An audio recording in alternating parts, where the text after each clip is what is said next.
Good morning, everyone. Welcome to the Trade Ideas pre-market show for Thursday, February the 26th. My name is Barry Anderson, moderator of your trading room. A couple of yeses, let me know you guys can hear me. Thank you, Pepe, in our YouTube room every morning. Thank you very much. And guys in our main room can hear me. Obviously, I'm getting a couple of yeses, etc. All right, what's happening? Well, let's take a look at NVDA. I mean, sort of a nothing right now. I don't even know what happened after hours. To a 15-minute chart. I just want to see what any sort of reaction after hours. Right now, okay, I had a little pop up to 203, back down to 192. So it's basically up a little bit. I mean, it looked like blowout earnings, etc. But right now the market's going, oh well, whatever. So why have you been up? Just give me one moment, guys. I'm gonna ask you a question there, William.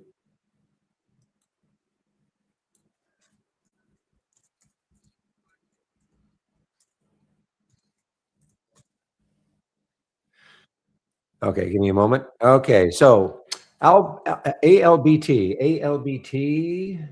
trading higher after the company announced it's been accepted. So, okay, it's been accepted into the AMD developer program to advance, et cetera, et cetera. All right, so that's ALBT. There's your news for ALBT. I think this is an earnings play. Yeah, RXT is an earnings play, cheap earnings play. Rackspace, Ion X. I'm pretty sure it is not. I'm sorry, Ion Q is an earnings play. Yes, Ion Q is an earnings play. Great reaction so far, 16%. So the Ion OL or the Ion, what has more volume? It has 2 million shares. That has 4. So this is a two-timer. So if you thought Ion Q was going to keep moving higher, you could buy this one. It's cheaper. You'll get double the move. But remember, if Ion Q drops a percentage point, this is going to drop too. Just remember.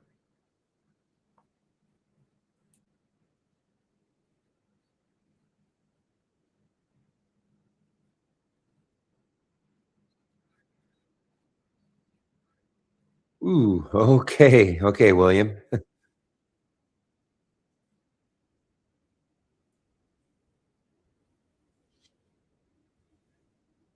Speaking of TTD, TTD is an earnings play. TTD is an earnings play. Not good. Reaction is that's a big move, 14%, 437 million in the float. That's a big move down on earnings. Just not an all-time low, 13% at the bottom end of a lifetime candle. It was a beat lower. Okay. So there you go. A beat lower. So they're guiding lower. I thought there might be a little more action in Joby. I think I read this morning that Uber and Joby are teaming together to literally have the first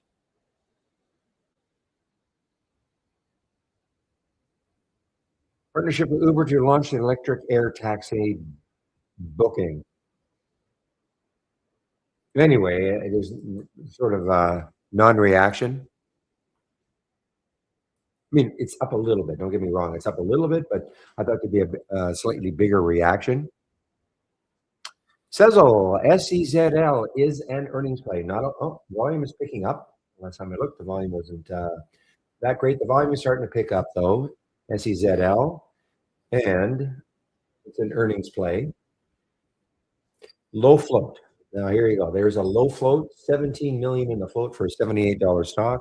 I guess is that the spread. Well, right now the spread is awful, 77.45, 78.39. So about a dollar spread. Target raised to 99 from 76 at Riley, B. Riley. Needham raising it from 85 to 94.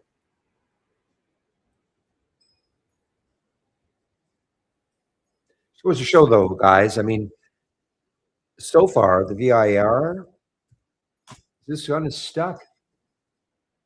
With even with all those upgrades and all the good news it had. I know it did a financing, so maybe it's got to digest the financing, but right now it's kind of disappointing. if you're thinking that this one would. So they priced the $150 million stock offering. Let's see what the price was.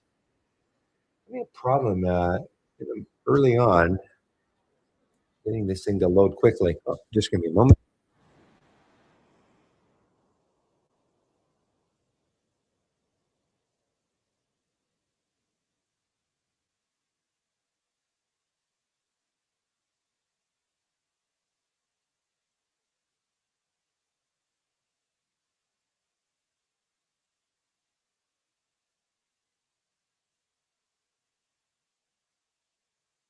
All right, guys. So yeah, the VIR, I couldn't see exactly what the offering price was.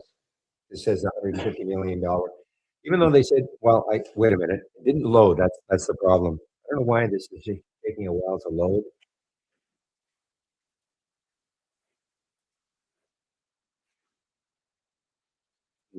Oh well. Anybody know what the pricing is for the VIR, the $150 million? What is it priced at? 850. Thank you, Matt. All right. Well, 850. So it's at the financing price if that is if that's there it is. In fact, I do see it here. Now I see a headline. So this is what I'm talking about. You were right. Just can't. They just don't want to load for some reason. Okay, it is 850. So at least it's holding the financing price. So maybe that'll be a nice little base going forward. Odd continues. It was an earnings play yesterday. When a 25th pre-market. Yeah. So this was an earnings play yesterday. Um, had a little pop from the bottom, but it is moving down again. Okay. It's not quite at the low of yesterday. And this would be basically a lifetime low, guys. I mean, that takes that out. That's a lifetime low for ODD. Okay, Pepe, cover your ears, Pepe, or, or Pep and I. Cover your ears. Celsius, nice reaction to earnings, 16%. Okay. It is through the 200-day moving average, sort of flirting around with it the last few days, but it is through the way over now, way over the 200-day moving average. Big jump, guys. Next high is 61.58. I know that Pepe's got his short trigger on probably for it.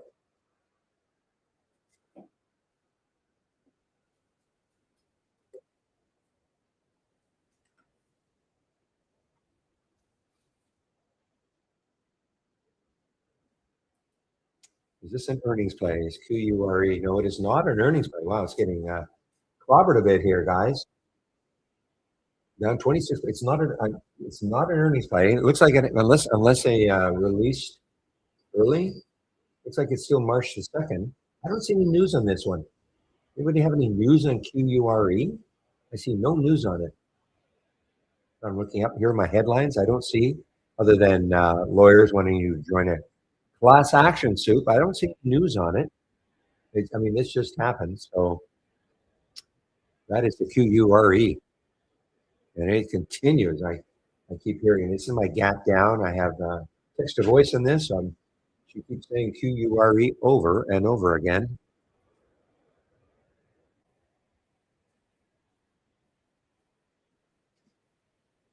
Okay, Sezzle, I'm just looking at some of the ones that I'm aware of. Thank you, William, for the list. GCT is on my list also. Not because it's a beat raise, just because I noticed it as an earnings play. GCT. GC. Something is happening with QURE, guys. This is just getting clobbered right now, kind of out of nowhere. It's sitting up here at 25. Wow, $25. There's got to be something happening.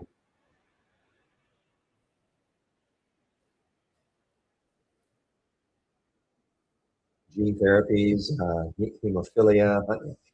So I don't know. Maybe they've just published some data negative data.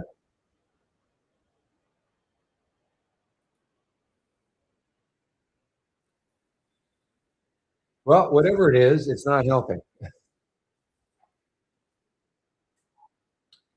Cheap one, guys. EOSE. This is an earnings play. I believe this is. No, it isn't. I thought it was an all-time low. It is not. And look at this. They forecasted sales is driving me crazy. Why? So they forecasted sales between 3 and $400 million. Sorry, their sales were between 3 to okay, that's a pretty wide range. I don't understand now. It says, okay, I guess they're forecasting in 2026 between 3 to 400 million, but the estimate had been 479 million. So they're getting thumped because of that. So I guess this is kind of the guidance. This is Q4 EPS by 54 cents. That's a, I mean, how many shit? Yeah, that's a 54 cents worse than the analyst estimate. So they lost 72 cents. Analysts said they were only going to lose, well, estimating an 18-cent loss. Yeah, look at that. The revenue came in at 58 million versus the estimate of 92. No bueno. So this stock is getting thumped. EOSE. We know who's in this one.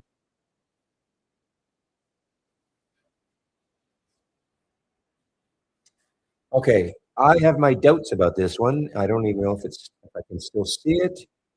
No. BGL. BGL. Yeah. So what was the one we had a couple of weeks ago, maybe even 3 weeks ago, with some China stock, and they said somebody was going to be investing in them, buying a whole bunch of shares at a price that was way above the current price, and then it just collapsed. Anyway, I'm not saying this is the same thing. It Cayman Islands, though, so it's tax for tax reasons, I guess. But they said Hudson Dunes FZCO, don't know anything about them. Under the terms of the agreement, they will purchase 2.5 million shares at $4 a share. Yeah, right. Okay, so just don't believe it.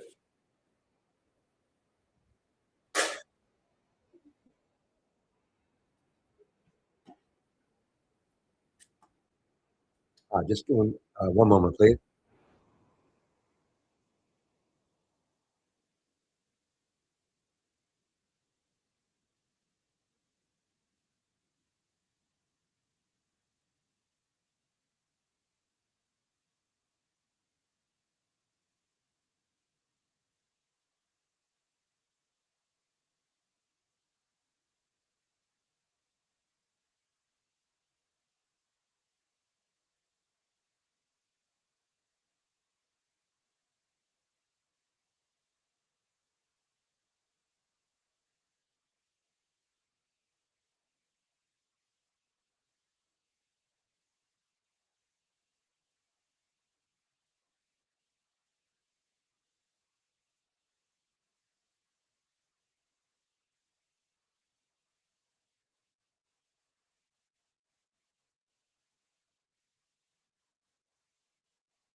Okay, guys, I am right back in the chair. VITL is an earnings play. VITL, where is it? I know I could have sworn. Well, donut. Okay, well, Krispy Kreme, it's an earnings play.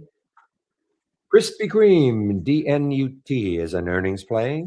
A Red Robin is an earnings play. RRGB is an earnings play, all up. Very low float for Red Robin. Is there something wrong with the mic? I hope not, unless I get a whole bunch of people saying there's something wrong with the mic.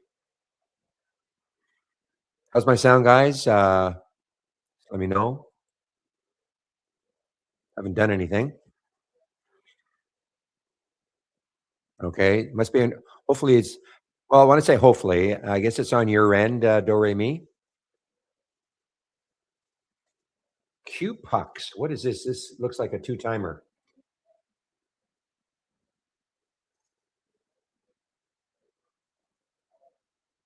Oh, this is a quantum ETF. Okay.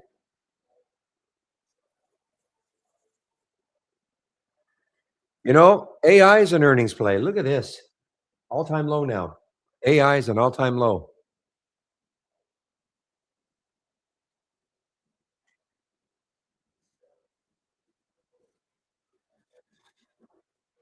You mean the old Yeah, wasn't it, K? Starts with a K probably, Barry with a Y.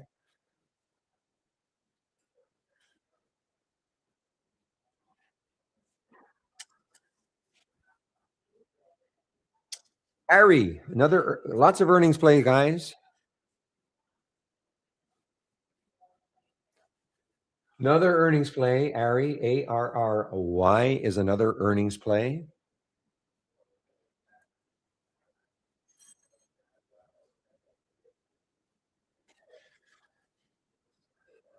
The butterfly, where are you? There you are. You're an earnings play also. BFLY is also an earnings play. So, I mean, these cheap earnings plays.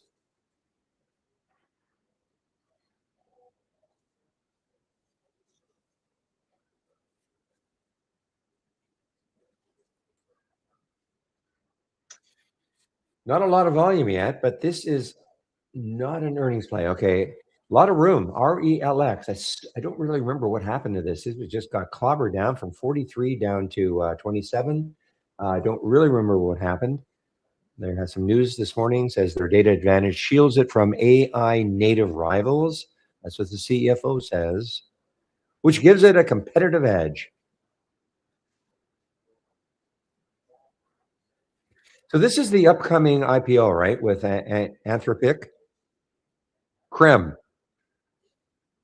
That's right. You are right. I knew. Well, I guess it didn't take a genius to know it started with a K.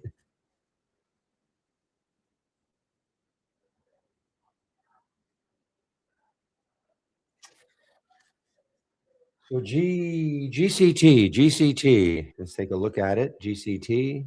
There we are, right here. So William says is a beat raise. Really? It didn't dawn on you that KREM might be the Russian way of spelling cream.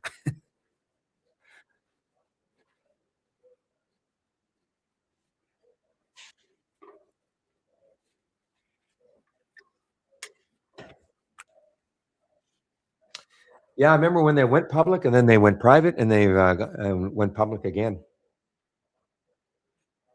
OPRA is also an earnings play. A lot of these are just our earnings plays, guys. OPRA is an earnings play. I know every time they have earnings, I always say things like, for some of these companies, who the heck uses Opera? I used to use Opera a long time ago. So ALBT, let's see. Okay, well, it's holding. It's holding. It's the spread or the wow, a lot of volume. 100 million shares traded the float 20 times already. 100 million shares have traded already. Accepted into the AMDAI developer program to advance, etc. Okay. I'm hearing SM guys, SM Energy. It's an earnings play. Another earnings play. SM is an earnings play.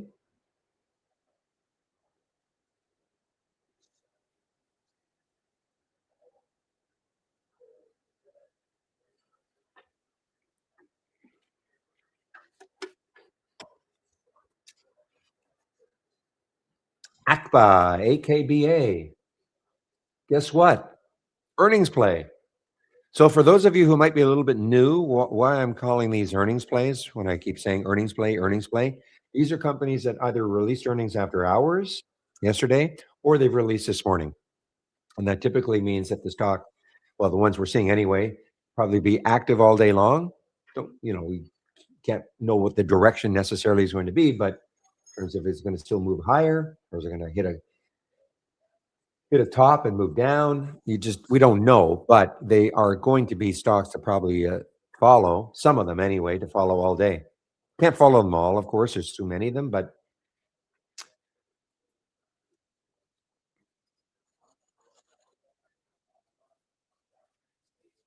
this is.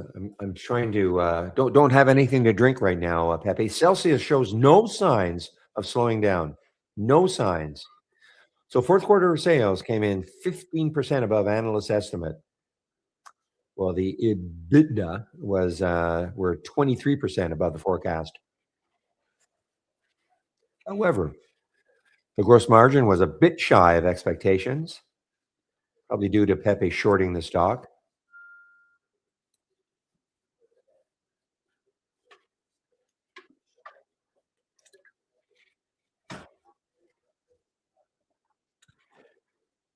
Okay, what is oh God, there's a lot of earnings plays. Another earnings play. Nutanix here, guys. Another earnings play. Sorry, NTNX. Morgan Stanley maintaining coverage with a target of 53. What's the price now? 43. Pepper Sandler. Pepper Sandler lowering their target from 72 to 63, but still well above. That is for NTNX.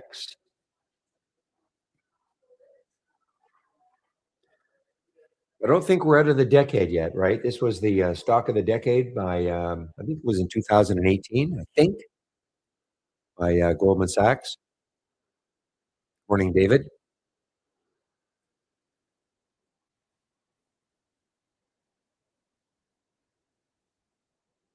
Okay, let me do a quick.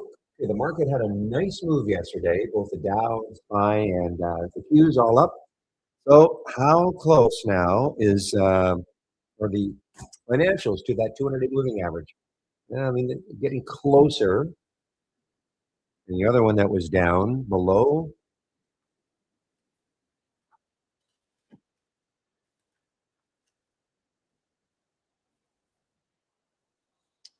discretionary, I believe, discretionary. Okay, discretionary popped above. Okay, popped above it.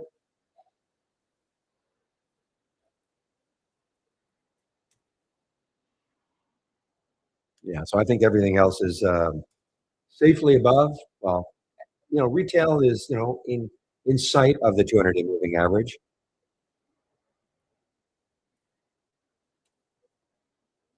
Look at utilities. Again, the flight to safety, guys. I mean, it's still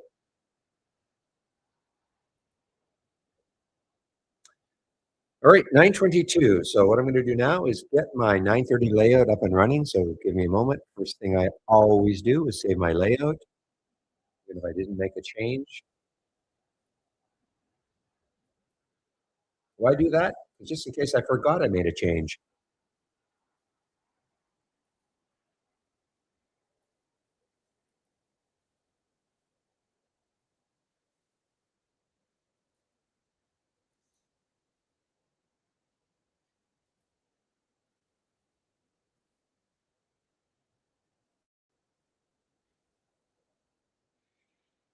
Excellent, William. And you made a custom formula.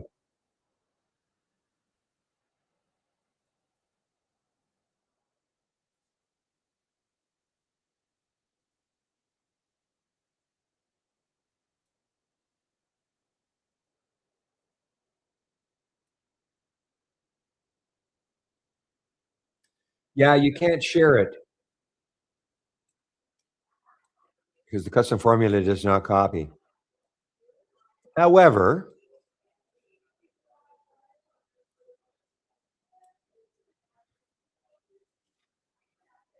obviously does not have the relative volume in there. I used to always say that, using the volume percent, I mean, you get stocks that are with a hefty volume percent ratio. So if a stock, if you look at the volume percent, and the stock has already traded, say, 50% of what it would normally do all day, and it's done that in the pre-market. I don't know, but you're saying you're using a custom formula, so but now this is the second day of use.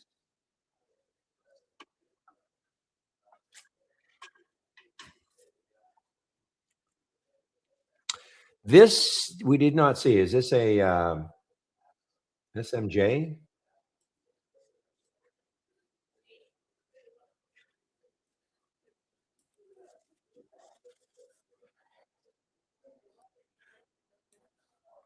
So the SMJF, I don't know anything about this company. How much volume out of China, out of Singapore? SMJF. It's not an earnings play. Oh, okay. I said it started. Looks like it started trading as SMJF 3 months ago, 2 months ago.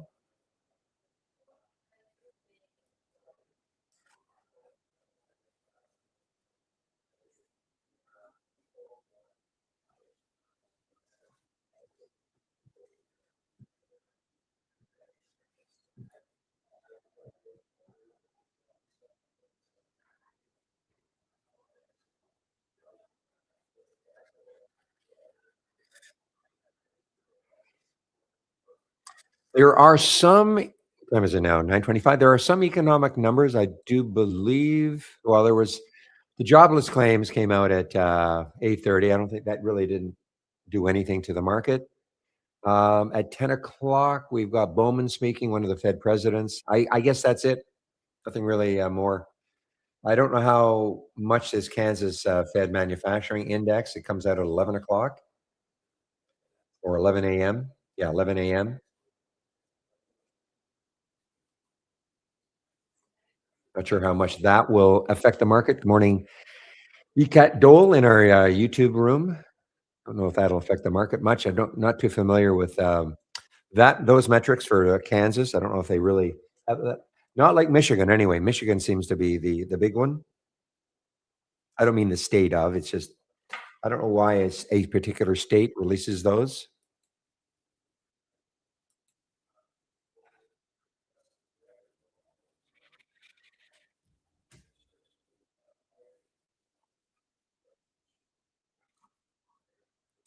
Silver's a little bit weak, guys. Silver's a little bit weak this morning after another great day yesterday.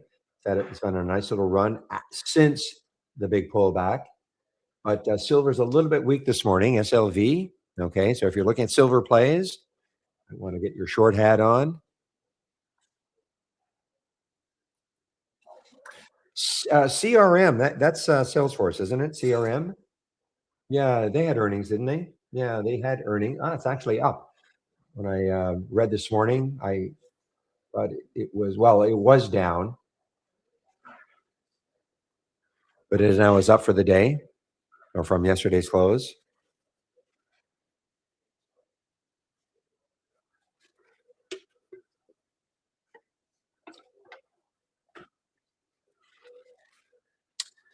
All right, this one has been halted for a while, I guess, or just got halted at 916 VGZZ. Mr. Gold. This is a news halt. News halt, not a remember no volatility halts in the pre-market.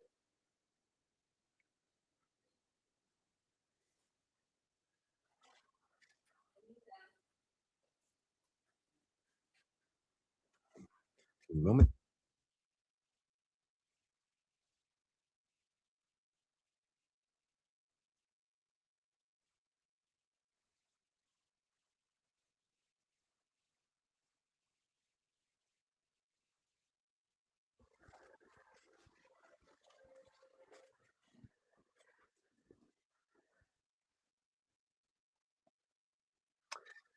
Okay, so let's see. The ALBT is still hanging in there, guys. It's a nice base now, really nice base.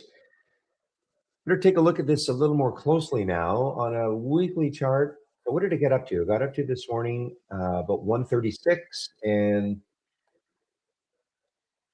yeah, so there was a weekly high at about 143. If it can break through that, the next weekly highs are about 176. So, I mean, there is room. It's a low float. Look at the volume. 21 times the float now is traded. Float turnover. 5 million in the float. 104 million have traded.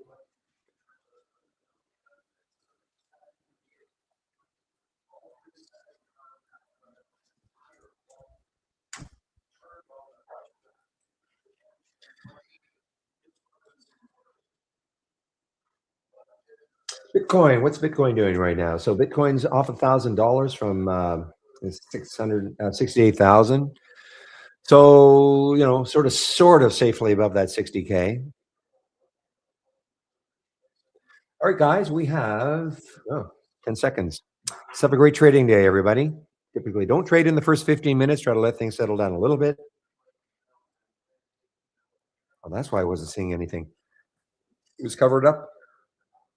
Okay, so I'm just looking at the open for ALBT, still hanging around the 120 mark.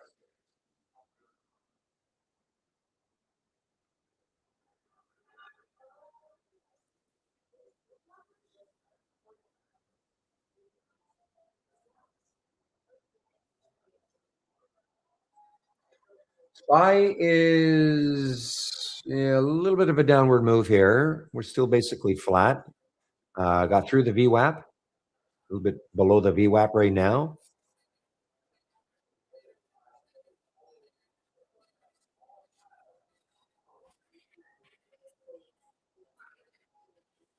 All right, guys. ALBT, boy. I mean, if you're into the early ones, I'm not saying to do it, but it certainly is holding its own.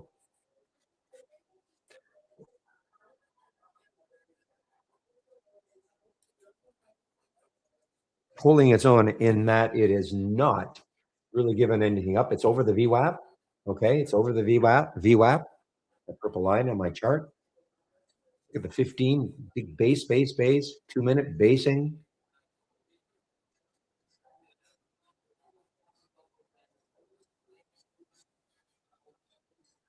For the 5 million shares traded right there. You can see that 5.7 million. That's on a 2-minute. 2-minute hasn't closed yet.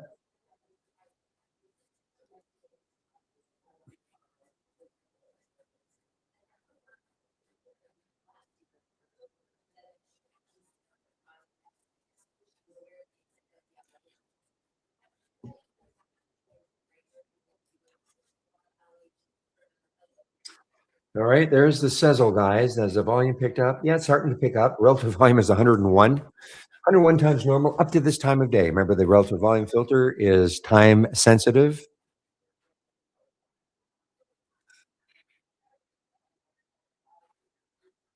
Well, AI is popping. Okay, it is popping. It's trying to come off the bottom here. The stock AI having a bit of a pop. It's an earnings play. My guess is it's going to be short lived.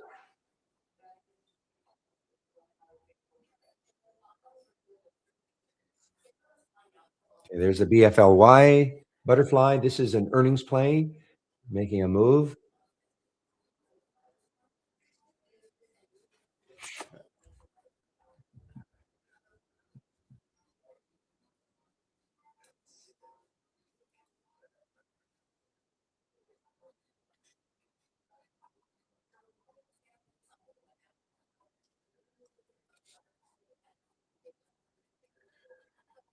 Cheap one, guys. If you're into the really cheap ones, might want to keep an eye on this one. This is under $1. CURX xylophone. Okay, up 70%. I don't know what's going on with this one, but this was yesterday, providing operational update on regulatory milestones. That was yesterday. I don't know if there's anything new today. After completing a GMP compliant pilot batch of Phyto-N. Okay, so they did have a little bit of news, and this is for the CURX.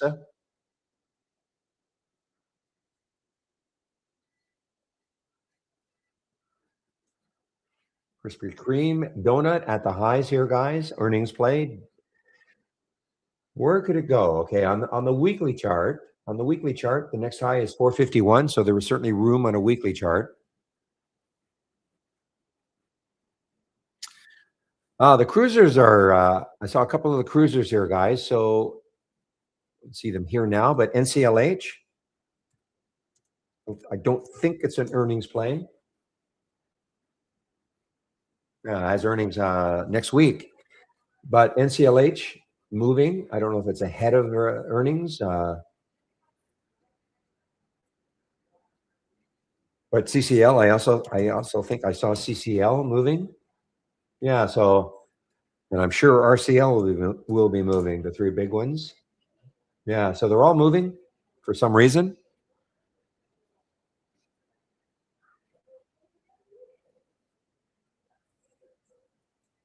Remember Lunar yesterday was getting thumped a bit. So lunar now, the high yesterday was 1677, so it's having a bit of a move.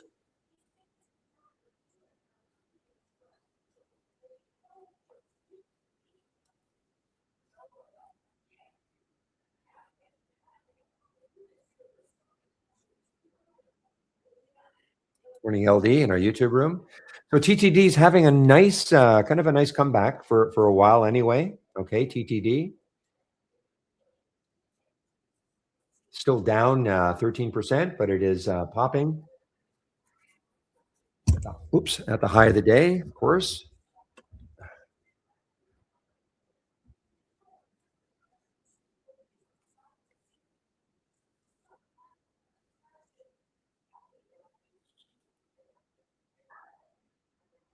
All right, guys. Well, looks like that, well, for a while anyway, ALBT, it did not continue, and now it's through the VWAP. Okay, so this is not shortable for me, Interactive Brokers. Not that I necessarily would want to, but just check, not shortable. It's right at the VWAP level.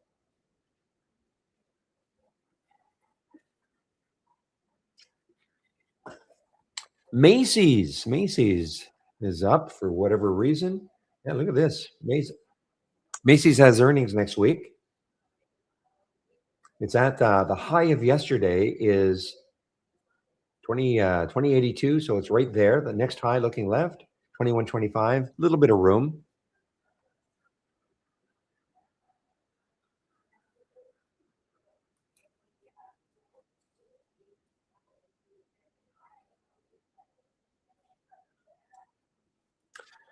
Retail. Well, retail. That's why Macy's is up. Retail is the retail ETF is up. Okay, so Macy's is probably a big component of it. For whatever reason, the retail sector is up today so far. It's the top sector right now as we actually shipping freight. IYT is moving also. Not much volume. I'm just looking at the major ETFs. Yeah, there's the butterfly. BFLY continues to make a move on earnings. The next high around $5. Looking left. Remember this one from yesterday, guys? XWell. Some of you made some good, did very well on this one 2 days ago. This was a 35-cent stock. Yesterday, it got up to $1.63, pulled back, but it's above yesterday's close now. XWell, just by 3 cents. We'll have a continuation.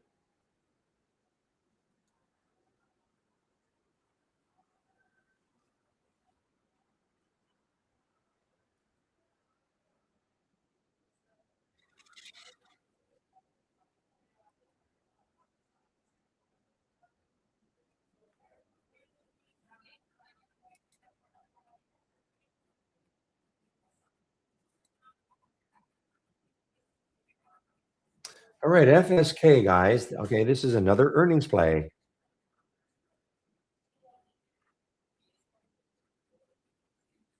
Okay, sort of part of KKR. Okay, so FSK is an earnings play. A lot of volume, 1.5 million, big float. That's a big drop with that float, 13%.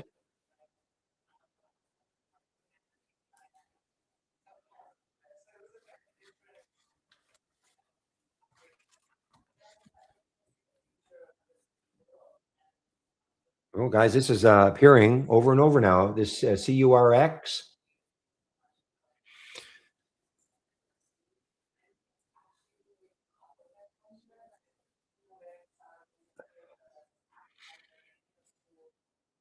Pepe, why does this happen? Why does it get all jumbled? Whereas the other race does not. But Lyft, guys, LYFT, not an earnings play. Lyft is where is the next high? $14 or so is the next high. $14 next high. We can. I think Uber has some news with Joby. See if Uber is moving also. A little bit.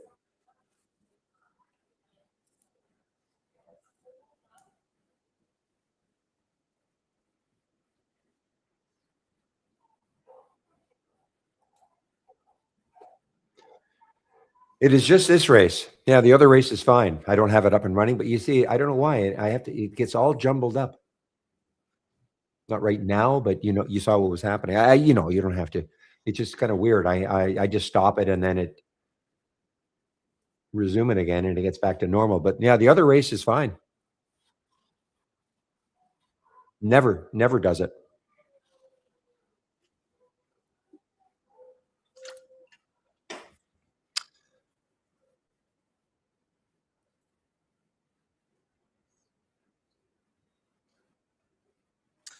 Wow, this has got a lot of, on a monthly chart anyway. It's got a ton of room. This Rigetti Computing, RGTI on a weekly chart, 2382, 2382 on a weekly chart.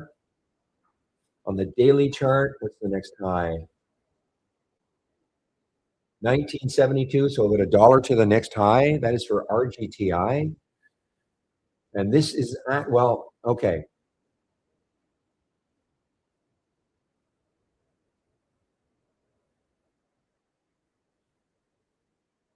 I'm just looking to see if there's any. It looks like they have earnings next week.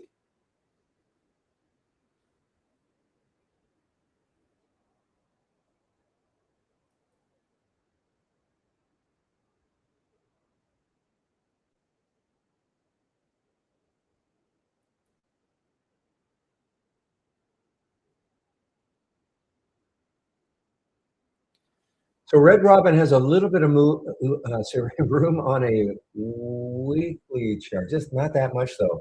I mean, if you believe that that high is going to stop it for a while anyway, it's not that far away on the weekly chart. I know it's an AI play. We've got three in the AI. All of them are earnings plays.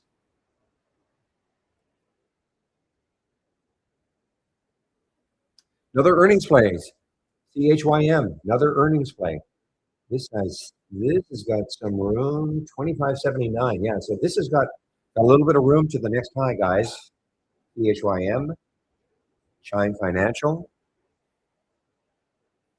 What a rebound for TTD.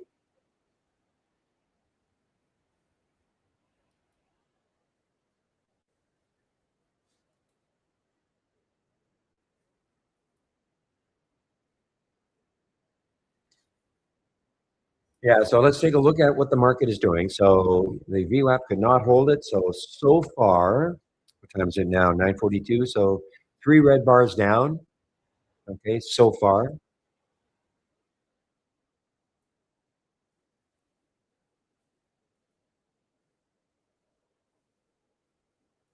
Yeah, I guess you're right. It's basically the peers are doing piggybacking on Ion Q.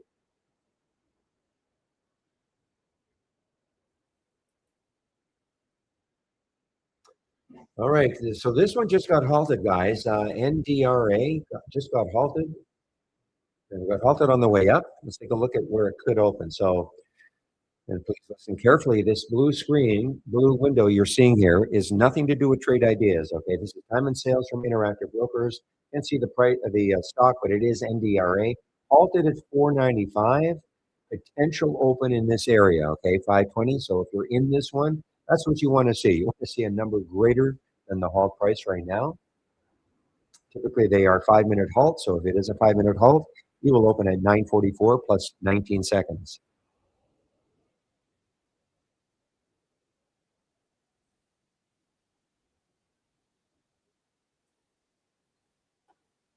Yeah, but William, had you held TTD, we may never see you again.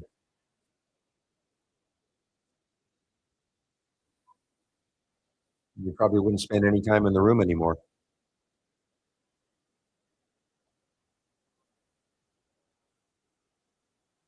Okay, NDRA just opened, guys. It did just open.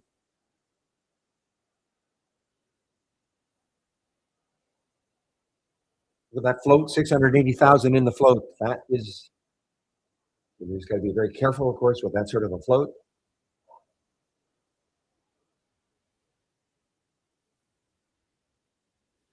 So far, a nice move from our AI with the red robin. Now, I'm kind of waiting for re-entry prices. Okay, I'm not nothing yet.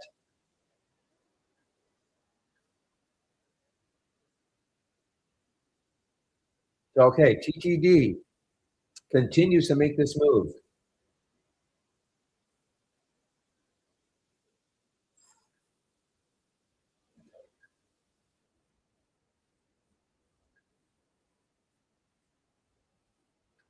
Here's a real cheap earnings play, guys. THRY earnings play.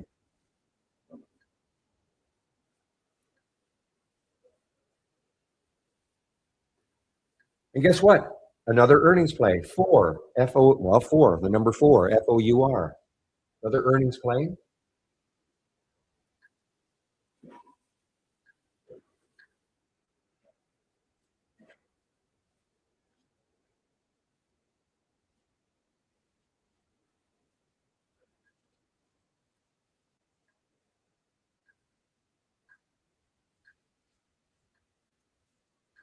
I'm just trying to look at some of the ones from William Scan here. GPGI, another one.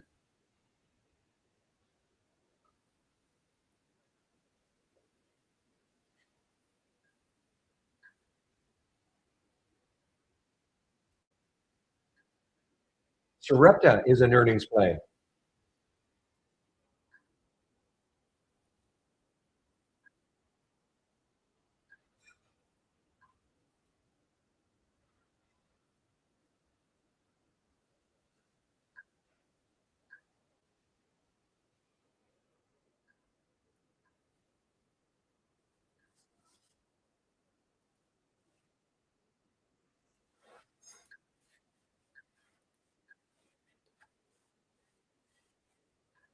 Well, it says earnings, unless I'm wrong. Well, we have it. We have it as earnings. Okay, so after bigger than expected Q4 loss. Okay, bigger than expected Q4 loss.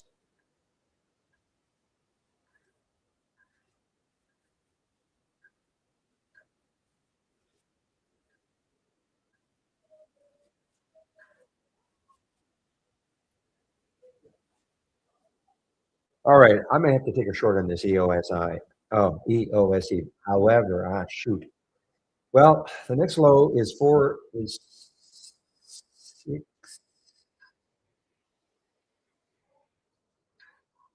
651 is the next low on the monthly chart. I wish that weren't there.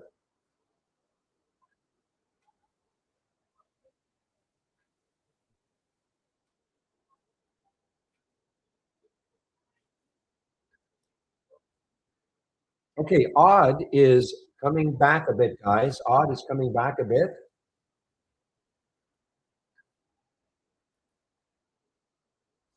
Okay, odd is coming back a bit.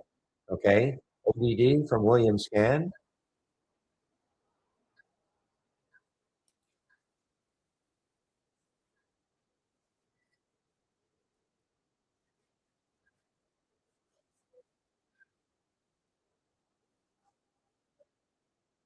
Wow, TTD continues to move here, guys. TTD continues to make a move.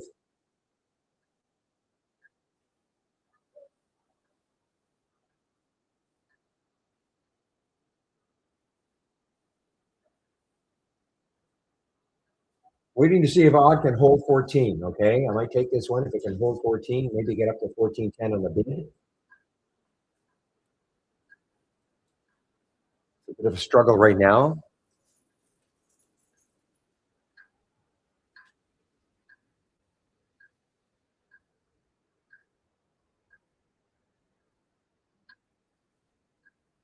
By the way, guys, anybody who took my the Williams scan from yesterday, I believe if you're hearing a baseball bat or something like okay, that's the sound.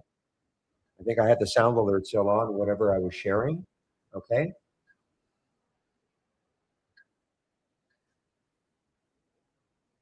just waiting on this one to see if it can get back over 14, the ODD.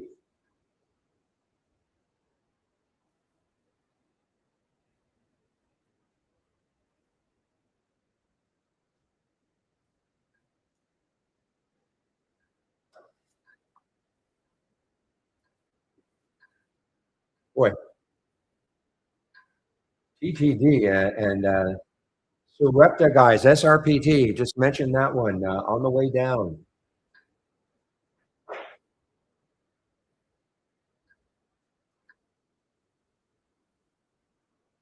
Now, odd might be a little hard just because of what the market's doing, okay? And got clobbered yesterday. So a bounce today probably would be a little better if the market weren't doing this. However, looking at a bit of a blue bar.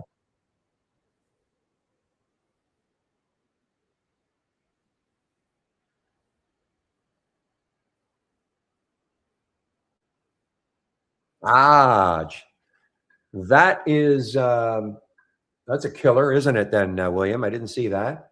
So that is not good news. Well, maybe it is.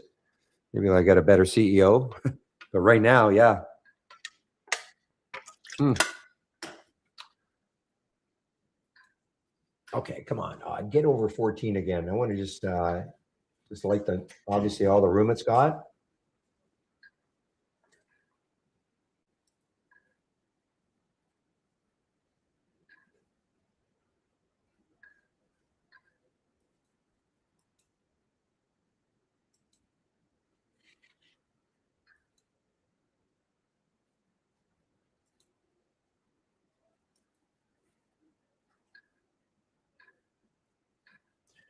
I'm stuck looking at this one. I just want to keep an eye on it. I don't want it to. I'm talking about the odd.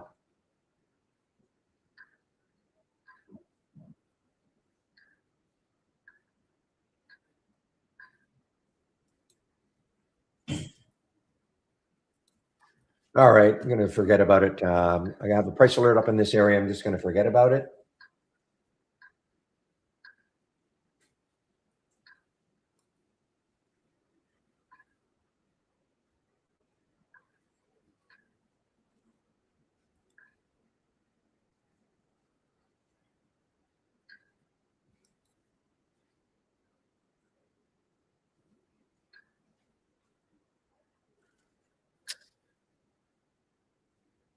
All right, Nomad is another earnings play, guys. Nomad is another earnings play. NOMD, another earnings play.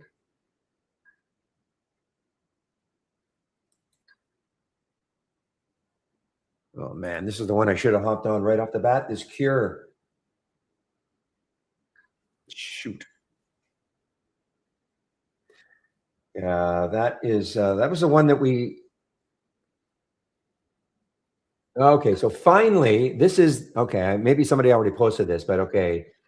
Tumbles on FDA comments about its gene therapy trial. I could never see that news,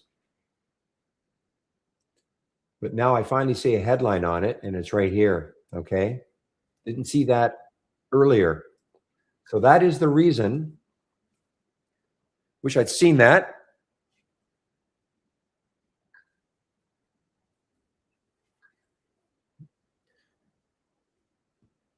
Another earnings play, guys.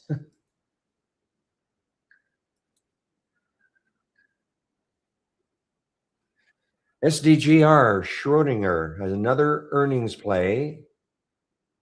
1141 is the low yesterday.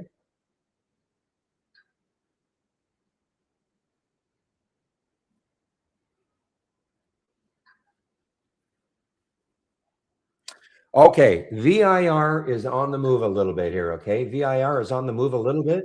They did the financing, but 150 million raised, and it was at 850, so it's above the financing price. Okay, above the financing price. So, will it hold 9 and make a big move off 9? That's the VIR. ALBT looks toasted right now. ALBT looks toasted.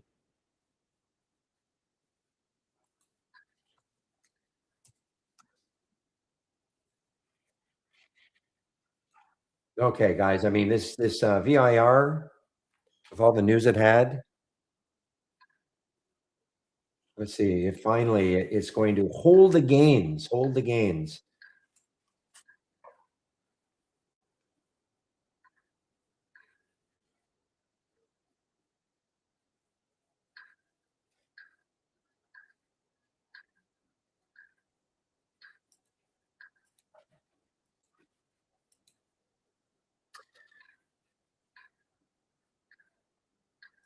All right, guys. Let's see if the VIR has some legs now.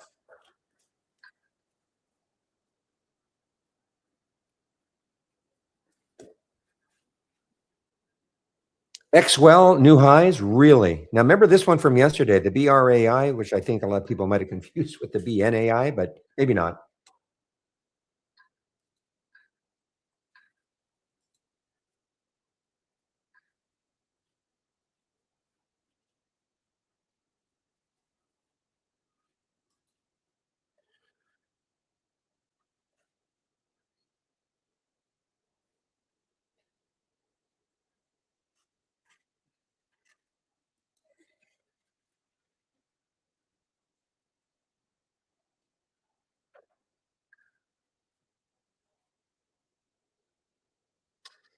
You know, William, I'm going to make an adjustment on your scan. I know what it's geared for, but if a stock is down for the day and it's I, I'm not really going to look for it for bounce plays,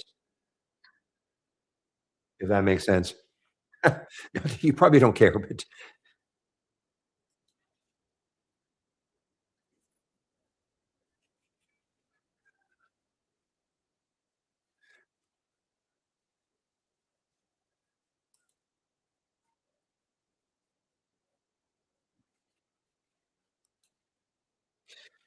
yeah, I'm going to make an adjustment to it.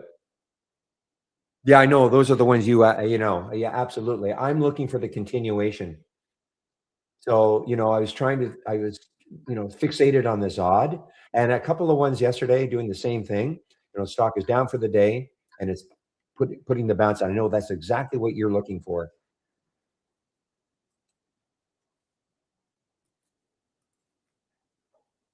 So I'm going to make an adjustment to it because here's task. Let me see if task is the same. No, so task is down. I want to see that.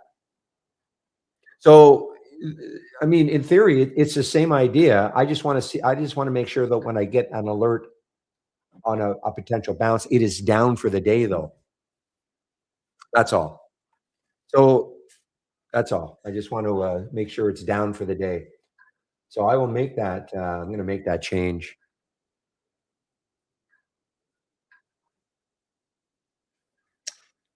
Um, let's see. Okay, try it. Let's see.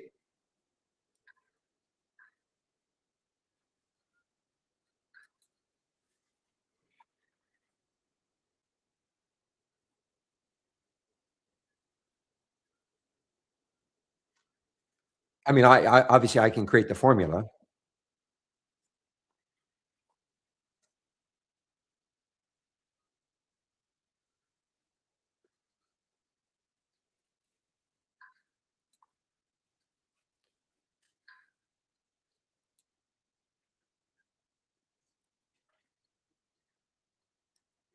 Yeah, I'm going to definitely make a change.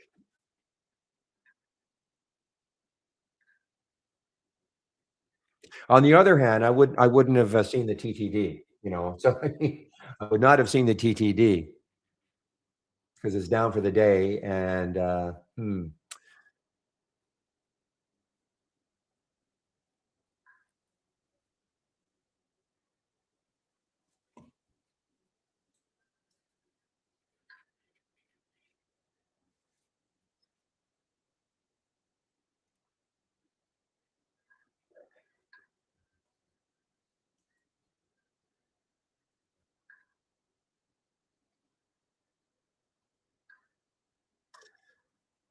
man, this story of this scan for me, I'm just missing so many great opportunities. So here's the ARI 6764 on the alert, $7 now.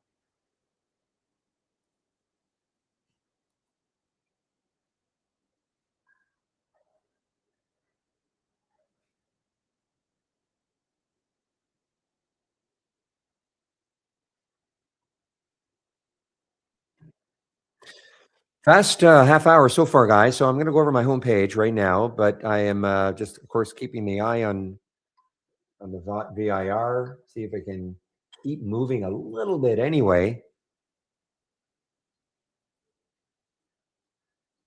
Remember you from yesterday, guys. This was a big one from yesterday. Look what it did. It was an earnings play, and look what it did. It closed right at the high. That's a beautiful. right at the high. It was an earnings play and it kept moving higher, higher all day long, closed right at the high of the day, and continuation now on earnings. And that is you. And the next high in a monthly chart is 54, so it has room.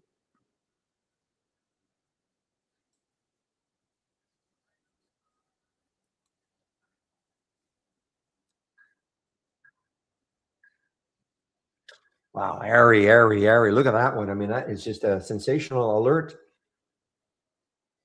764, 695 now.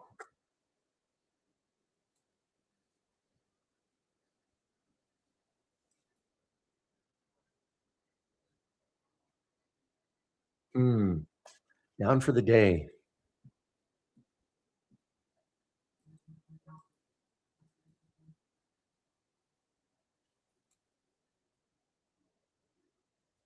All right, let me go over my homepage.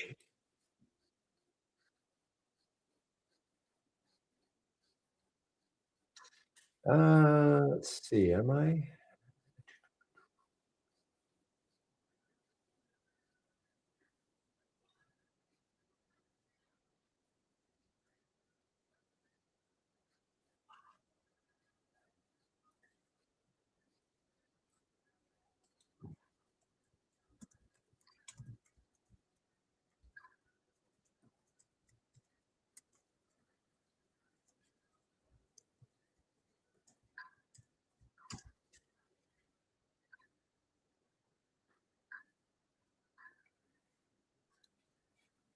Warby, is this an earnings play? WRBY.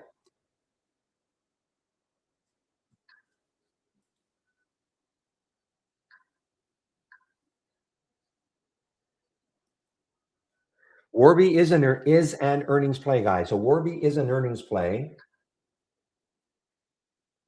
Yeah, okay. I'm sort of talking to myself. I'm gonna adjust that scan. So I will miss a TTD, but I'm missing so many other good ones.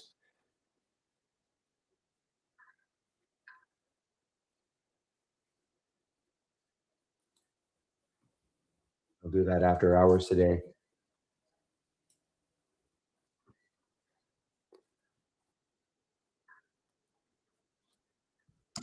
All right, guys, here is my homepage link. Okay, so we're going to talk about what you can find on my homepage, including the scans, races, compare count windows, etc., that I'm currently sharing. Okay,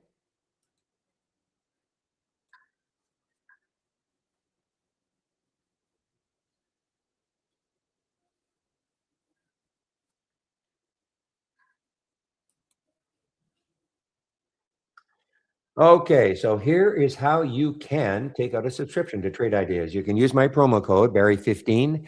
That'll get you 15% off the first month only, or the entire year of a Trade Idea subscription. Okay, first month only though, 15%, and that works for both plans we've got, both our standard and our premium service.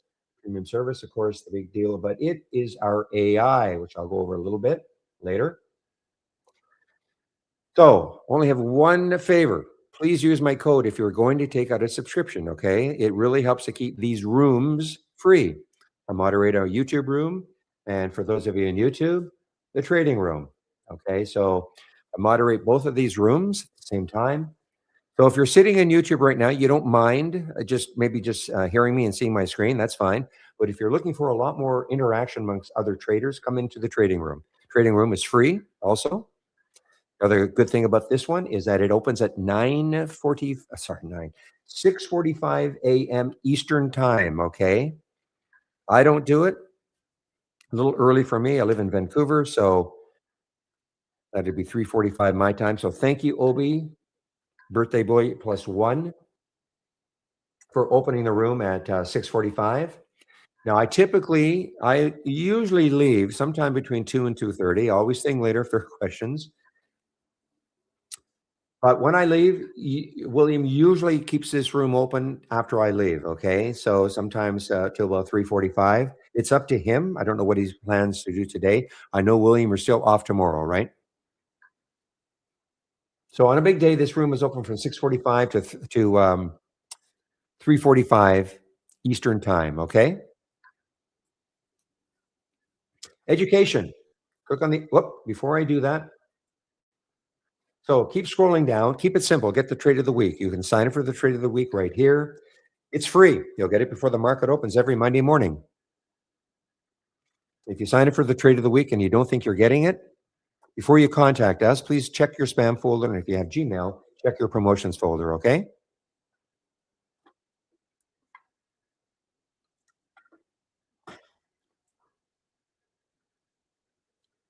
Now we'll look at the education section. So if you click on the education section of my homepage, first thing you must do if you're taking out a subscription is this: getting started with trade ideas.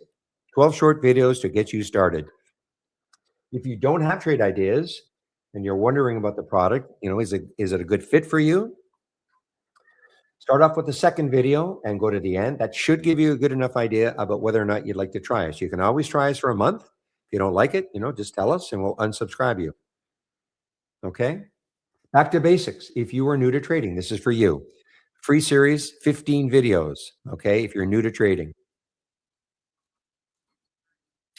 And last, if you're looking for the information that I am currently sharing and you've clicked on my homepage link, scroll down a bit until you see the center section, custom scans. So this is what I am currently sharing. Here's the large cap gainers is right here, large cap race. This is the movers to the upside versus movers to the downside is right here. The halts or zooms is down here. This is what I use in the pre-market. The pre-market actives up and the pre-market actives down. I do have some other scans that I'm sharing. This is another race that I'm sharing, more volatile race. This is these three I'm also sharing. These are all scans. And I do talk about the Williams scan, but I'm going to make some changes to it. So it's not on my homepage. I may add it maybe tomorrow. So it'll be ready for Monday, but I want to make some changes to it. So you can ask me questions about the scans or anything else, as long as this trade idea is related. If it's an accounting question, I probably will not be able to answer it, but I can direct you to the people who can. Okay.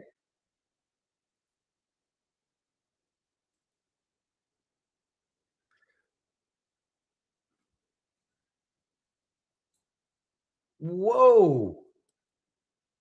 Just give me a moment, guys. Give me one moment.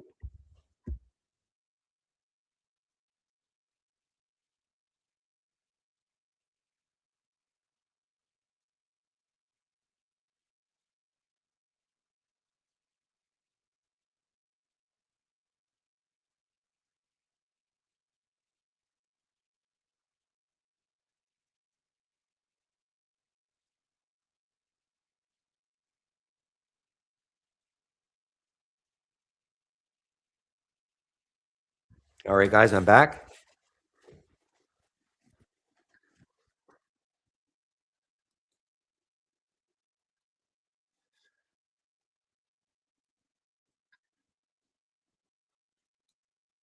Shoot. I guess I got a little greedy. I was looking for a lot more in the VIR. Well, I'll have to make up my mind what I want to do. If it holds nine, it's got to hold 9 for me. If it doesn't, I'm out. Just will not hold its darn gains.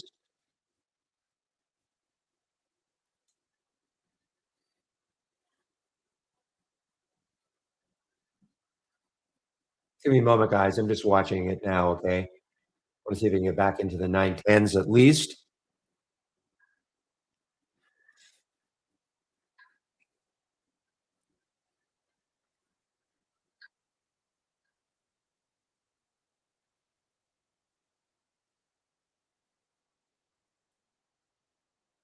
And I'm actually considering taking a little piece of this VIR and holding it, maybe as a mini swing trade.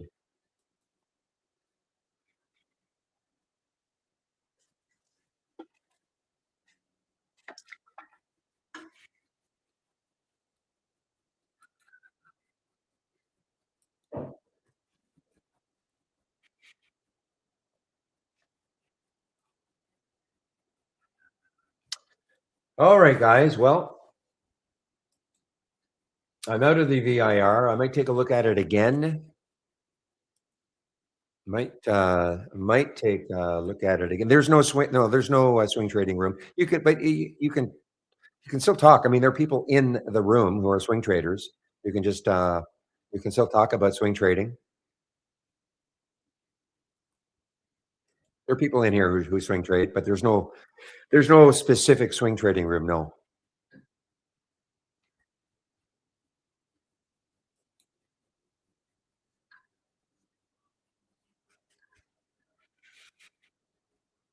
Good grief! Another earnings play. Another earnings play. Out. So many earnings plays. William, what is happening? Out is another earnings play.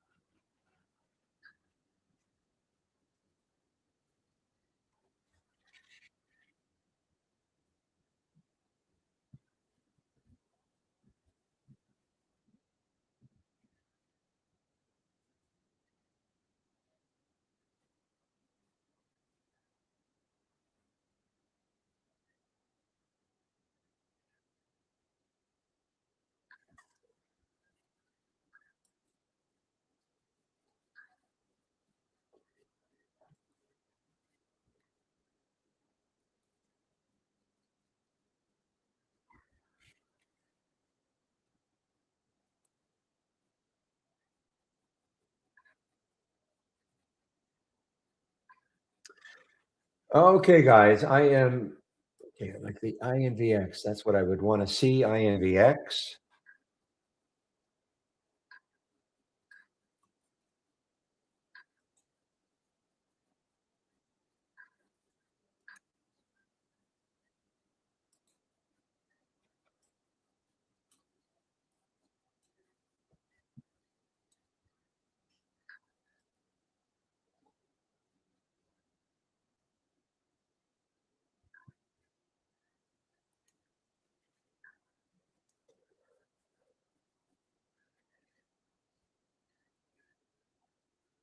This is just my okay, Sir Fac. I mean, you're really not missing much. I mean, I can give you my the windows that I've got.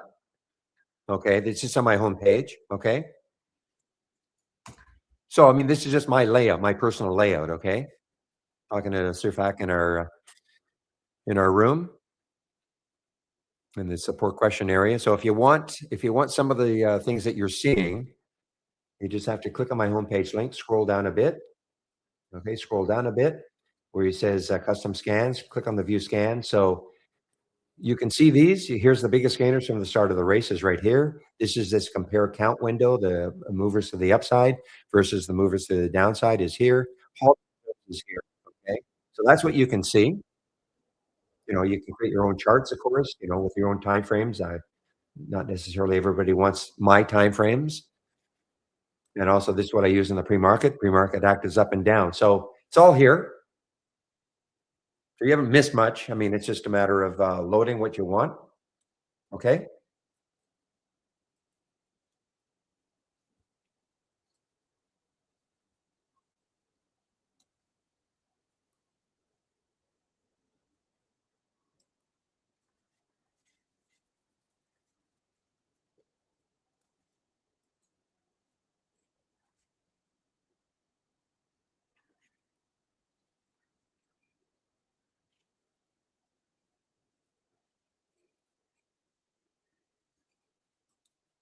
Did you hear me? Yes, your fact. Did you hear me? Just want to make sure you heard me.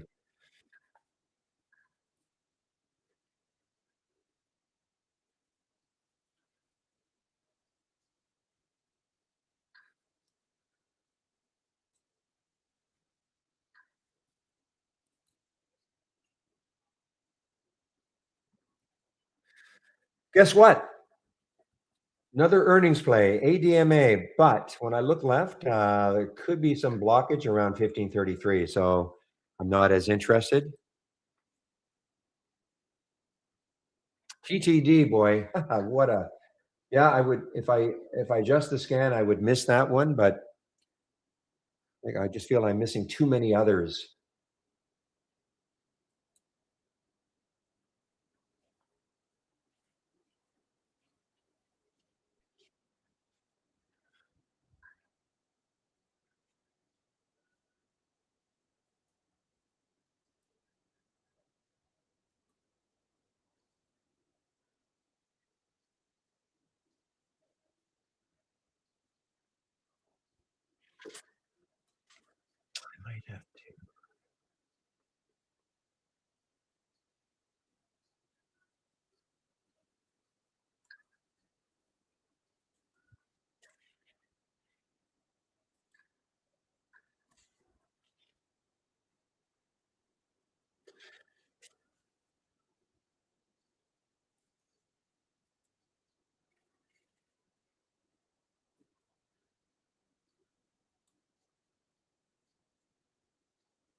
Give me a moment, guys. I just want to make a change of that scan. I want to do it now.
Guys, I'm going to put myself on mute just for a bit, okay? I just want to put myself on mute for a bit because I want to make an adjustment to this scan. So,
okay, I'm now back. Okay, I'm now back. Okay.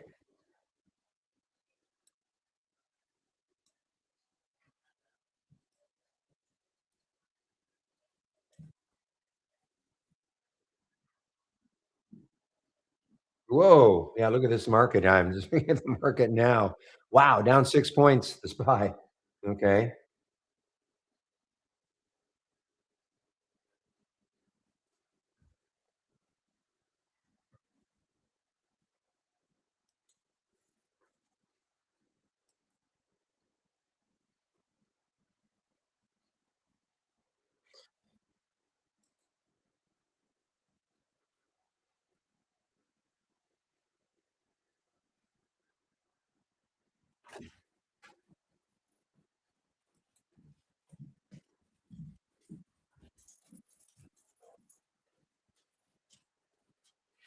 So yeah, so now bounces, it should be obvious. If you're trying to play a bounce today, right now, something crawling off the bottom, right now, probably not the best thing to do. If you're trying to play a top, though, something that might have topped out and starting to move down, probably as we speak anyway, until this market stops moving down, that's probably a better play. So shorting tops as opposed to trying to play a bounce on the bottom,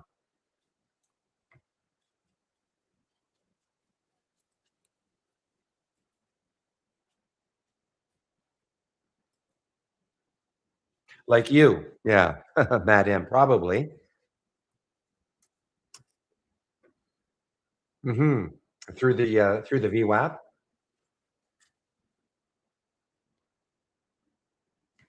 But it's interesting. TTD is not, even though it's a very weak earnings play. TTD is not it is going completely counter to the market. I mean, look at the SPY guys. I mean, boom down. This is, I mean, it's still down for the day, but nowhere near as much as it was. It's had just a fantastic recovery.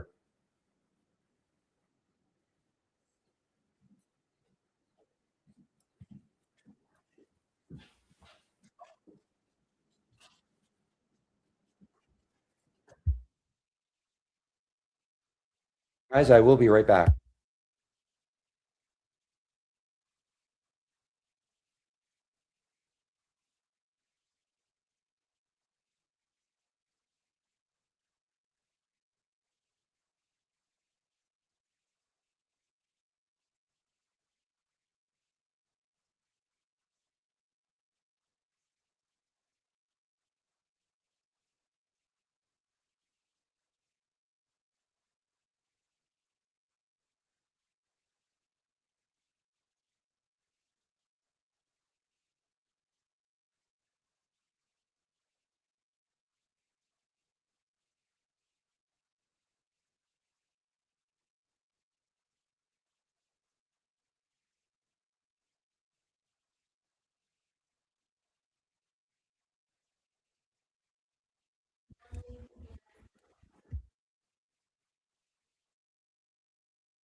All right, guys, I'm back. So let's see.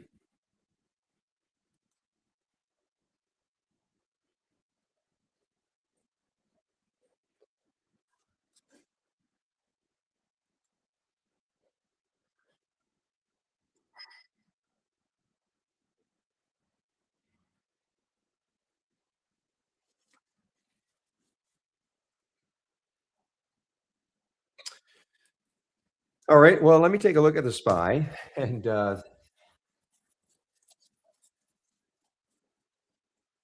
okay, war powers. Okay, um, let's take a look at the sectors, guys. Okay, here are the sectors. Well, let me go to the sector channel. Okay, I'm going to click on new from the toolbar. And then docked channel bar, the docked channel bar is going to pop up all these theme-based channels. Scroll down, and where we see sector status. So we're going to see some of the major sectors here. Look at TTD continuing. It it's isn't I just find that very bizarre. Got hammered down on earnings. It's had a nice comeback, and in the face of the market selling off. Anyway, sectors. So these are the sectors that we are tracking in this top list. Okay. So IYT, top sector, shipping, okay? Freight, I guess we'll call it freight. IYT, top sector. XRT is retail. But let's go down and see what the worst sector is. And that's probably silver. No. Wow, semis. Look at that. Semis, worst sector by far. SMH, semis. Semis getting thumped here. Wow. NLR, this is an ETF for uranium and the nukes. Not looking good either. And here's, of course, XLK is tech. But look at the semis. They're getting smoked.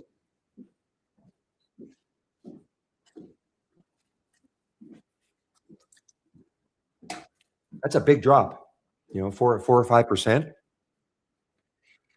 So that's at a glance. Then you can just see what are the strong sectors, what are the weak sectors, just at a glance.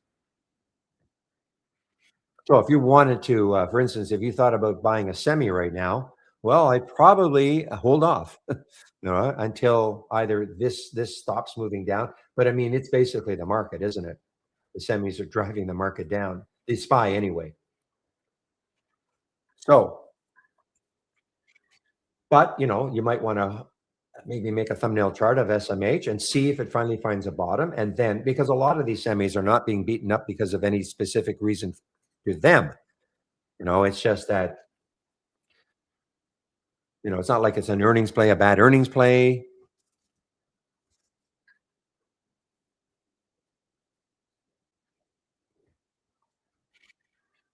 And so the same thing though with shipping, the shippers. If you thought you wanted to buy one of those shippers, well, you're in the right sector. So we don't have every sector covered in these charts here, or these top lists here. We do have 11 of them. Okay. So again, here's how you can look at it. So here's industrials. 56% are down from yesterday's close. 44% are up. Here's the top one. Equifax. Is this Equifax? Yeah. EFX, for whatever reason, it's not, it doesn't look like it's an earnings play, but EFX is up. It's up the most, 3.7%. Scroll down and you'll see the one that's, wow, look at Caterpillar. Caterpillar is down 4.6%. Not an earnings play. Doesn't look like it. So, and you can go through the different sectors. So you've got a couple of things you could do. Obviously, you want to track to see what the top sectors are. Look at energy. I mean, even though the market is dropping, energy is doing well. Maybe that's a war thing. If oil supplies get cut off, APA, the top one. What is the worst one? Nothing terrible. It's only down 0.8%. BKR. So that's how SJM, I'm sure, is an earnings play. SJM is an earnings play. Yes.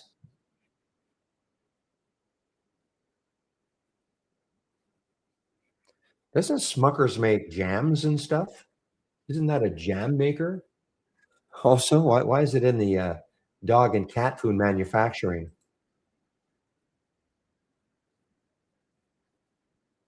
I mean, it does have. I mean, it does. It is in that sector, but I probably, if I were them, I would not want to be labeled into the dog and cat food manufacturing. I mean, I think most people know Smuckers as making jams and things like that. Maybe I'm wrong. Anyway, so you can see, you can take a look at the top sector or the top stock in a sector versus the weakest stock in a sector. Maybe pick a couple of sectors and just watch them all day long. That could be a way in which you use trade ideas. You know, just stay on this channel. Now you can pop this out if you just want to keep an eye on the major sectors. You can pop this out. So when I say pop out, so you go into the body, right click, and you see where it says duplicate into free floating window. Now, sometimes it'll just say duplicate, but if I click on duplicate into free floating window, this is what I see. So I have this as part of my layout, so I can keep an eye on what the major sectors are doing. Okay. That's how I knew that SMH was by far the weakest sector right now. And continuing. I mean, it's just, the SPY is SMH right now, or the Qs. Wow.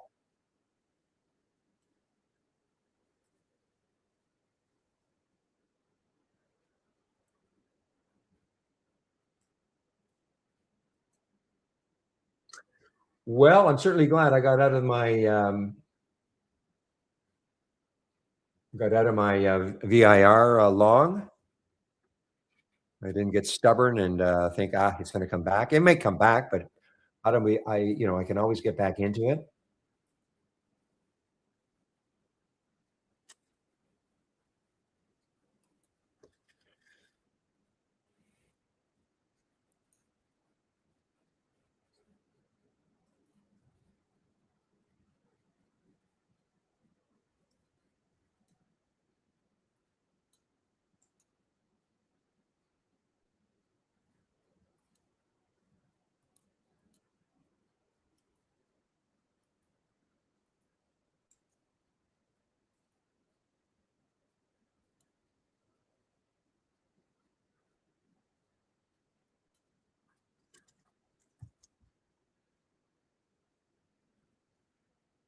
In a moment, guys.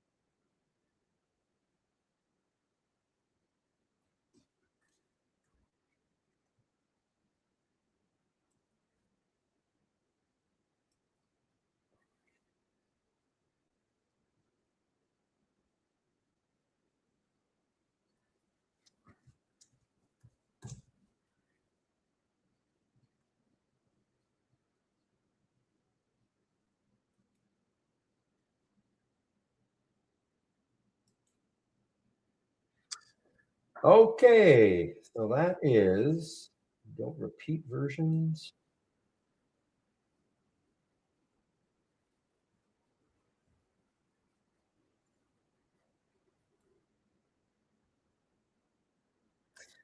Wow, another great earnings play. Look at this earnings play. I didn't see this in the pre-market. Look at IBTA. I mean, just straight up. No pullback at all. This is what we call an alpha stock. Why? Well, look what the market's doing, and look what this one is doing. Okay, IBTA. Next high looking left, it's got room in a monthly chart anyway. And on the weekly chart, the same probably. Yeah, it's got some room. I mean, it's got room. Could be an interesting one. I'd love to see the market not to keep moving down though. Maybe pausing at least. I mean, it hasn't affected this at all, but it probably wouldn't hurt if it stopped moving down.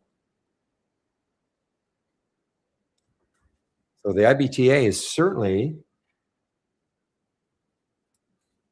it's one of these ones at the end of the day, you look at it and you go, man, it's just kept moving higher and higher and higher without any major pullback. But I mean, it's pretty extended right now. Also, the spread just widened 22.44.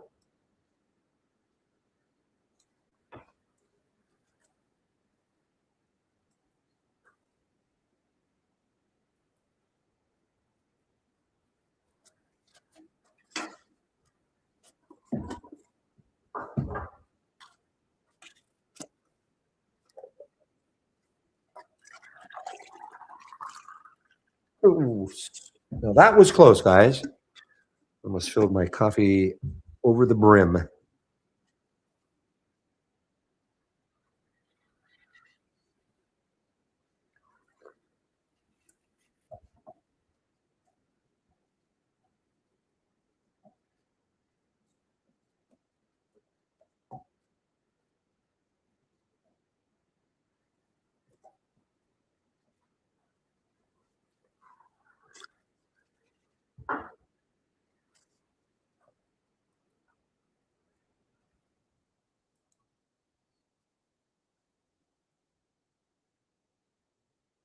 Well, guys, I mean, if we think that that TTD is finally going to succumb after a tremendous comeback, sorry, TTD, sorry, TTD, this might be an interesting short look.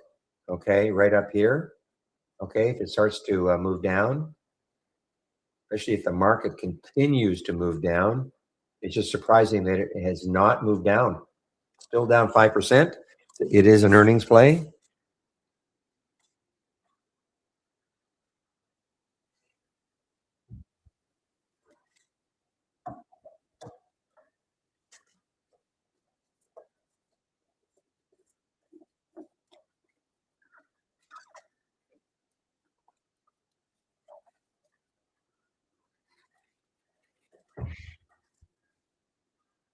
So those are ideas, okay? You're asking me for ideas. Those are ideas.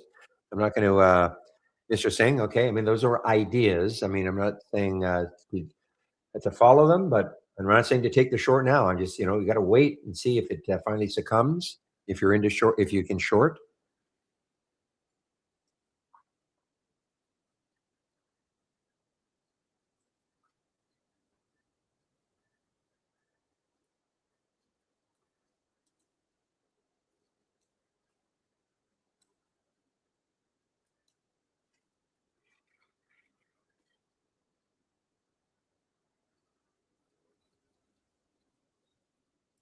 So Penn is this an earnings play? Penn is an earnings play. So Penn is an earnings play, gambling stock. I call it a gambling stock anyway.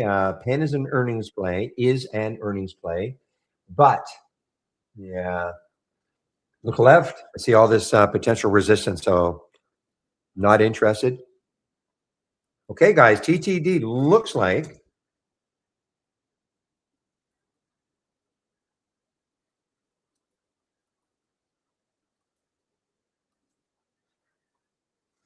it might want to succumb a bit here.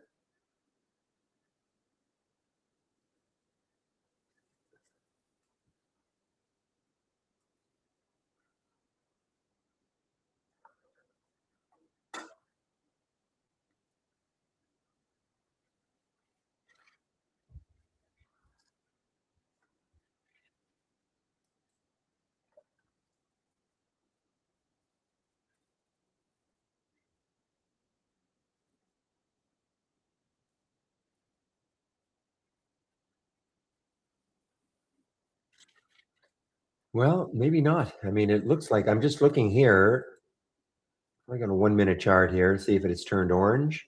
Yeah, a little bit of orange here. So that me, but it's very minor. And I'm just looking here to see if the trend is starting to. Oh, by the way, I think I saw a question. I'm sorry, in the pre-market about trade wave. Are you still around? The gentleman asked a question. Sorry, I forgot to answer. Somebody asked a question about 5 minute trade wave or Mark Salucci. Are you still around?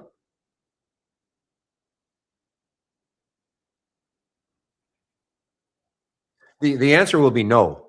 The flags that are generated on could be different on different time frames. Okay, if that makes sense. So you may see a buy flag on a 2 minute time frame, but you won't see a buy flag on a 5 minute. It all depends, and certainly on a daily, they'll be very different. So I don't know if you're still around.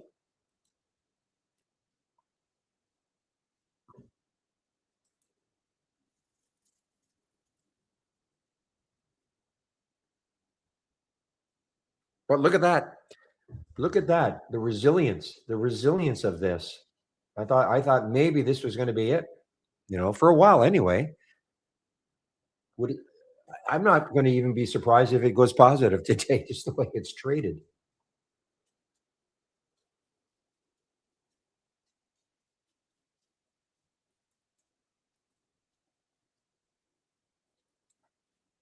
I guess I'm not on mute anymore. Sorry about that.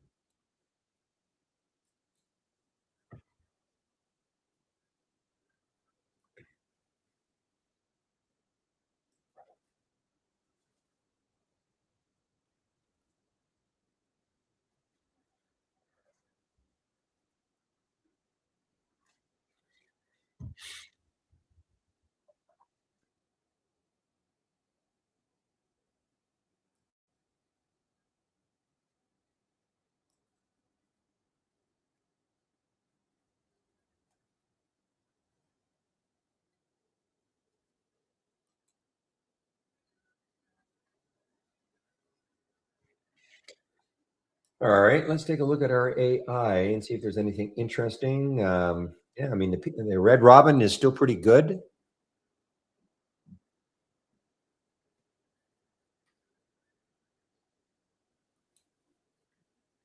Another nice earnings play. It's still pretty good. Following that wave up here.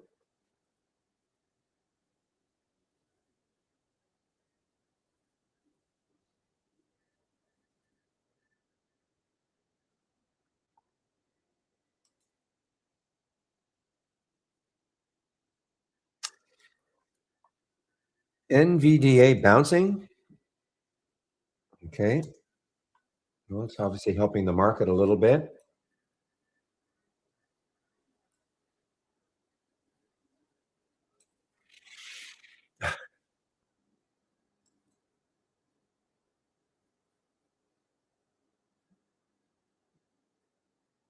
Now, what would be very funny, maybe, is if TTD starts giving it up, if the market starts to during a market bounce.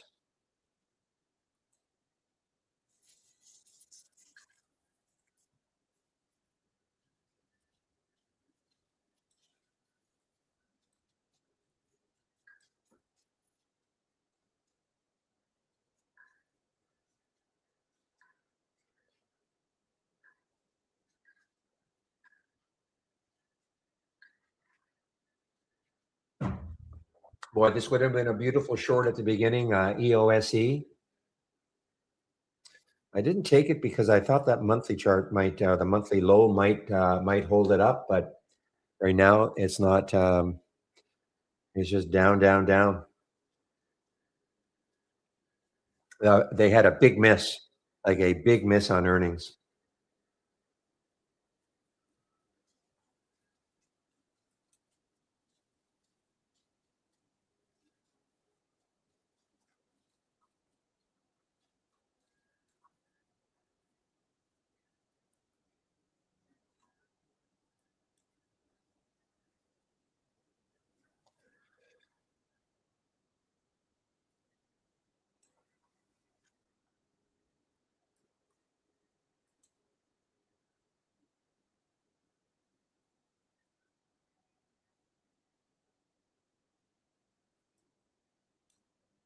So you can see how what the semis are doing now, guys. Look at SMH. Remember the last time we looked, it was straight down.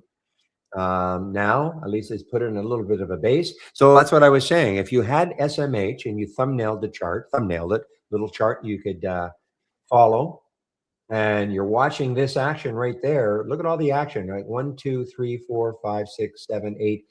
16 minutes, which is an eternity for us for day trading. 16 minutes right at the bottom here, holding, and then we get a little buy flag and starting to move. Now, how much? As William said, it's probably the I don't know where the 200 where the VWAP is for NVDA, but there's the VWAP for SMH.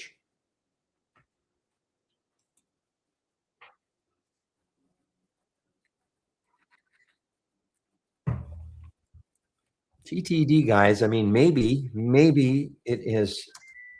Just give me a moment, please.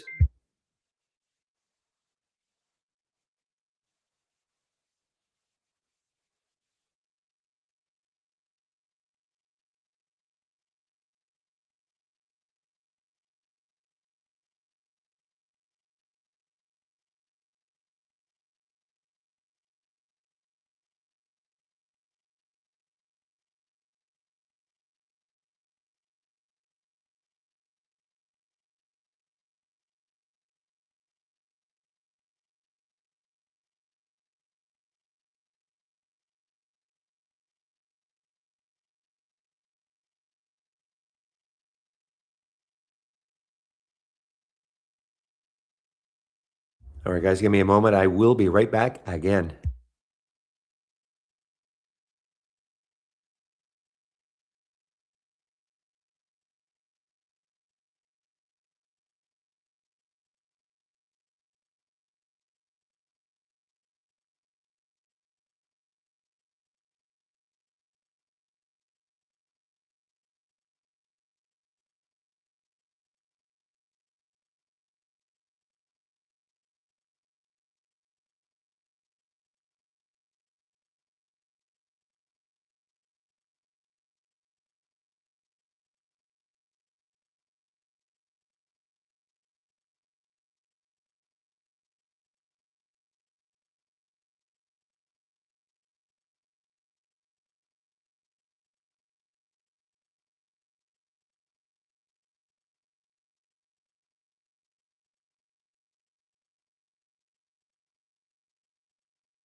Okay, guys, I'm back again. Boy, what a fast morning. Quarter to 11 already. Now, VIR is back up again. It's tempting me. I may take a little bit of this and just hold it, just to see if it has some crazy move over the next weeks or so. I'm not telling anybody to do the same thing. You have to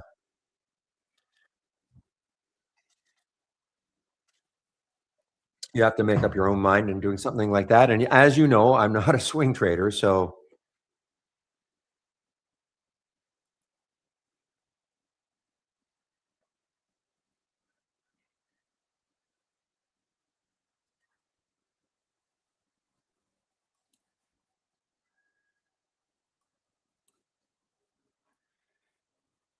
well, glad I didn't try to short TTD. I mean, this is just, well, I would have had a stop, but still, it's just so darn strong. Again, it would not surprise me if it actually went positive. I mean, William, did you have a chance to really look at this one to see whether or not, I mean, was this just really overblown? I mean, there's some massive down. Well, okay.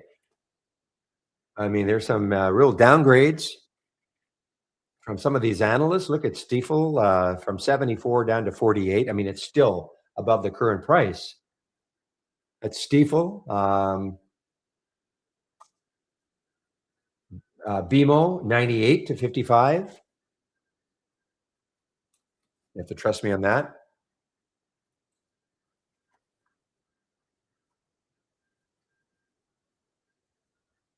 So it's all these downgrades that really hit it. Susquehanna, 85 to 34, 85 to 34. Wow. I mean, these are big. I mean, they're still above the current price, but those are big drops from what analysts were thinking the stock could get to. So I mean, that is I don't know what to say about that.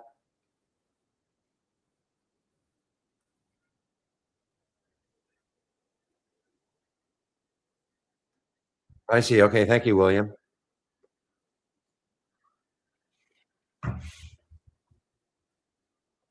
Just weird trading action. That's all, in my opinion.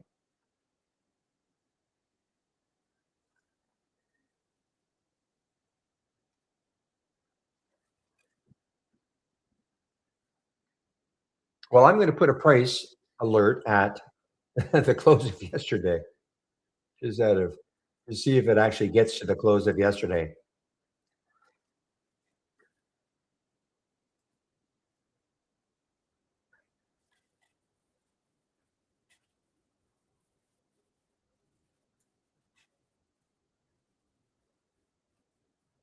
Well, VIR, I have a thumbnail chart on my one of my other monitors, Sirfac, okay? But TTD, you should see it now. I may talk about I have some stocks thumbnailed on my other monitors, okay? Like small charts. So just because I may be talking about something, I may not be displaying it, but TTD is being displayed right now. Are you new to trading? Just out of curiosity?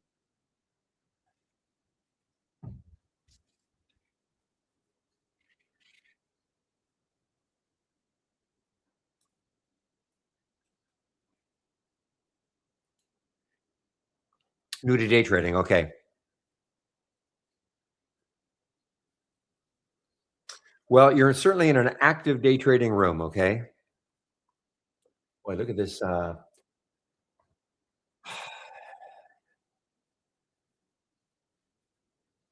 $1 to go.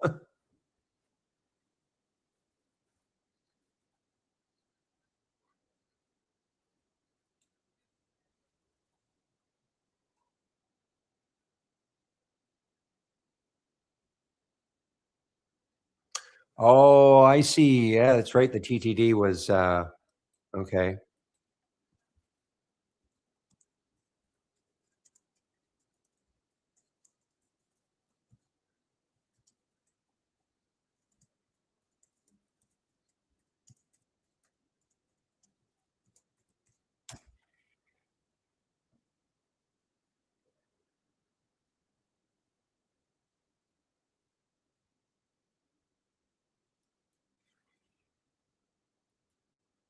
Only $20? That's not bad then. I know what you mean.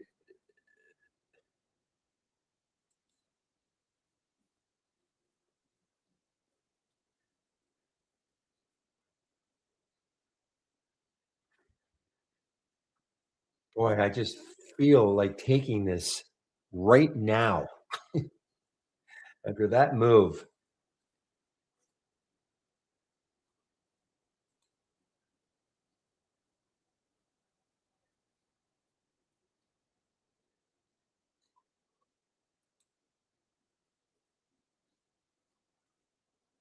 Oh, I see. So the answer was yes. Okay. I'm talking to William. Okay.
And you're just using the heartbeat? Just using the heartbeat, William? Really?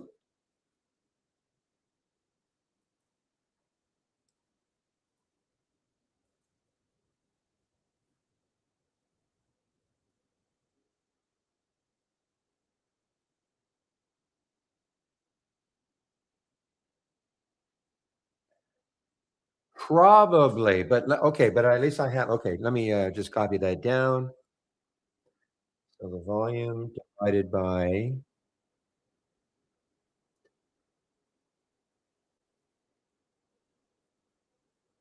3,000,000. So 3,000,000 average volume over, what time period? Talking to William, okay, guys? 3,000,000 average volume over what time period, though? 10 day, 3 month, 1 month?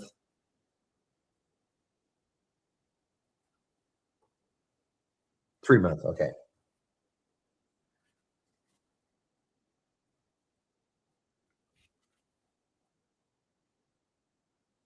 Okay, I'll, take a look at that.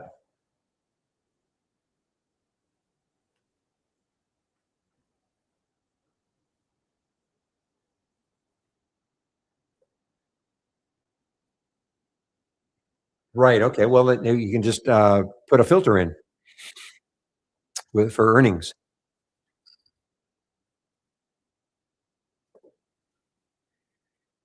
Just, use the minus 0.25 and the 0.25. That'll just show you the earnings plays.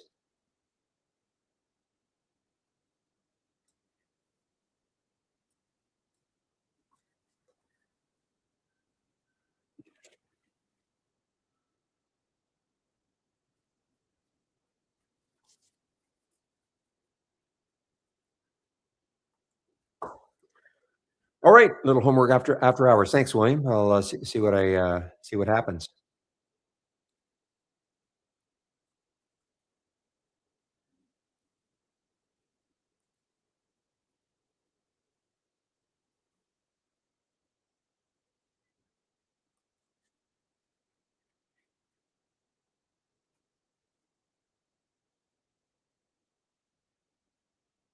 Okay, Tanaka Mata in our YouTube room. How do when I'm on the swing, you mean the swing channel?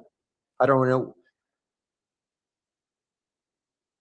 Are you talking about the swing channel?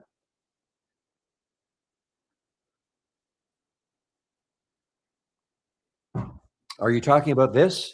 Clicking on new and then dock channel bar, talking to Tanaka in our YouTube room. Are you talking about the Swing Ideas channel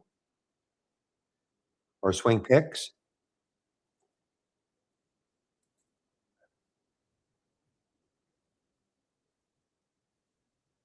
Are you is if that's what you're talking about the Swing Picks channel?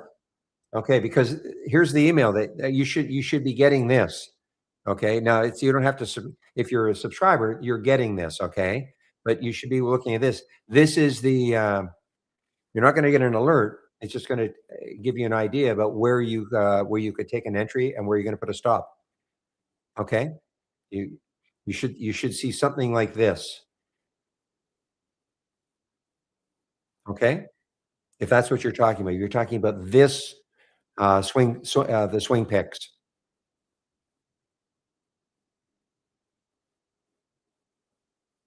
Okay.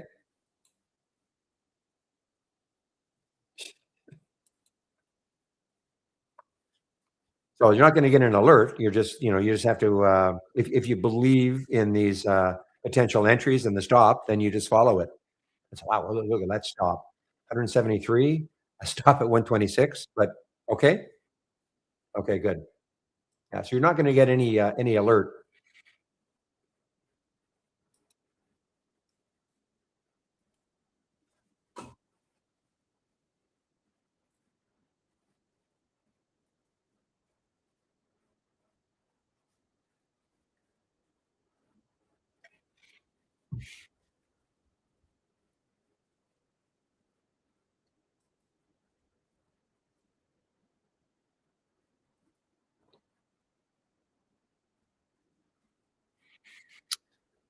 Okay, guys. Wow. Well, I'm, conflicted now on the VIR.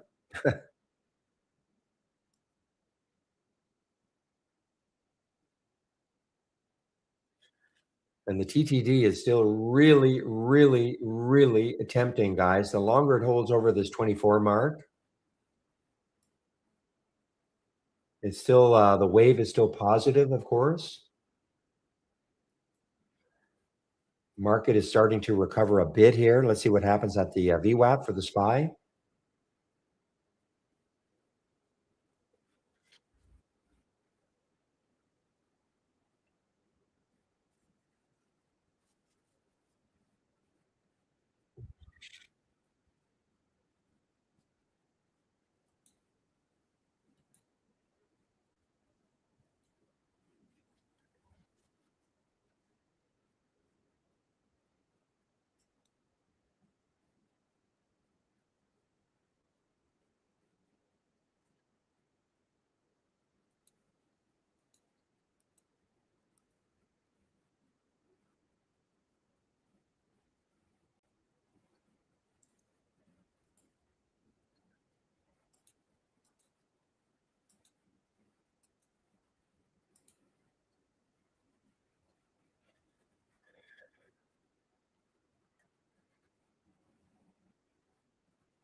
All right, guys.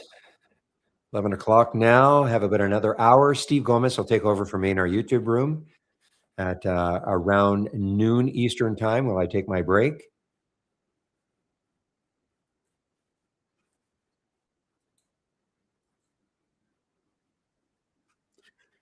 Keep an eye on that TTD, guys. I mean, the longer it holds over this 12 mark, or 12 mark, 24 mark, we just might have one more little lift, maybe get close to the close. Monica, you have to be using, you cannot, okay, you have to be using the dock channel bar, okay? That is the reason for it. So click on new and dock channel bar, not channel bar, not channel bar. I wish I could put a giant X through that, okay? You have to use the dock channel bar. When you do that, no problem, okay? That was the whole purpose of the dock channel bar. Because people really couldn't surf through the channels without having their layout though.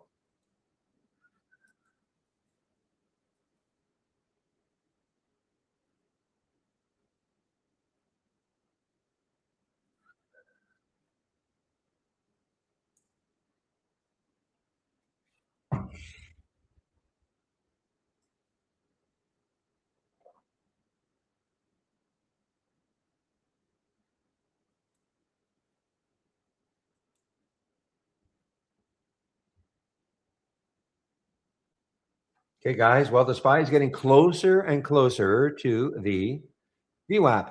Will that act as resistance on the way up? We're going to power through that.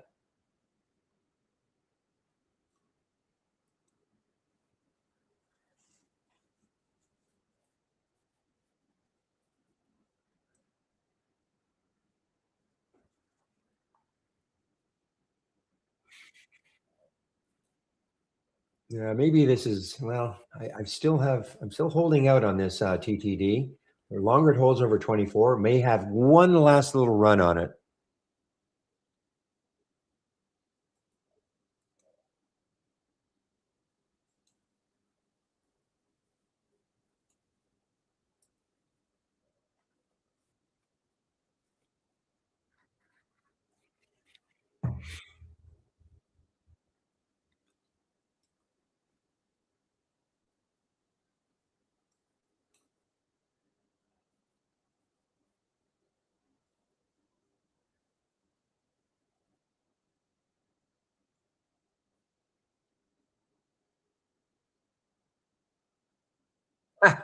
Good analysis, William, of the QH.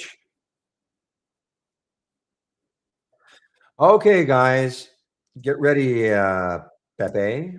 Here's the CELH, guys. It's still a strong earnings play, but dropping down below that whole number of 56. Maybe, just maybe, this will be the start of a move down underneath the VWAP.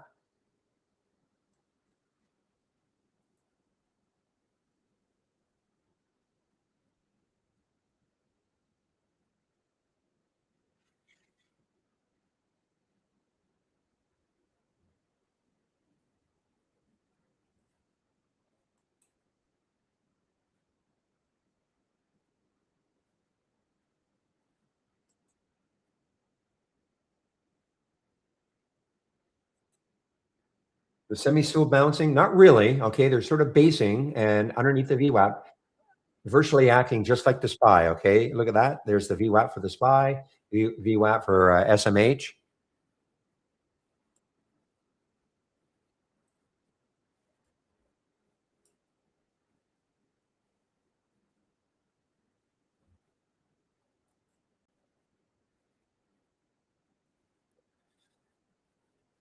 All right, guys. Well, TTD still over 24.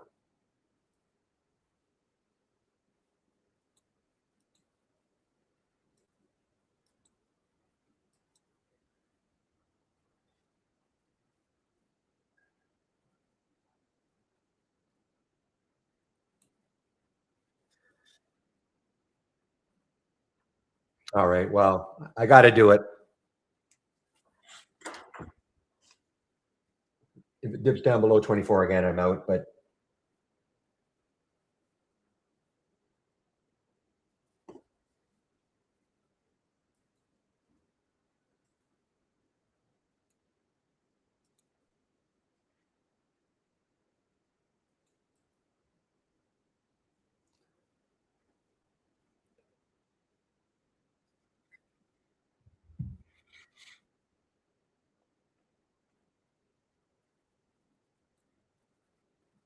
NVO,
okay, guys. Let's see. How is the PRVA doing? Another earnings play. PRVA still positive.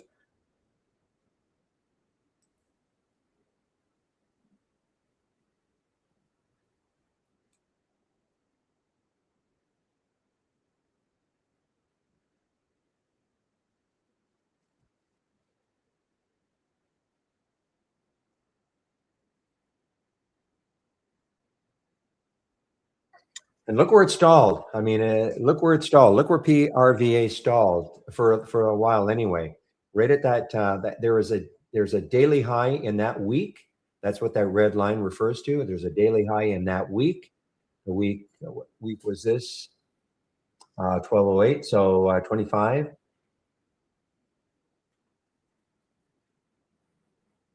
So in December there was a high, and it hit that high, and look what it did. It stopped so far.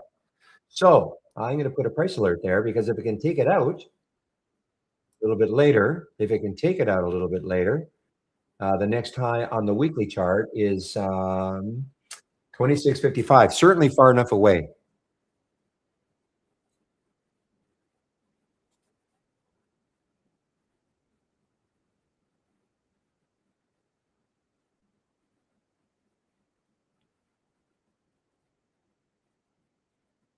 So when you say the stocks are in play, William, what do you mean by that exactly, though? I mean, we can obviously in the pre-market actives up and down, we see the stocks that are in play just by the fact that they're huge volume, huge not relative volume, but just huge volume up a lot. So what differentiates it? When you say a stock is in play,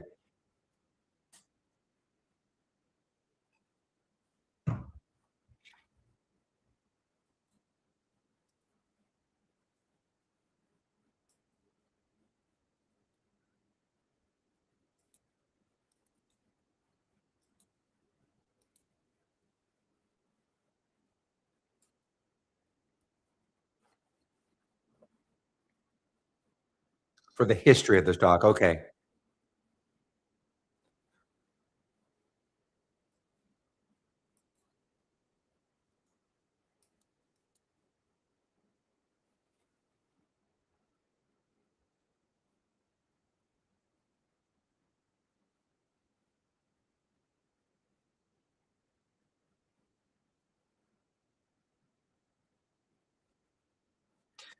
Well, guys, CELH is falling. CELH is falling. Okay, we mentioned this one on a break of the 56 level.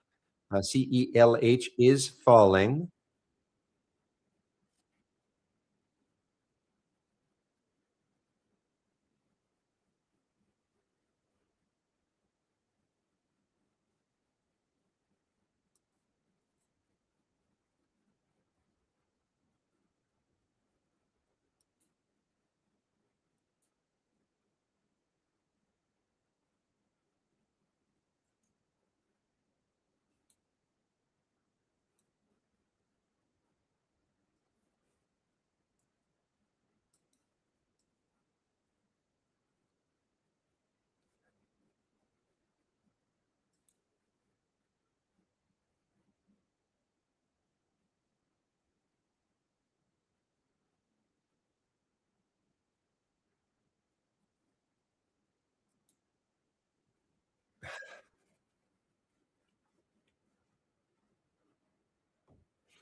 Okay, guys, just really looking at a couple of things on my thumbnail charts to see if there's anything interesting.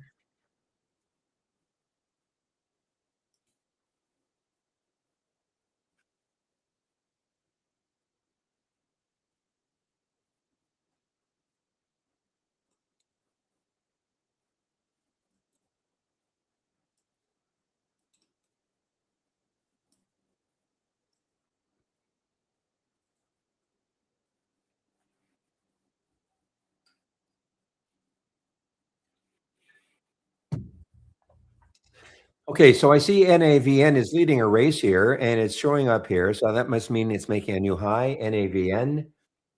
Okay, NAVN. Looking left, yeah, to me anyway, looks like there's too much resistance between 1050 and 11 for me anyway on the NAVN.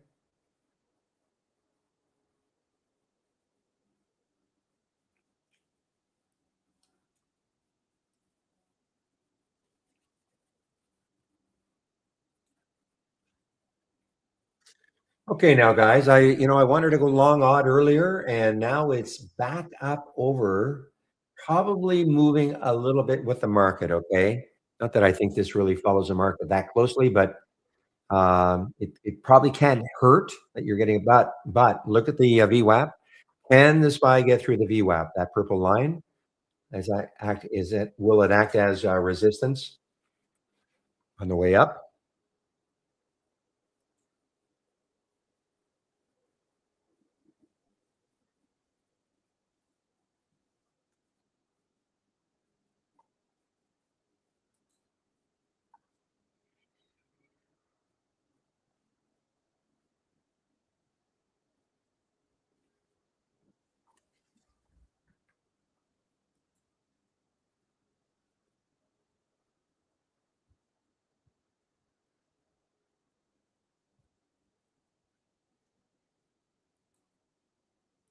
Now, William, are you using that scan just in the pre-market, or do you follow it all day? Well, I see what you were talking about, the QH being the next China stock to go to zero almost.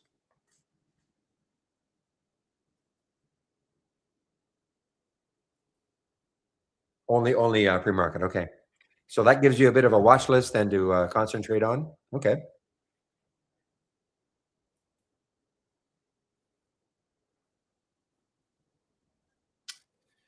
Boy, Warby was a nice one from that scan. Your scan, though. Look at that, Warby, just beautiful.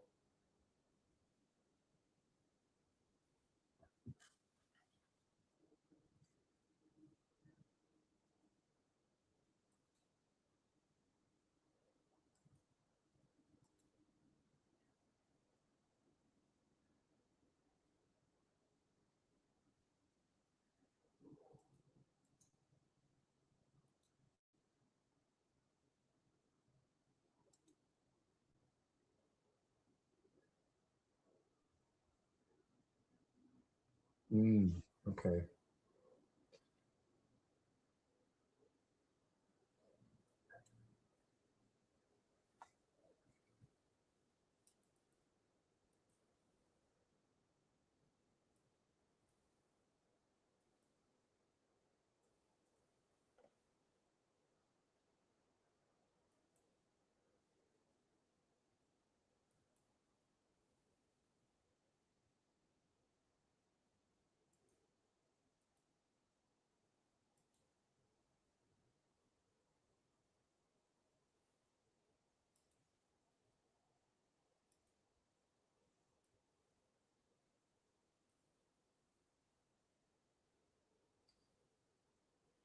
All right, TTD, make a little bit of a move for me.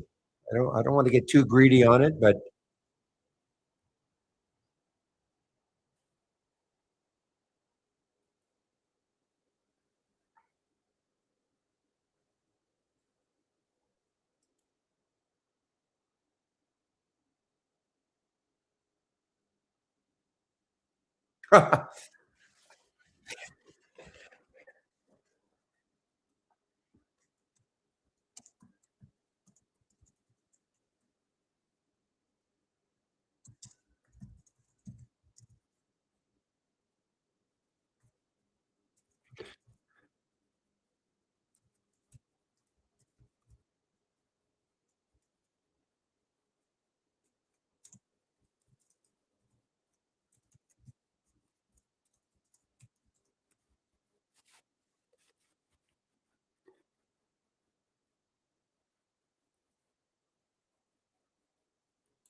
just give me a moment.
All right.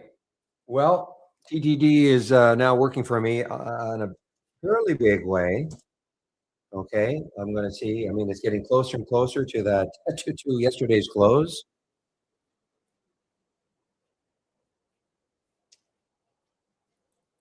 So many variations of your scan now, William. I don't know which way is up. I have to. I just want to load one of them.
Okay, guys, sorry, 11:20 now. So I have another 40 minutes or so. I'll be taking a break in about 40 minutes. Steve Gomez will take over from me in our YouTube room for about an hour as I take my break.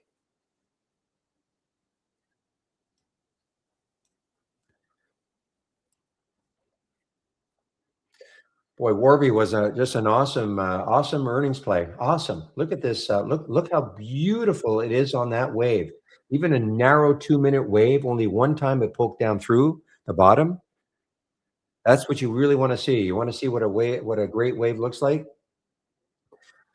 Put Warby on a 2-minute chart, certainly on a 5, but on a 2-minute chart where you expect a lot more volatility. Um, and print this out. That's what you want to see, a nice narrow wave, and hardly any of the bars, poking down below the bottom of the wave. The TI wave, the TI wave.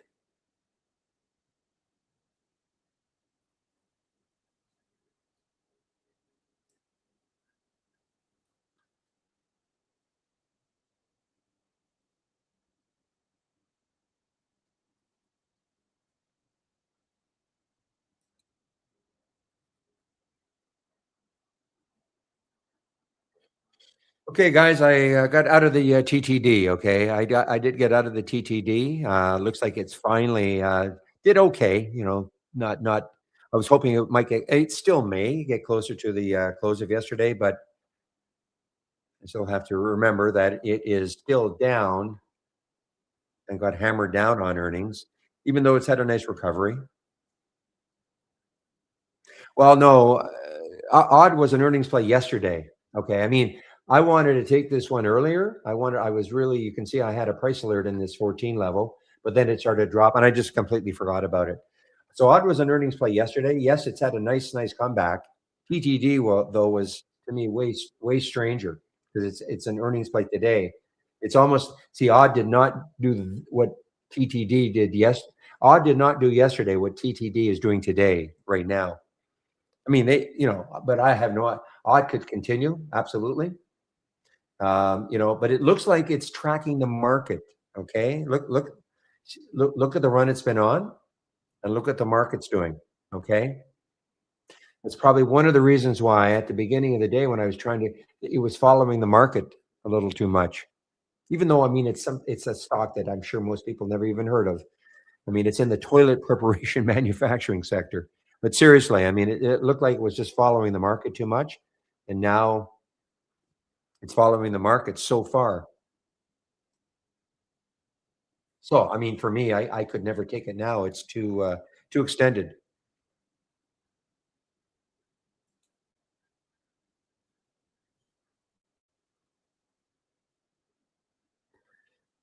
Another earnings play. IMAX, another earnings play.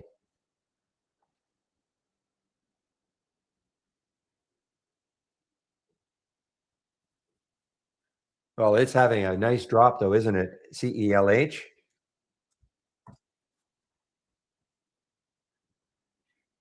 Right? There was the break right there, guys. I mean, look at that little sell flag, but right there, right in that little consolidation area, it was below the VWAP.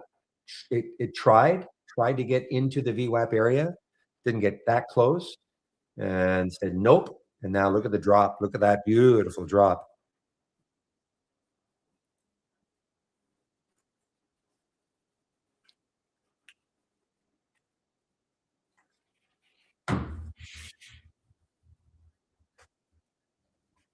And William Saver stock. Now, Poe, calling all Poes. So this just got halted on the way up, and that's the QH. I know you love these things. Got halted on the way up. Look at the volume that came in. But it's halted. It's halted on the way up. So there's the halt price, 50 cents, 52, potential open.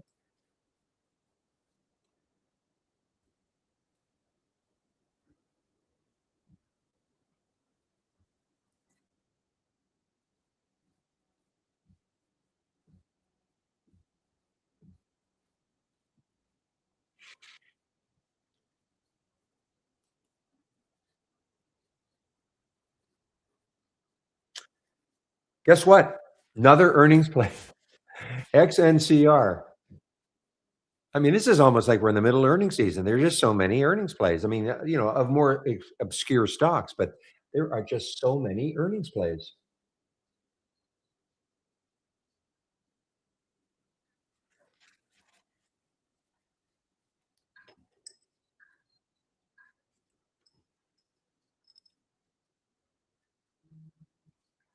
IMAX continues the move, guys. IMAX, earnings play, IMAX.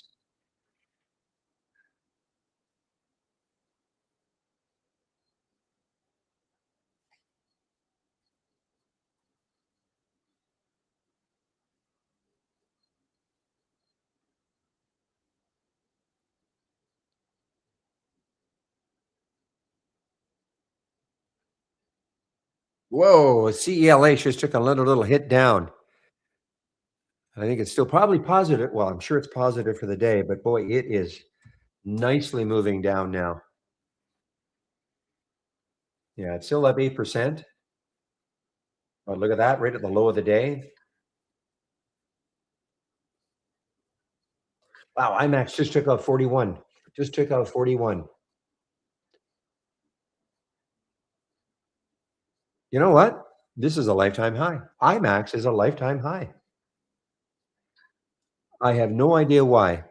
Who's Did they do anything other than present? And I mean, they must do other things other than just presenting in theaters. They must.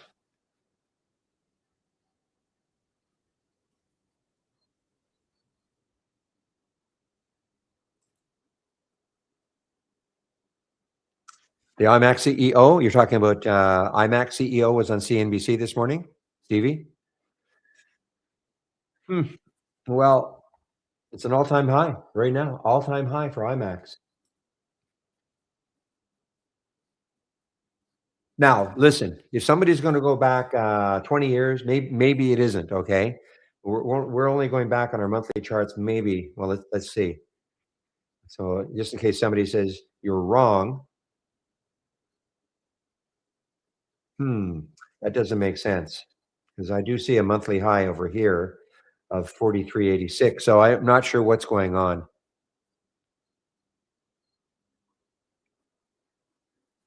Yeah, I'm not sure what's going on. Why we would be presenting a lifetime high?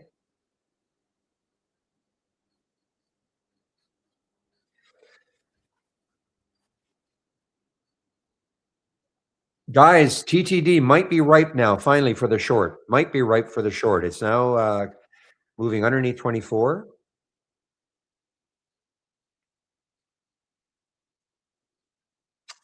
Yeah, I cannot explain that.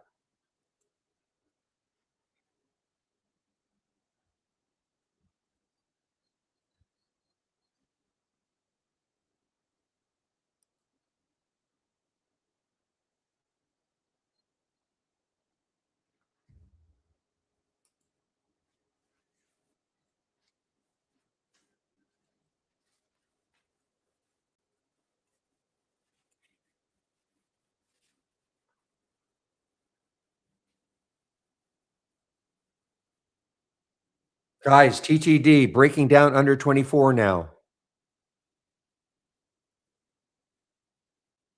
Yeah, no, I do see that. I do see that. I don't know why.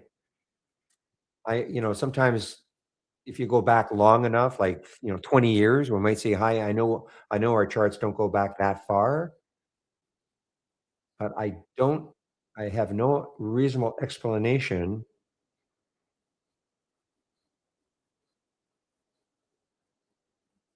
I mean, that's 10 years ago, but normally maybe we're only going back 10 years. So we're in 2026 now. I don't know why. I have no explanation for that. Anyway, I mean, that 10-year high, that high in 2015 is probably, not gonna stop it. I don't mean it's gonna keep going higher. I'm just saying, I don't think we have to worry about chart resistance like that happened in 2015.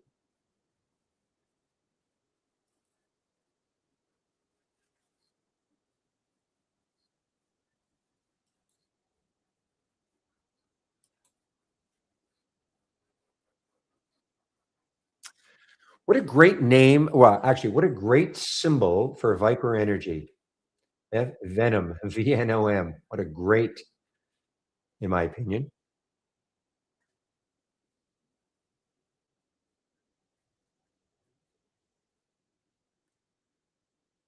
Come on, CELH. Get down to that whole number 54.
Hmm.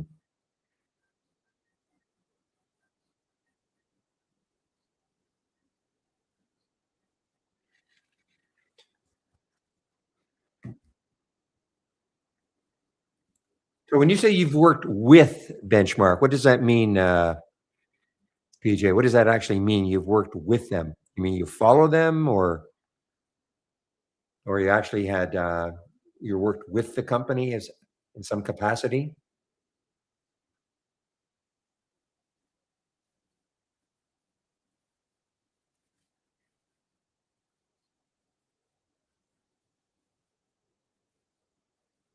Oh, okay.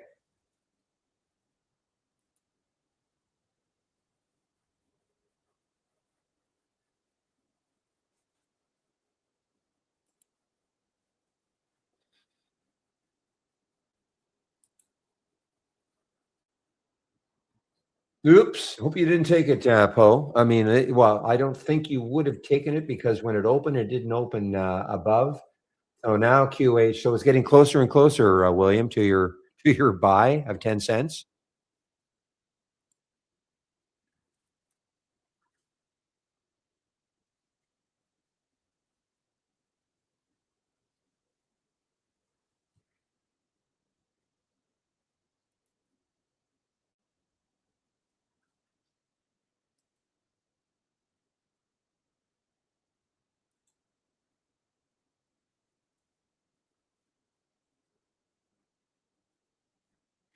Well, TTD is still strong.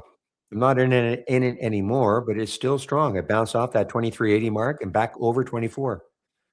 Interesting. Dan says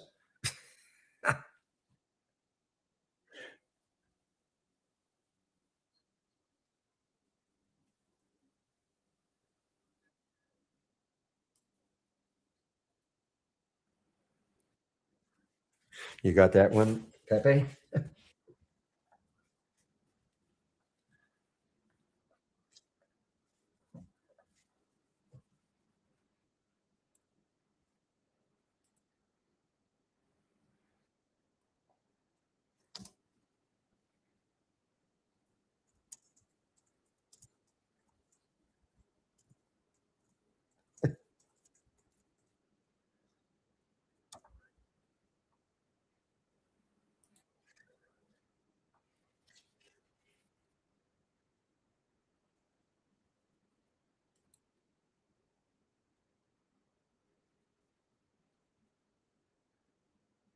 All right, so here's this PRCT, guys. So it's pulling back. It's still well, it's still down for the day, 23%. Will the VWAP hold it? Will it act as support, or will it pierce it and keep moving down?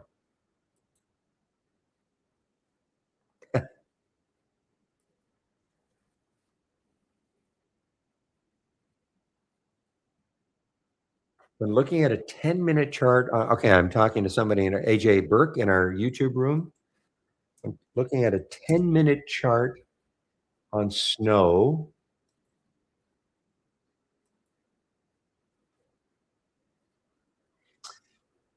Can you tell me what the wick and candle are called when it approaches 184 but fails? You mean a topping tail? That's all I call it, just topping tails.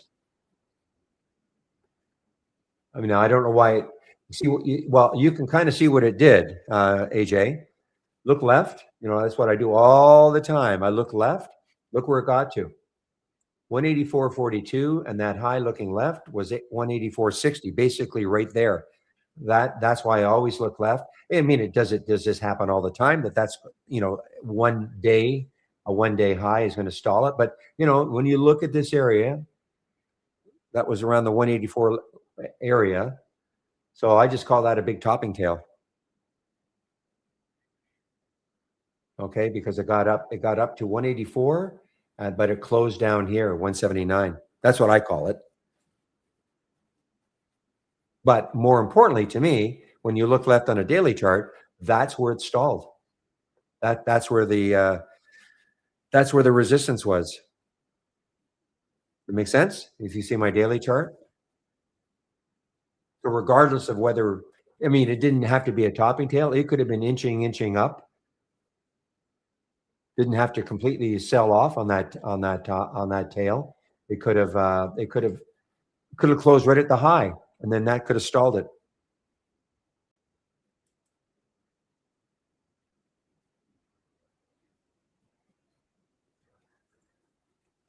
Sort of. I've never tried, okay, but I know that we've got something. I don't know if on a 10-minute, but let's take a look at topping. Okay, so here we do. So we do have some topping tails. You can try them. 2 minute, 5, 10, 15.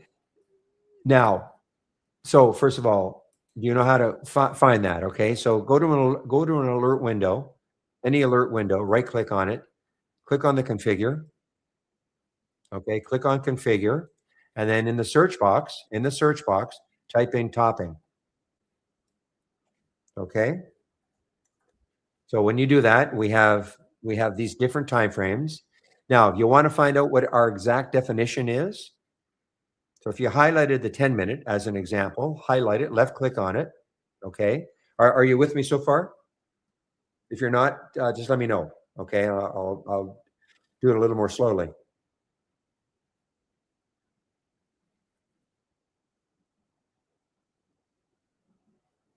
Okay. Just let me know so I can either keep going on this. Okay. So if you left click on the 10-minute topping tail so that it gets highlighted, okay? Now, click on the help, and that's going to show you, that's going to give you the exact notice that we have to have before it's not just a single topping tail. It has to have 3 ahead of it, I guess. A red candle with 3 preceding green or bullish candles. So that may not be exactly what you're looking for, but that that's what this is in here. So I don't know, for instance, in this one, there were not 3, but I'm using bars, but you can take a look at this, and you know what? It might work out well for you. So you're just not seeing a like a topping tail on its own. I think it's probably more powerful if you see a few like a few green candles ahead of it. Okay. And then you get the big, then you get the big topping tail, and maybe that is the reason why I start. Not necessarily in snow, okay, because it didn't look like that, because you see that this was a red bar,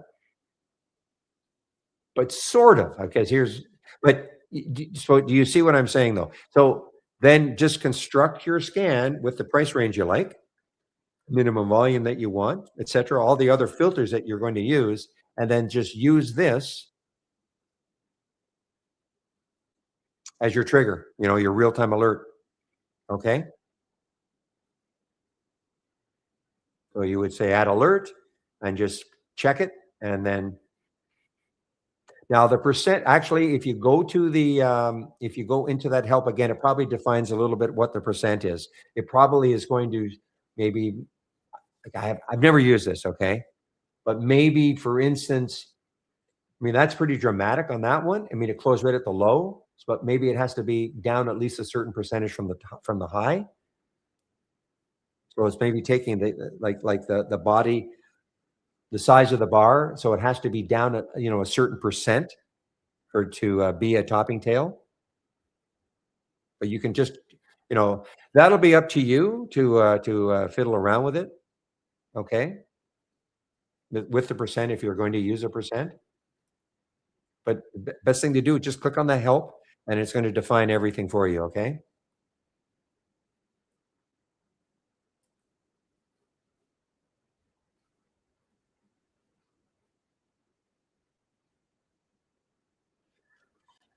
How reliable is TradeWave? Well,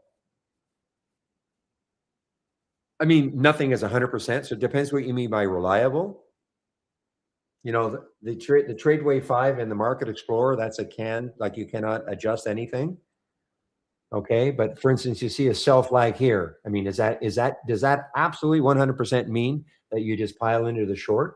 In this case, it would have been okay, but is remember all it's trying to tell you is that there's a change in the trend. Now, it doesn't mean that the trend is going to continue in the direction. It's just trying to tell you there's a change in the trend. In this particular case. So when you say how reliable, you can be the best judge of that by you're already using the TradeWave 5. Click on the alert and see what happened afterwards. Okay.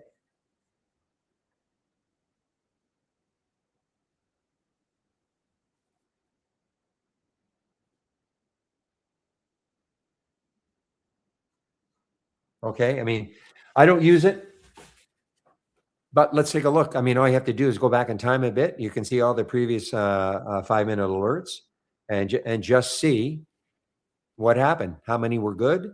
If a certain, you get 60 or 70% of them, went the direction for a while anyway, that'd be fantastic.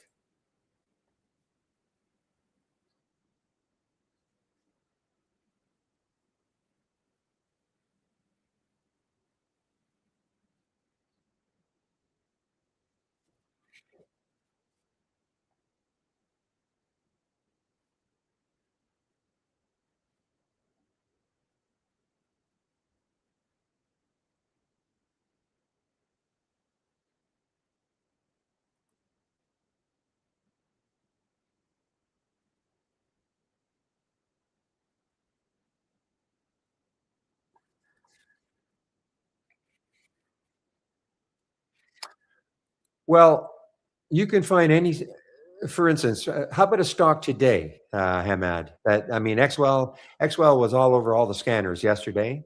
I mean, it showed up first as a halt, okay, and then it was showing up in this right here, and the movers to the upside versus movers to the downside. It was probably showing up in a volatile race. Any sort of momentum scan. I mean, there's so many, scans that would have shown XWell or CDIO. But give me one today that you're thinking. You cannot, unfortunately, Sirfak, you cannot get an alert. Okay, that's what we're trying to hammer the company on. We do want to get a real time alert when you get a buy flag or a sell flag. Okay, with your own scan, but we cannot do that yet. Okay.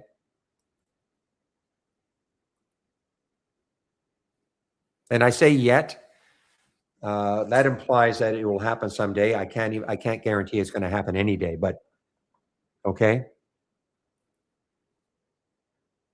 Okay, so first of all, barfly or butterfly, butterfly. If you do any pre-market work at all, okay, any pre-market work at all. I don't know. I don't know what time zone you're in, but we were talking about BFLY in the pre-market because it was an earnings play. It already had a big pop in the pre-market. So this is one that you would have been aware of in the pre-market. Now, Any sort, I mean, it's up 50%. Now, if you just want to see the stocks that are up the most today, I mean, that's a let me let me just adjust this.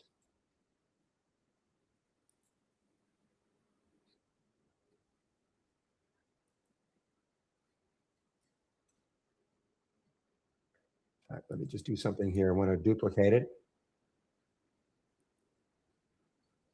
Actually, you know what? I'll just load a race.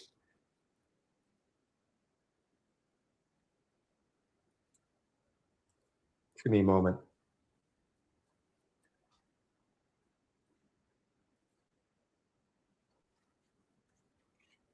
I mean, so if you just want to see the stocks that are up the most, today,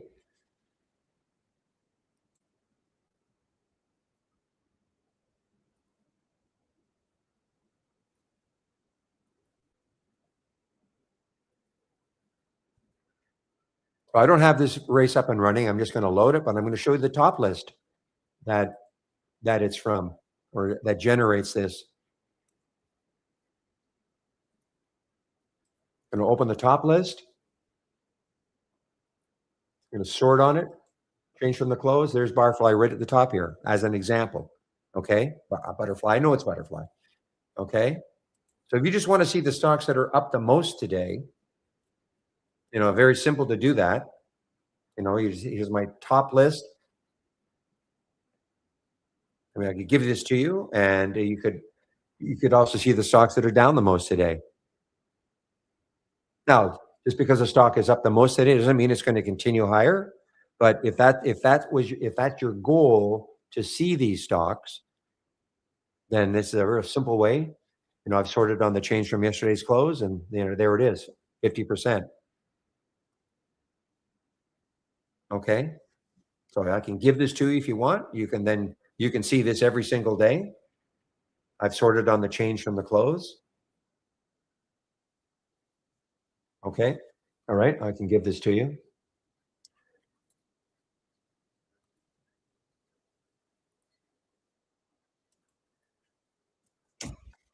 Okay.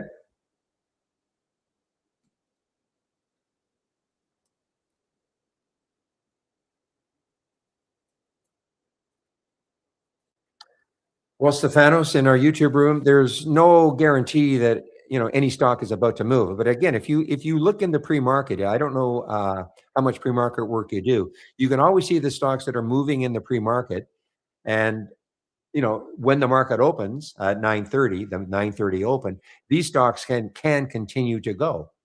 Okay, in either direction, of course. If you're looking for the stocks that are down the most. But if you're asking, well, what stock right now that hasn't moved is going to move? I mean, it's impossible. I'd love to be able to say, just do this, but it's impossible. Now, in this race here, these are a list of stocks. These are volatile stocks. So, I don't have this race up and running, but it's based on this. What time is it? I have to get out of here in about 10 minutes. That's okay. So it's based on this is the race or the top list it's based on. Okay.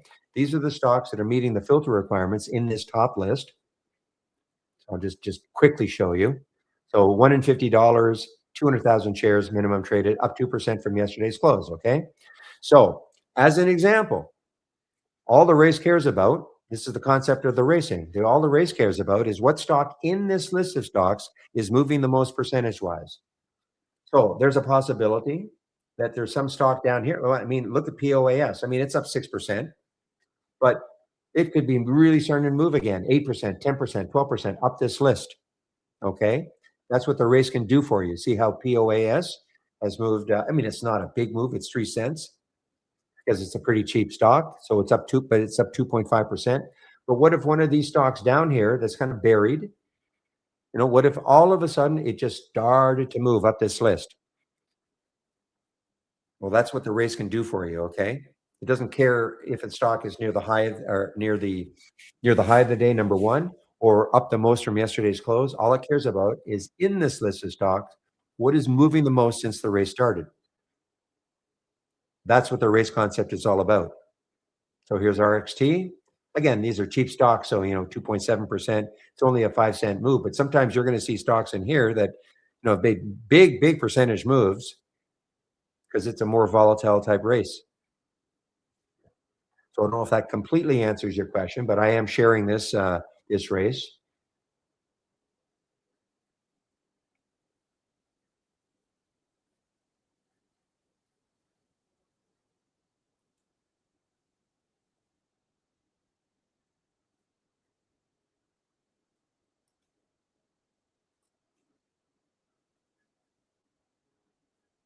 So that is on my homepage. Okay, so if you want that race and then follow, I mean, this race, well, this race, no, because these are stocks. These are already stocks that are near the high of the day.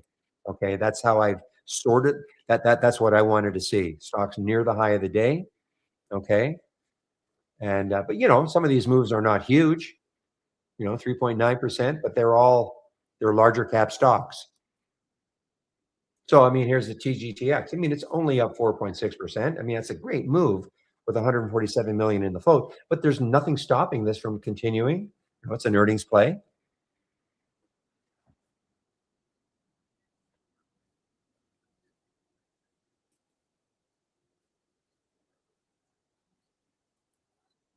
So again, if you wanted, well, either this race that I'm displaying or the other race.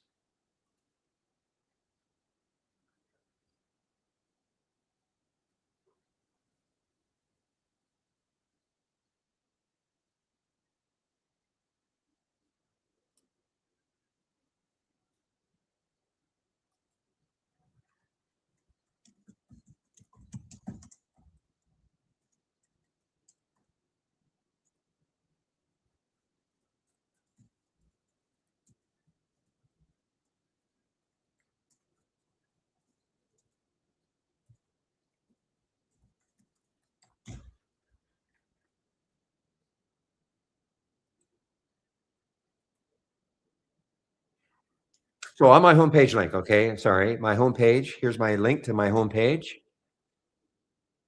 And so if you wanted to,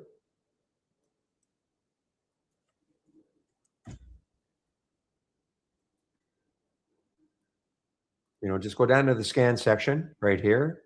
And here are the two races, the large cap gainers, and then that other race is the one I was showing. I don't have, I'm not running it right now, but you can look at this race, this other race.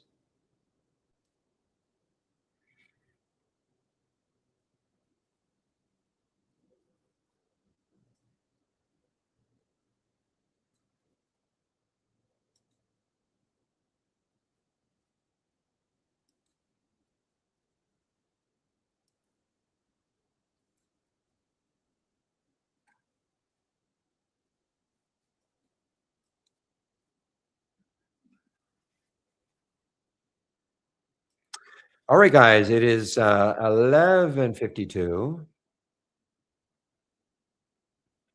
Yeah, well, keep coming in, Hamad. Keep coming in, okay? I'll do my best to answer your questions. Anybody who has questions about the program, and I can certainly try to answer your questions. N-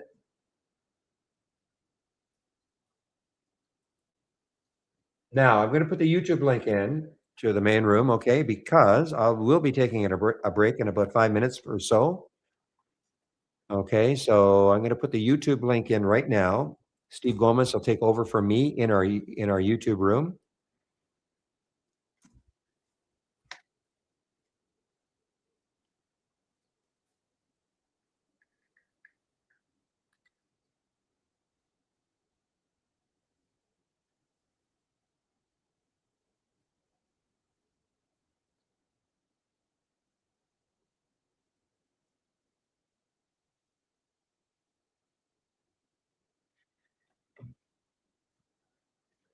And before I forget, I'm still here, of course. I'm just going to put the announcement up though, so I don't forget to do it. I'll hang around until Steve shows up.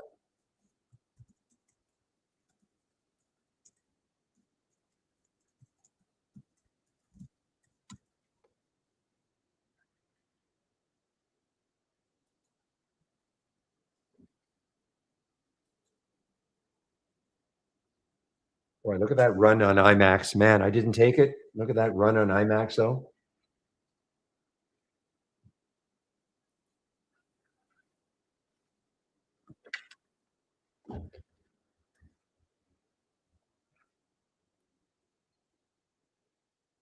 TTD doesn't look over. I mean, it may still have another leg up, and it may still get close to the close of yesterday. Completely fill that gap.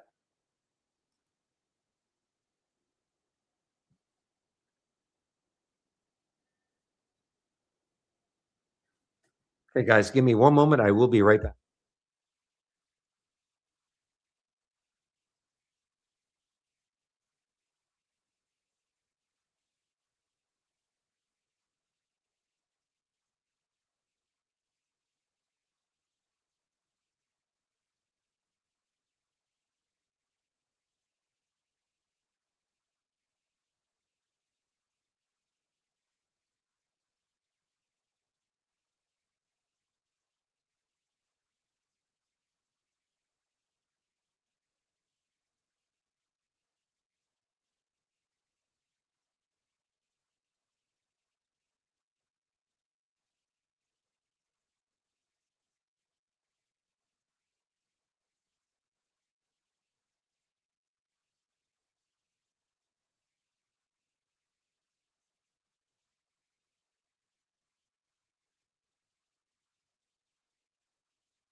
All right, guys. I am now back for about a couple of minutes, just waiting for Steve to show up.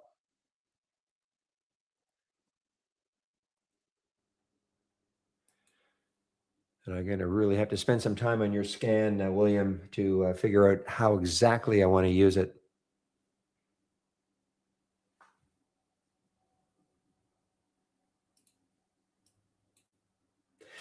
Well, Mr. Singh, you're asking, I mean, I've talked about the IMAX. I don't know if it's going to keep going higher. Okay. I know you're not specifically asking about IMAX, but I have no idea if it's a strong earnings play.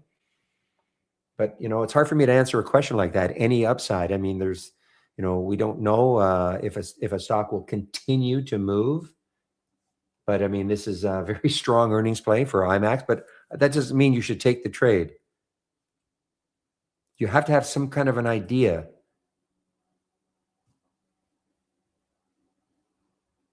about how you want to trade. I look at stocks near the highs of the day. That doesn't necessarily mean that's what you want to do.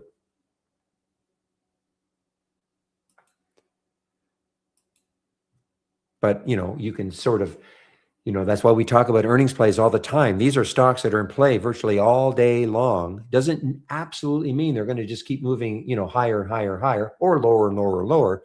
But they're usually what I call in play all day long. The volume is still usually pretty present all day long.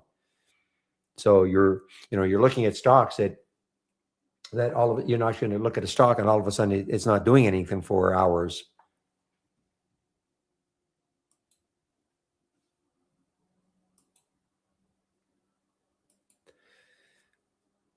Okay, guys, as I say, I'm just waiting for Steve to show up. But there's been just some, I just have to fine tune your scan a little bit, William. I'm getting too many alerts, and I have to, I'm just missing so much because I'm getting too many.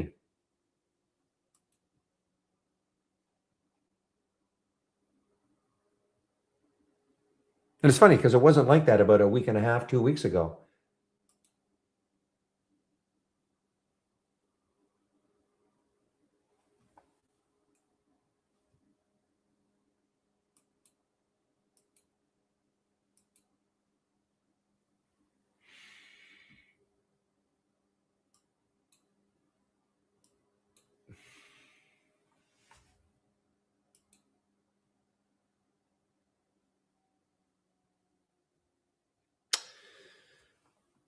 All right, guys. So I think I just heard a little pop. I mean, Steve is in our YouTube room now. So I'm going to take my break now, guys. We'll see you in about in the main room.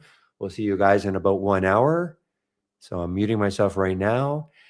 And now I'm assuming it's Mr. Gomez, who is, yeah, I see your little face My little in the face. left-hand corner. So I see that. Well, I know you don't have a little face, but this is what I see. Just maybe you don't see that. I I'm see. getting there. Okay.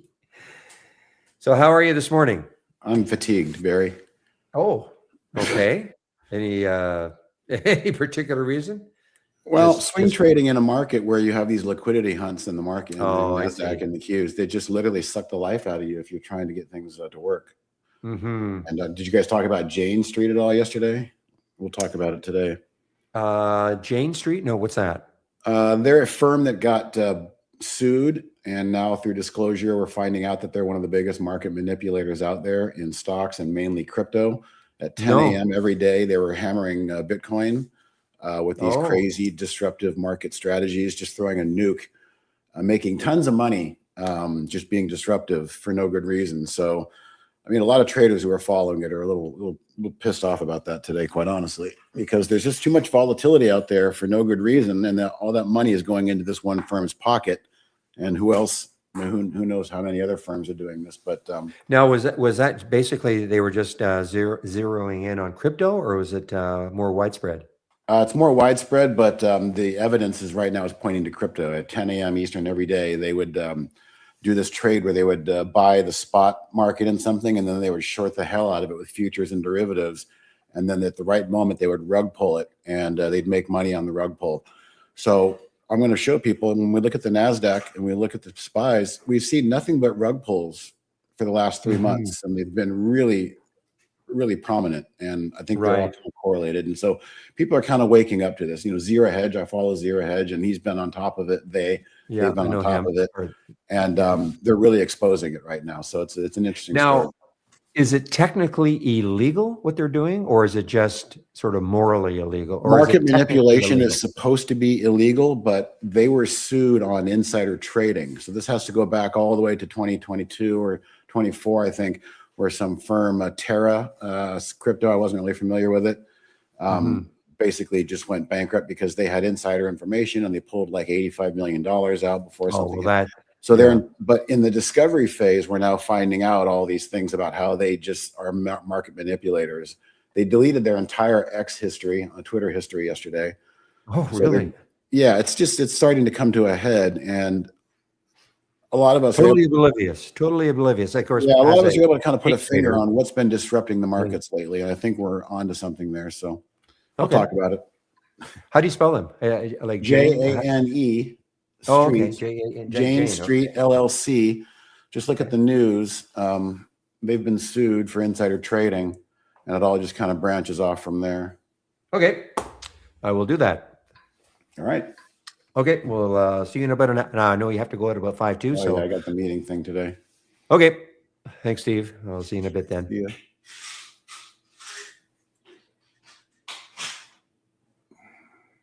All right.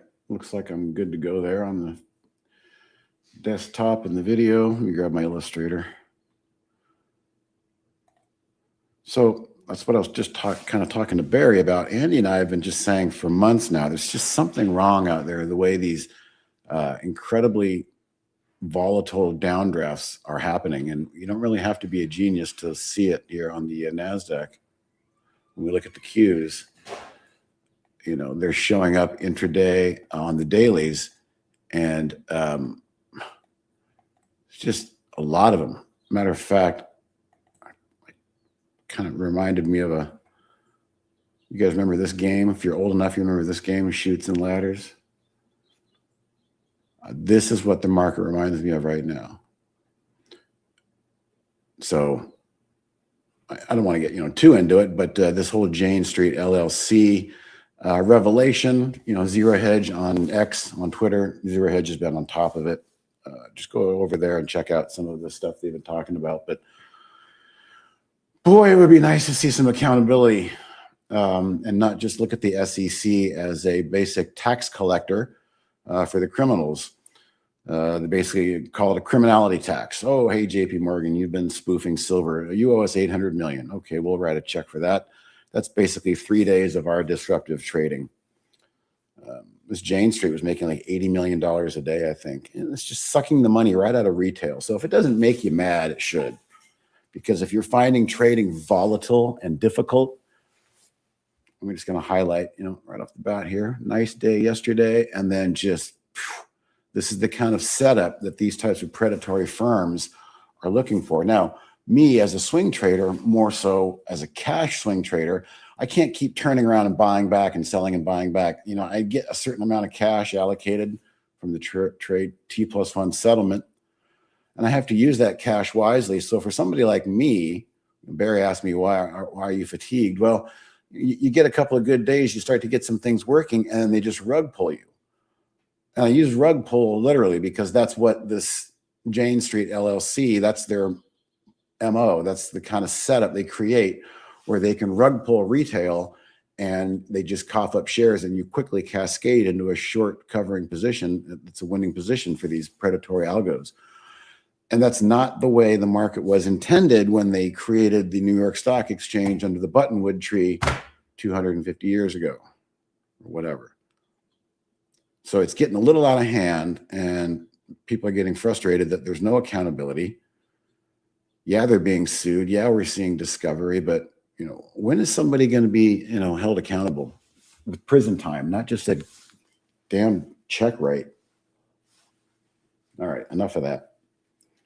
You guys are always guaranteed some sort of a macro rant from me. But the reason we're here, of course, is for support.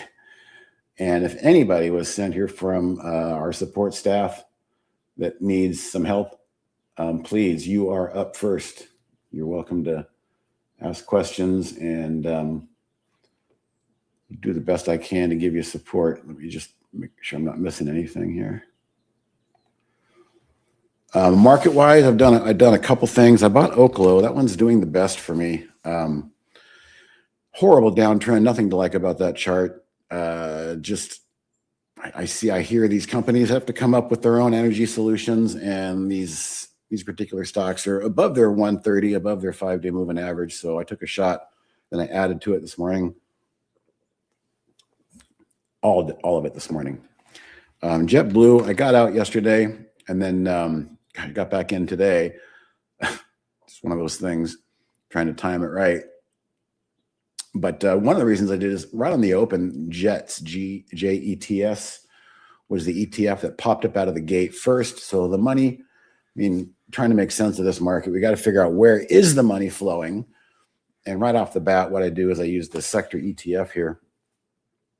And I've got it double-clicked and highlighted to change from the open. So I'm only curious. I only want to know about what stocks are strong from the open, not the close. And early on, for the first half an hour, JETS, the airline ETF, was the strongest. So I thought, oh boy, this JetBlue is fighting under the 5-day moving average. It's consolidating. So I'm underwater for the moment, but that's fine. I'm going to give it a day or two and see if we can buy the low end of this range here.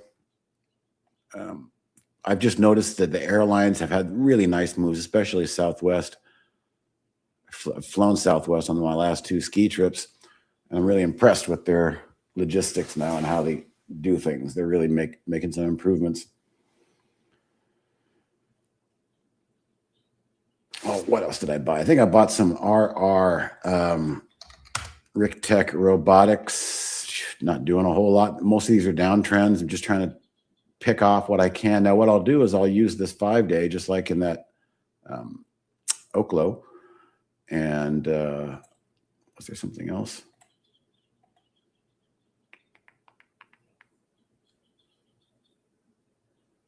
Well, JetBlue is under the 5-day, but just like in Oklo, trying to lean on stocks that are in a downtrend, but they're holding their 5-day moving average, which is this intraday blue line here. And you can see that was a nice test. So, and then a nice test here of the 10 SMA.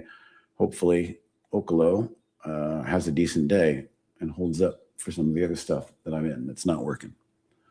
But so back to RR, RickTech, I'll cut it if it can't hold above. If it comes back down here and just bleeds down in here in the 560s again, I'll cut it by the end of the day. It's got to hold. If these stocks are in a downtrend, I'm going to try and lean on the 5-day moving average holding up to confirm a reversal in a major daily trend. So it all starts right here.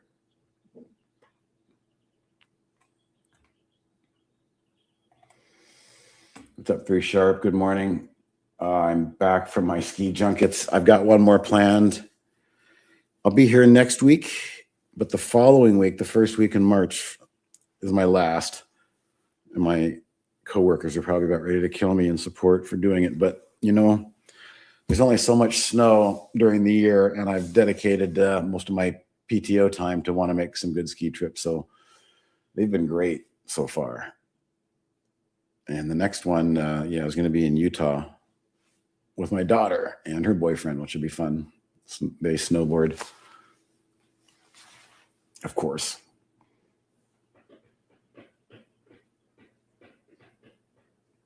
But happy to talk about whatever you guys want to look at. Again, you know, if you're just joining, I'm just kind of lamenting the fact that we've had a very volatile sideways market with lots of chutes and ladders. And these types of intraday things are now coming more and more clear.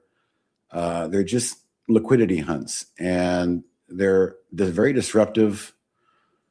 And until the market picks a direction, we're probably still going to see a lot more of this. So we had nowhere to go. We had hope and conviction and hope that we could break out of the range yesterday. But right as the opening bell rang today, that pretty much squashed any of those hopes.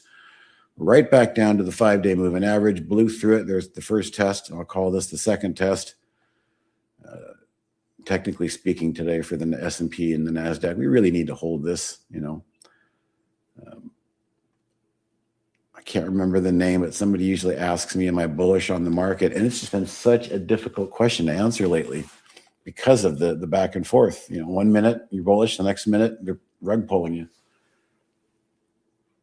Yeah, I haven't touched this one in weeks, but I thought, you know, I wanted to maybe get some diversity into some of the robotics stuff. And it's banging up against the 10-day simple moving average on the intraday. Just an ugly downtrend, but eventually downtrends can reverse, but you just have to play them correctly. And for me, what that means is zooming in over here to the 15-minute chart, and we start to see a flattening 5-day, which is important. Starting to get flat right there. And a little green candle right there. So these are the levels that I will lean on intraday for a day trade. And the day trade will turn into a swing trade if it can close on highs and give me a reason to stay in overnight, and then pray that we don't get a rug pull tomorrow. Tell them you're sideways on the market. I am, yeah. I am a little sideways today. I'm starting to get a little frustrated, primarily because we can now put a name and literally a face on the Jane Street people. And like Andy had said, I don't know how some of these people can sleep at night without a conscience. You're basically just raping and pillaging retail every single day to line your pockets through nothing more than market manipulation. And then back to the SEC, they don't really enforce. They always kind of come after the little guy. Hey, you wrote a newsletter, you told people to buy this and you're in trouble. And then they go and they have lunch with JP Morgan and BlackRock. And they want to make a PR story go away. Then those guys write a giant check. I think the SEC, somebody should ask AI or Grok. I think they're sitting on like $2 or $3 billion. What the hell do you do with that money? All that fine money. Criminal tax. Oh, thoughts on a TTD short at 23.90? That's a good specific question, Paul. Let's take a look.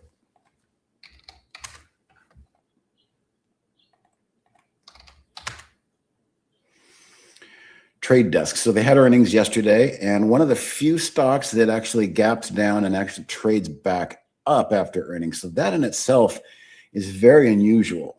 Normally you'll get a gap down like ARRY had bad earnings. They're probably going to take a couple days to sort that out. So the Trade Desk, I see what you're doing, and I would say it's a good risk reward. the first indication of a green candle that closes back above 24 would be your out.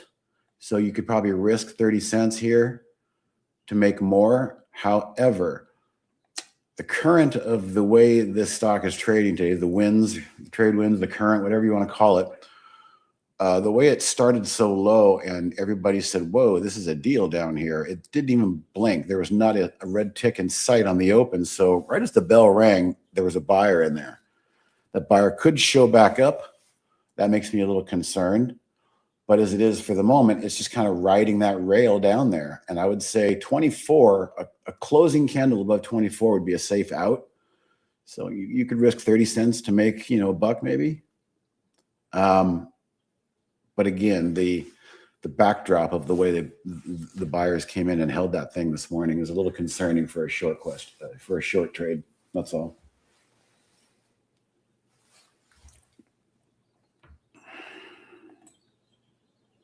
Gosh, dang it. I don't want to day trade this stuff. I want to hold on to it.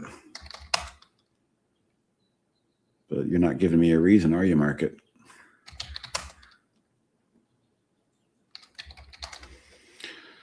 So crypto, I've got some XRPI, which models XRP, and I've got some HBR, which models HBAR.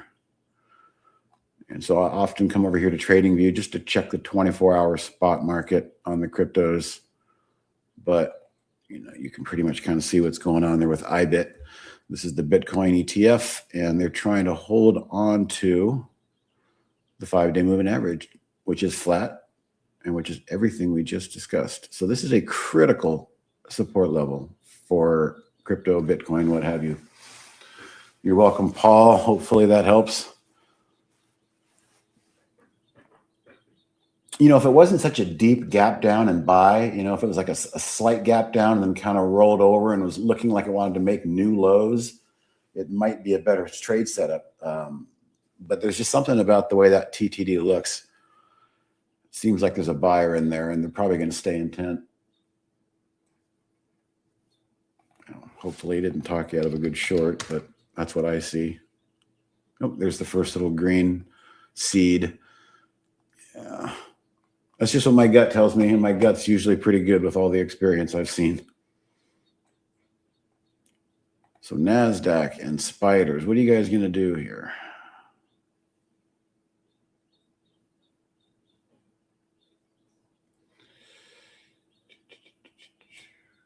Okay, all right.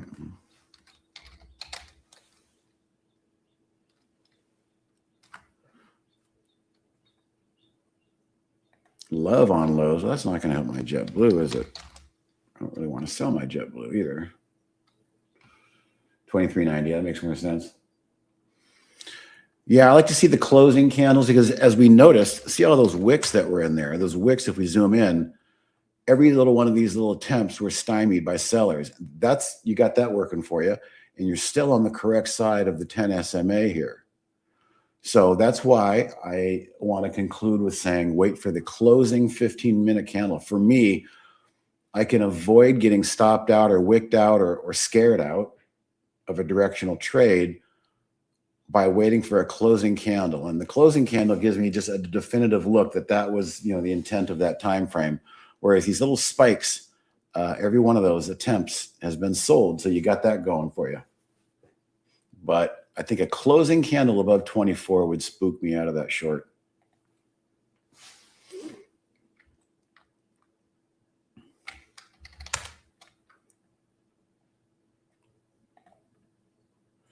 So once again, the silver miners and energy and gold miners are the strongest now from the open.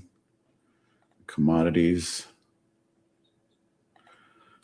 Software trying to bounce back after a brutal month of AI drubbings. I'm really focused on this Bitcoin. I want to see this Bitcoin IBIT hold that 5-day moving average. And if it can, then it'll take care of the other stuff I'm in, XRPI. I'm still in DJT, which is also a nuclear play. Don't forget. An Oklo nuclear play. But yeah, Trump did tell those big companies, hey, you're on your own for energy, for power. You want to turn on these data centers, you can't steal the power from the people's electric grid. It won't accommodate it. So this is the perfect time in history to reformulate the way in which these big companies generate power or get power.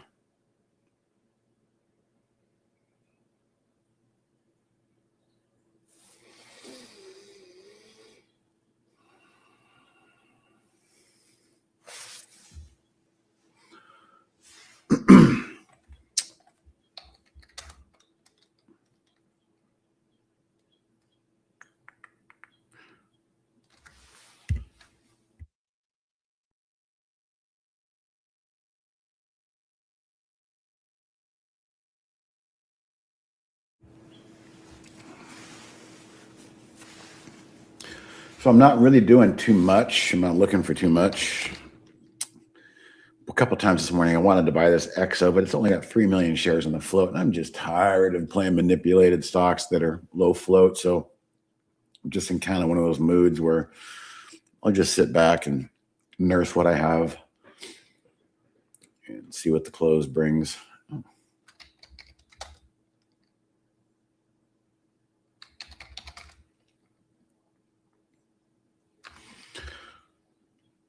So definitely looking for a reversal, and maybe we can get a green candle to close above this 10 SMA here on the ETF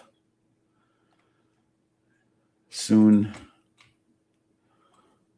Otherwise, the crypto markets are going to continue to bleed off a little bit.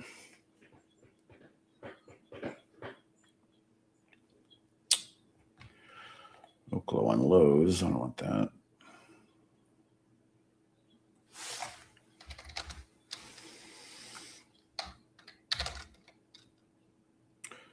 Feels like the S&Ps and the NASDAQ are trying to dig in here, but you never know.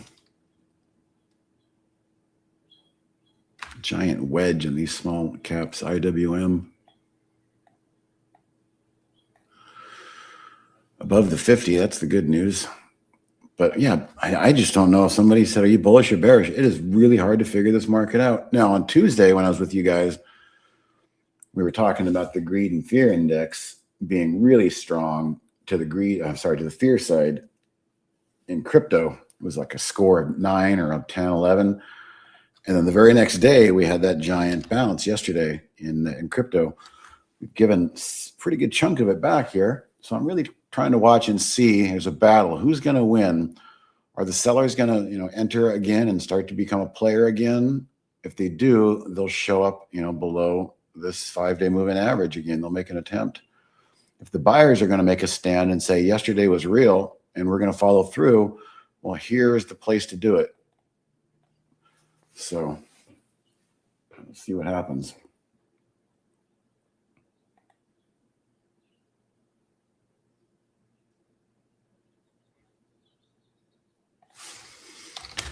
That RR might be threatening, but I gotta try and give these things most of the majority of the day. When I start, selling things as a swing trader midday and not giving that cash to work a chance into the close, sometimes it's hard, but more often than not, I regret selling something midday that I should have kept.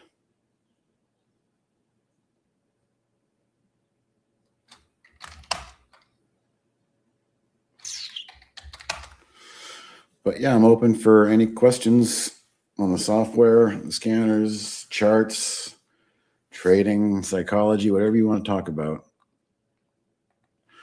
INOQ had a really nice earnings report, and the quants were almost left for dead until that happened. Oh, Lunar, that was fun. I talked to you guys about Lunar. I took that one home on Tuesday night, only to wake up to a secondary, basically. Took a nice hit on that one yesterday. I used this bounce to get out and then just kind of got out near the close or near here. So a lot of minefields lately.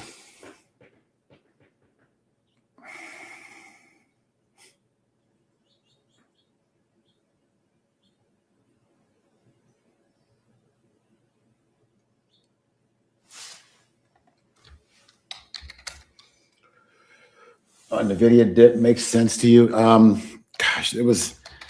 Again, just another one of those things when you look at the aftermarket yesterday and the way in which it traded. Spike up and spike down. So just wanted to show you that. We'll turn that off. It makes all the sense in the world down here to hold this level. You washed out 1, 2, 3, 4, 5 good days of trading on earnings that weren't that bad. So people would say the earnings were baked in. Intraday here, you had the first rejection as expected right there. The first bounce was hit by the 10 SMA. Second sell-off did not retest the initial low. And currently, we're 5 minutes away from a possible closing candle back above, which I've been talking about, the 10 SMA, which gives us a signal that the buyers might be trying to come back into control. So that could be the worst of it for the NVDA dip. Stefanos, that's a pretty good one-day sell-off. It cleaned out a lot of liquidity, ran a lot of stops. So for the moment, my friend Brian says, don't be the one to buy the dip, which would be this right here, because you could get rolled over easily. Wait for the strength after the dip. And that's what I maintain. The first closing candle above this 10 SMA here on the 15-minute time frame. It's got to be a closer, and ideally it closes on highs and shows you a lot of green. That's the signal, the intraday signal that the buyers might be ready to take control back. So that's what I see.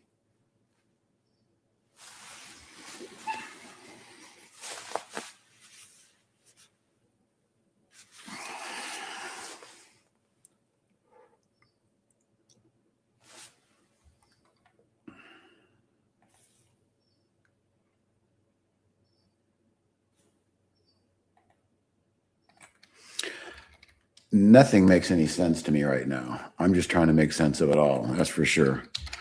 Markets are a lot easier when you've got a trend to work with, but when you've got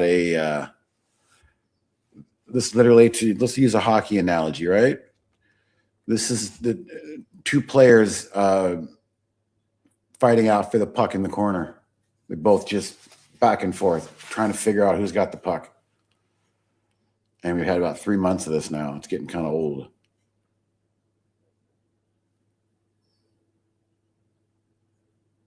Now, you guys in Barry's day trading room, you're not noticing it like I am because you're following the action, you're shorting things. I'm trading a whole different style.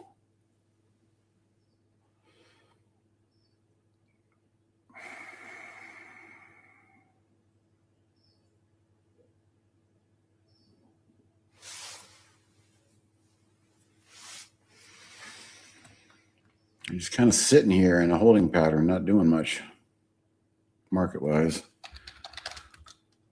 Back to this IBIT. I would love to see this IBIT because I've got some ETFs that are really crypto oriented right now.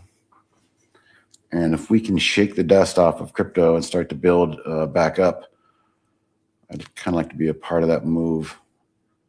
But to do that, I've got to sit through the back and forth, which is rather bipolar at times.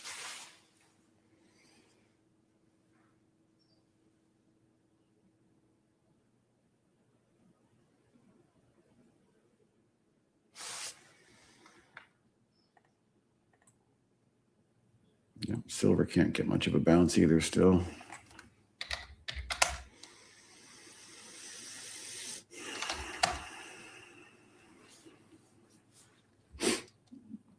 I like this TMQ. I'm in some of this as well. I bought it a few days ago and then sold some. I'm going to sit with the rest here. It needs to kind of regather itself. Maybe it takes a couple days.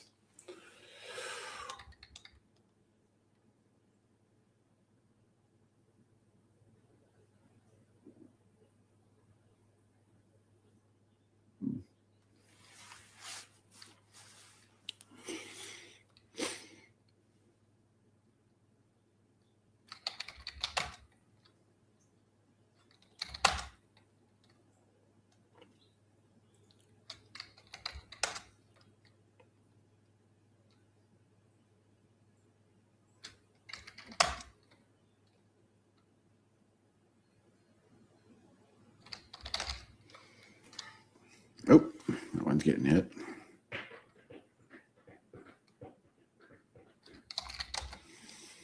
Whatever was strong yesterday, forget it today. A lot of back and forth.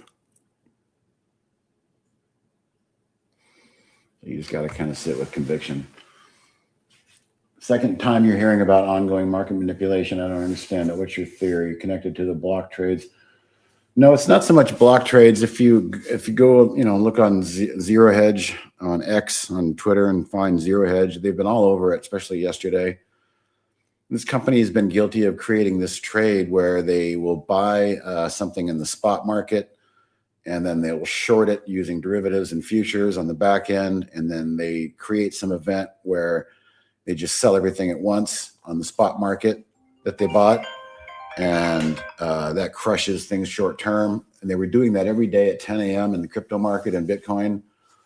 And a lot of people suspect they've been doing it in other stocks like DJT or maybe even GameStop or anything that has, maybe naked shorting potential. But rather than listen to me try to explain it, go read Zero Hedge on X, on Twitter. You get a pretty good synopsis of what's been going on.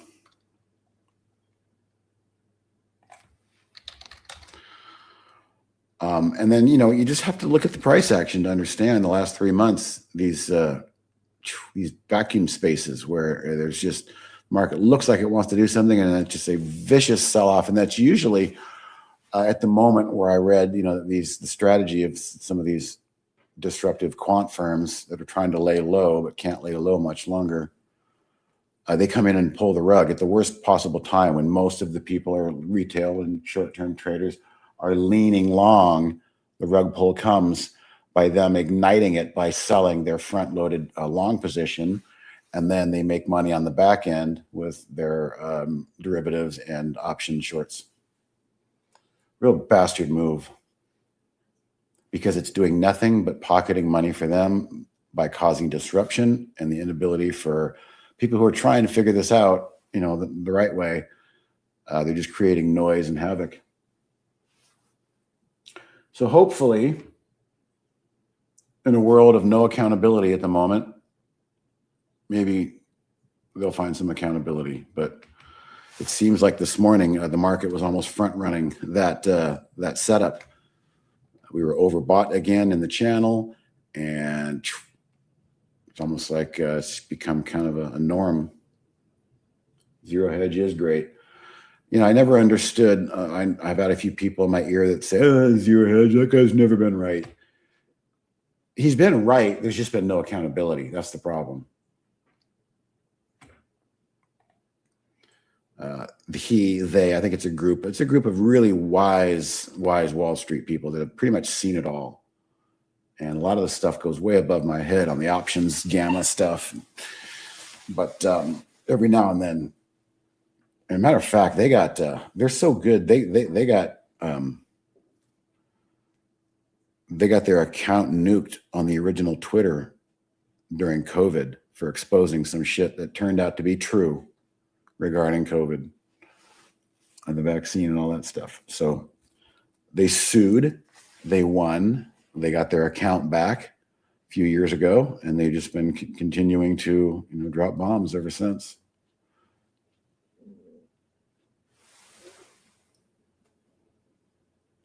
Yeah, TTD regarding all that judge corporate ruling stuff. Yeah, you start getting into that, and then you have no idea which way things can turn.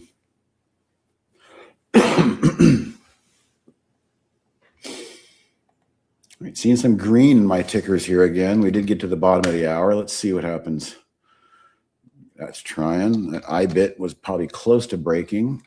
All right, so I need crypto bulls, we all need a nice green candle push here on this IBIT ETF, so we can kind of change the tone and flavor of the selling that started after a really good day yesterday.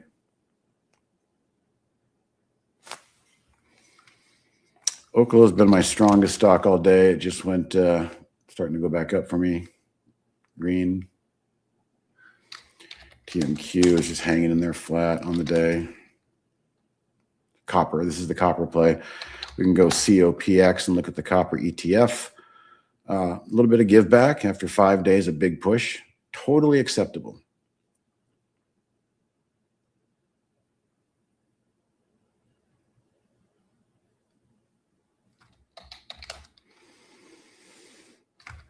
going to zoom out a little bit. What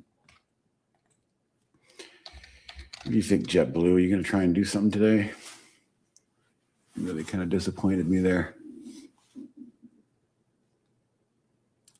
I was really anticipating a nice fake out close yesterday week and then a push through the 5-day moving average. I'm kind of breaking my rules here because it's broken back down, but I'm going to give it to the end of the day, which is a subset of my rules.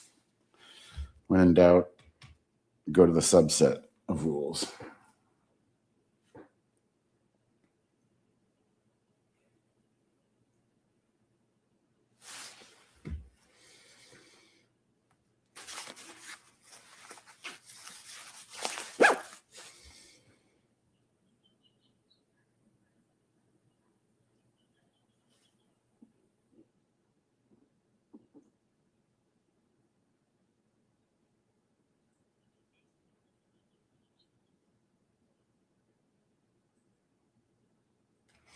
I had a guy come into support this morning. He couldn't figure out why his scanner wasn't working for new highs.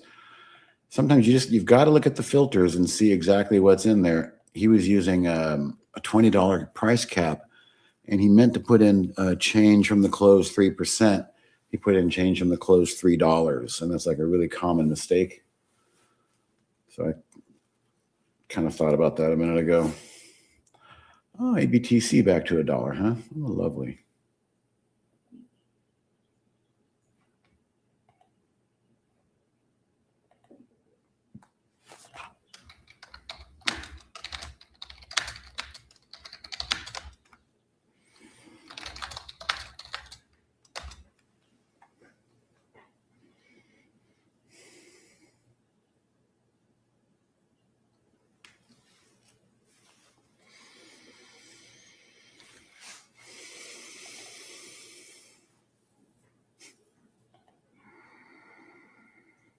Oh, is it now? Look at that. You couldn't get a single bar to close above that 10 SMA. So now the sellers are getting a little more confident, aren't they? Oh, and the S&P certainly aren't helping. Okay.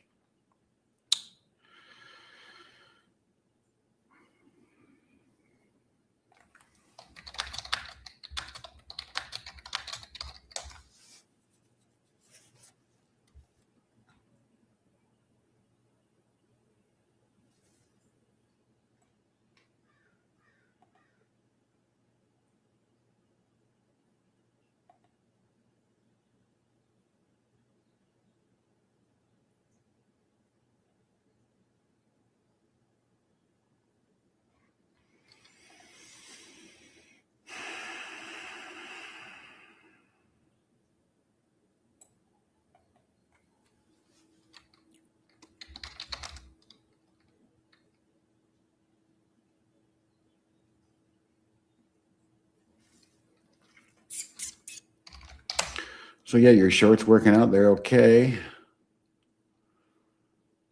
Don't know what your price target is.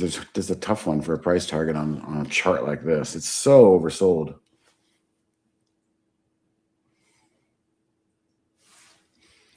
You could kind of fade out of it in small chunks. Just put little bids down there along the way. Maybe you get taken out.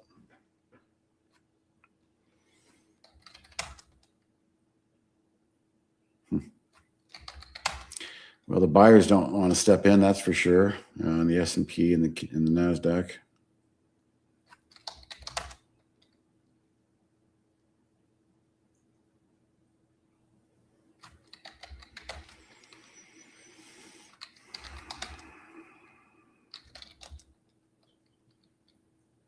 Nothing's going anywhere. Everything is just a mess right now. Just an absolute mess for swing traders like myself.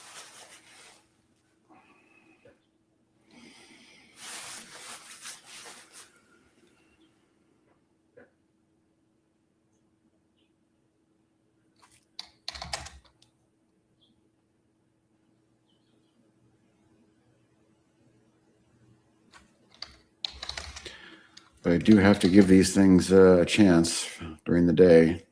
I'll reevaluate them all at the close. If I don't see some some intention in some of these longs, I'll just turn them back into cash and try again tomorrow.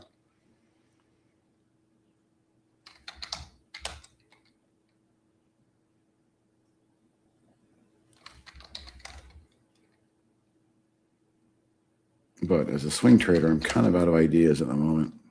So I'm just not doing anything new. I'm going to put a price alert in here just to kind of let me know that we might get a little pop. I'd like to know about it.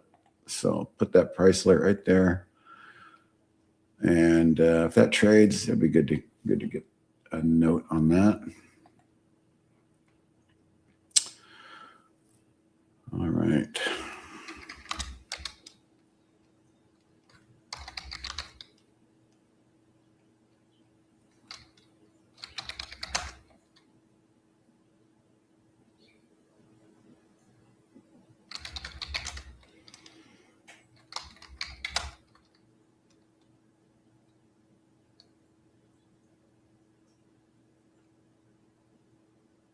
Boy, I see just a lot of red coming through these high-low tickers.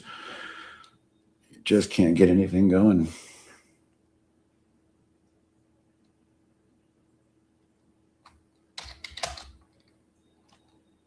Okay, now we got the Delta Airlines. I think I'm done. I think I've seen enough of this JetBlue midday. It's just giving me way too many reasons to not be in this thing. This is just ridiculous. I mean, I'm patient, but I'm not stupid.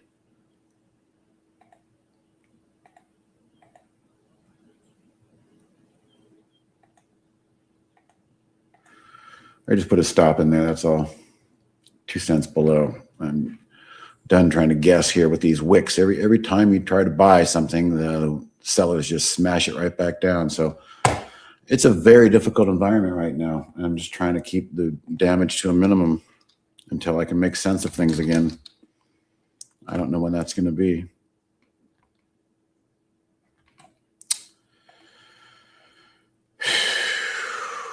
Good times. Nothing follows through.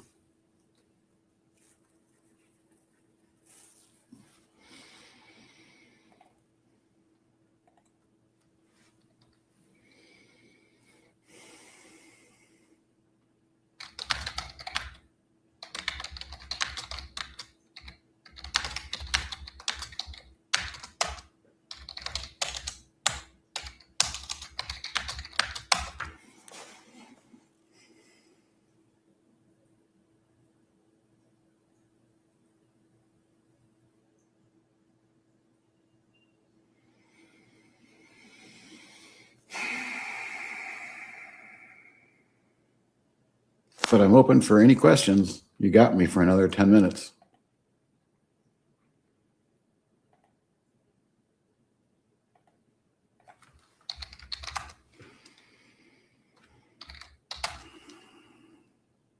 That TTD is still looking decent for you. UAVS, yeah, right. Look at every one of these charts. They all look alike.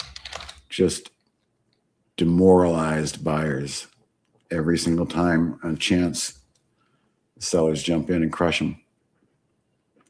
However, NASDAQ's near all-time highs, S&P's near all-time highs. We just have to avoid these intraday ice rink slips. It's a very difficult action right now, you guys, for swing traders.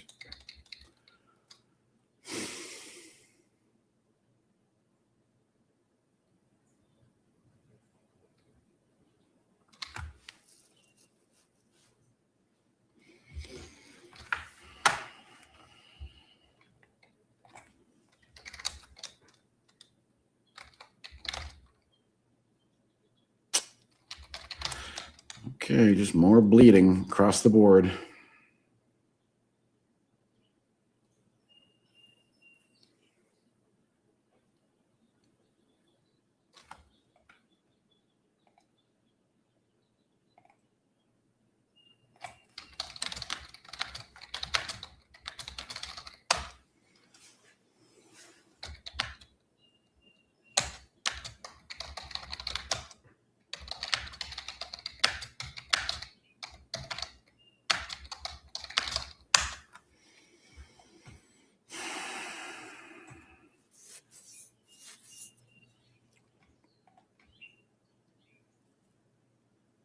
good. A new candle's drawing. New hope for Bitcoin.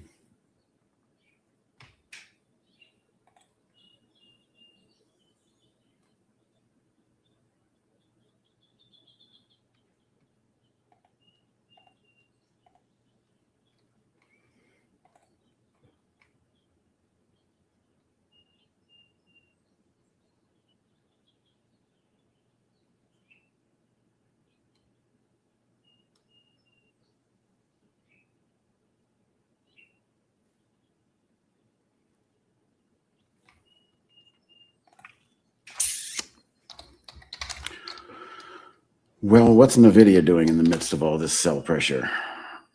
Well, they're not going to lows.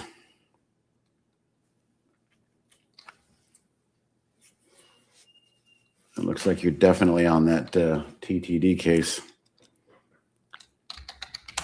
I don't know much about that. Man, all these charts look alike. Just crushing.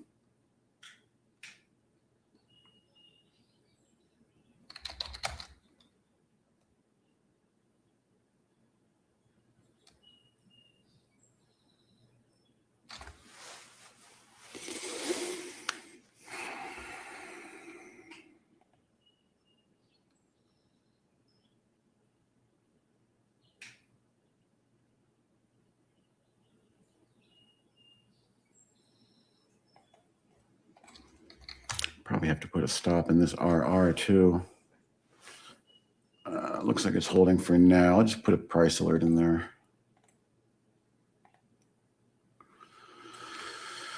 But I'm not getting the prices I want here midday, that's for sure.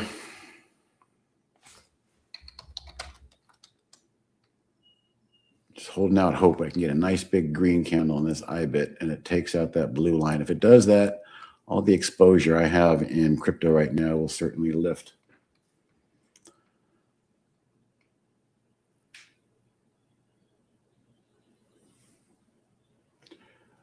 Stock owners have been watching this over a few years, waiting for a remedy to be announced by the judge. Boy, I sure hate those stories. They just bleed you of energy, quite honestly. I went through all of that with XRP. It's exhausting.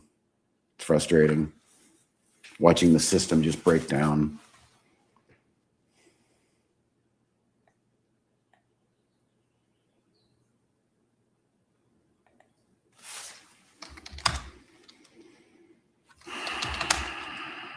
Well, there's not been a buyer in sight today. Yesterday, we had buyers everywhere. But today, not a buyer in sight. On the S&Ps that I'm talking about. Just complete neck snapping reversals, left and right. That's all we've really had for the last 3 months.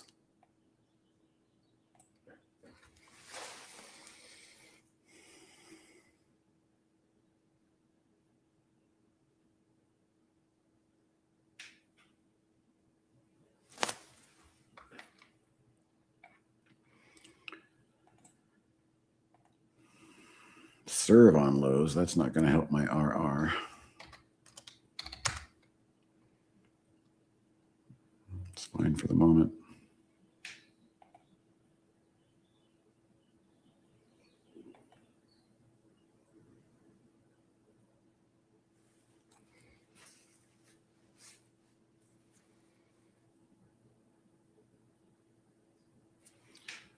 Yeah, you're smarter than I today, Patrick, being in 100% cash, that's for sure. This is just not working.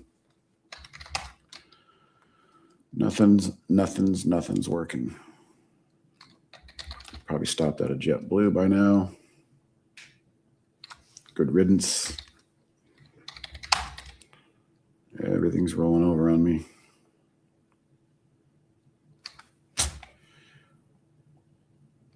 Oh, well.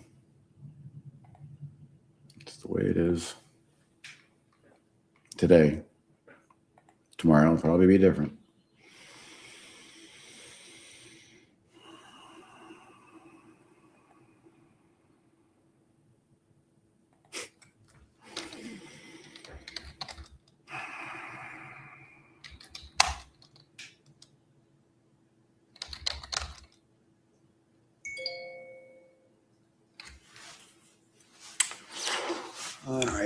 Everything just reverses.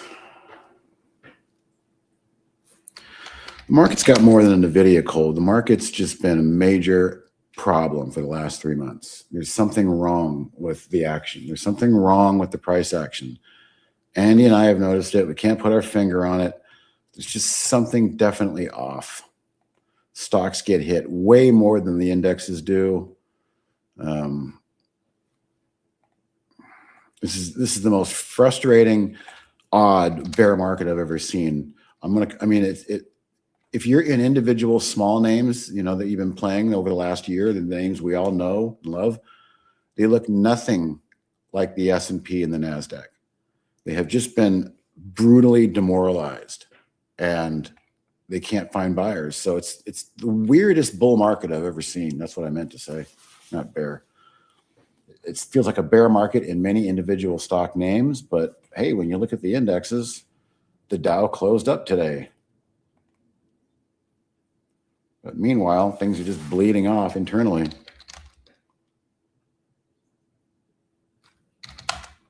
So many things and just horrible, horrible downtrends that it just makes me wonder, how is the IWM looking like this?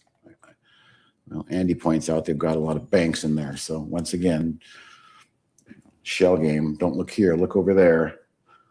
The Russell 2000 is full of regional banks. I've never seen more manipulation than I have right now. And I have no problem using that word with what happened yesterday with the exposure of Jane Street LLC I've been learning about. It's just sad that there's no accountability and there's such predatory action that just does nothing but hurt retail. But hey, I'm just one guy.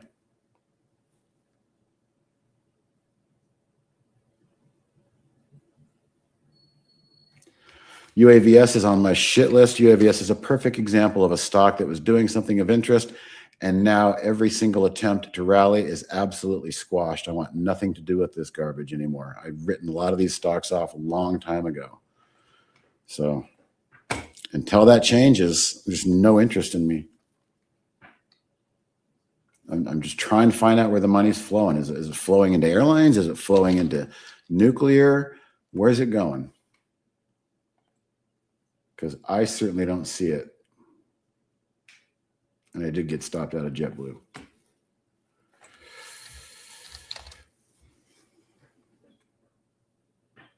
As of late, Pepe, you're exactly right. I mean, we don't have to look very far. It's just put up the indexes and look at this game of chutes and ladders.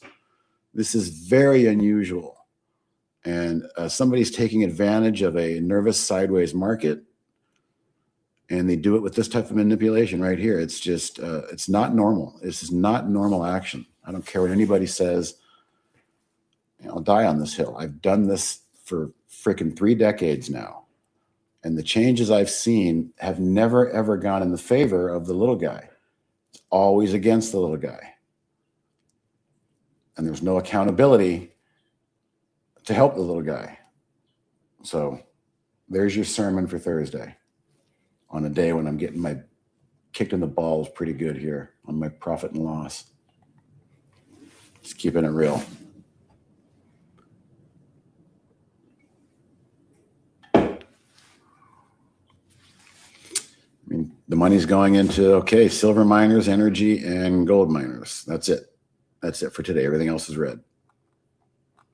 There's no place to hide today.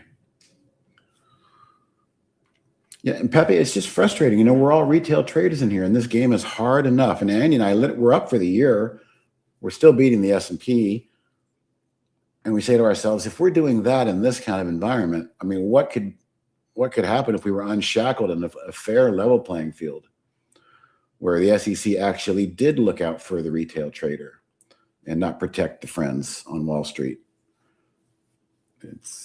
It's getting to be kind of frustrating, with everything that's going on right now. There's just absolutely no accountability, and it's always been this way. Andy and I have been noticing, since they went to decimals. That was the first shot across the bow. They went from fractions to decimals, and then they broke the market up into 13 dark pools, and then high frequency trading came about. then you have all these fragmented exchanges trying to outpenny each other. And it's all been downhill from there in terms of, what is transparent and what's easy for the retail trader to try and wrap their head around. So if you're still doing it and you're still performing, my hat's off to you, because it is a brutal environment out there with the way they do not enforce market manipulation.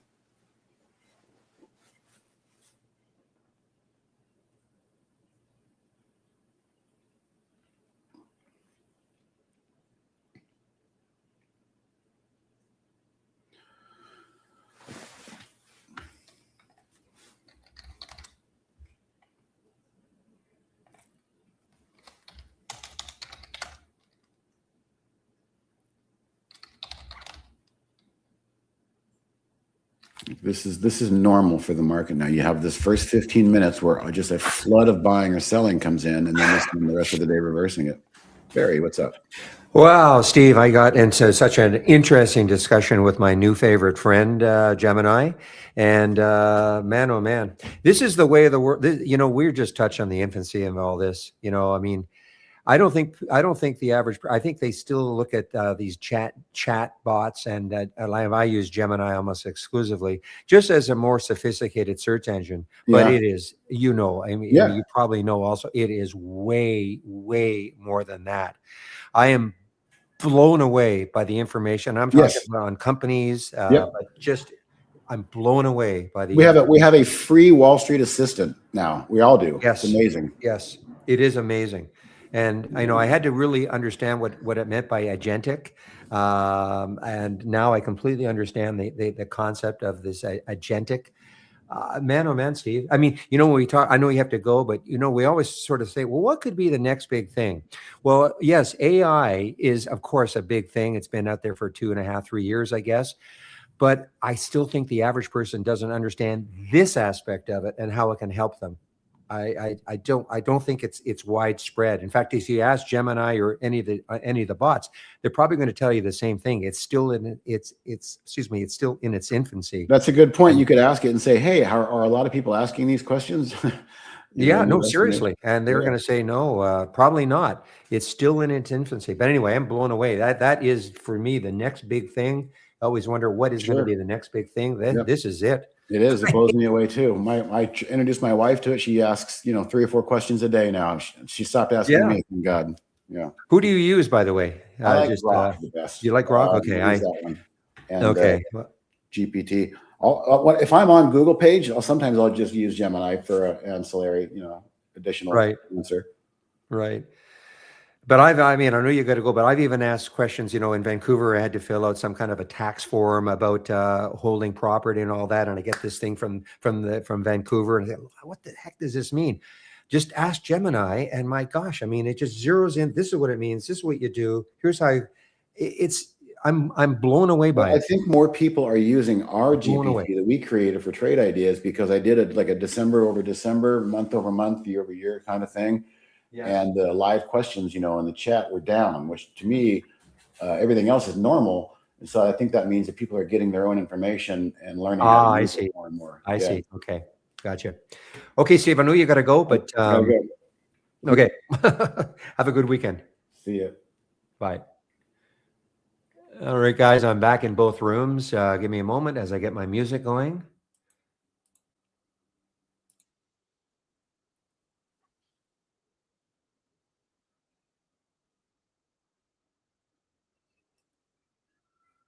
Okay, guys, I'm back in both rooms now. And I will take a look at what's happening now. The IMAX is still moving, still in the high end of the day. It's almost not quite at the high. Well, it's almost at the high of the day again.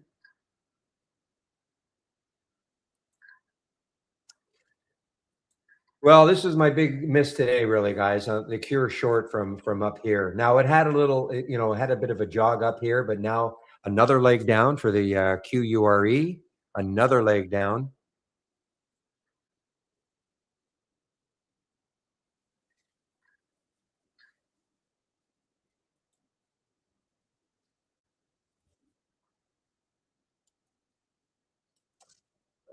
Man.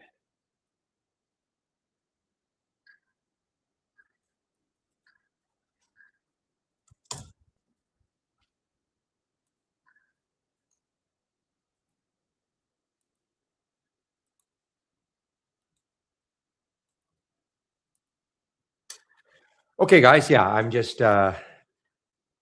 not sharing my screen. Oh, thank you, Pepe. I'm all excited about Gemini. There we go. Okay, thanks a lot. I don't know. I'll get the cinema layout. There we go. Okay, thank you.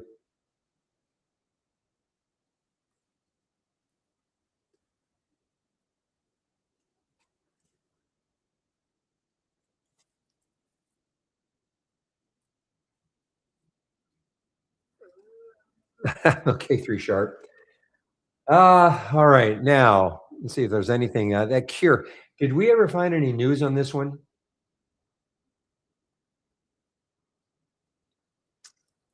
Stiefel says that Unicure is understandably under pressure on Macri comments. Okay, FDA Commissioner Marty Macri interviewed. Okay, so I do sort of remember seeing not necessarily specifically this gentleman, but something about that earlier. So that I guess that no, well, that is the reason. That is the reason. So here it is. Unicure plummets as FDA's Marty Macri disparages rejected rare disease drug.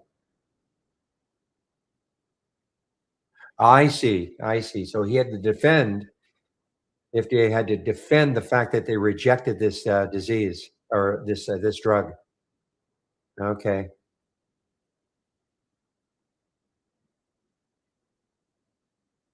Okay. Well, that's not good.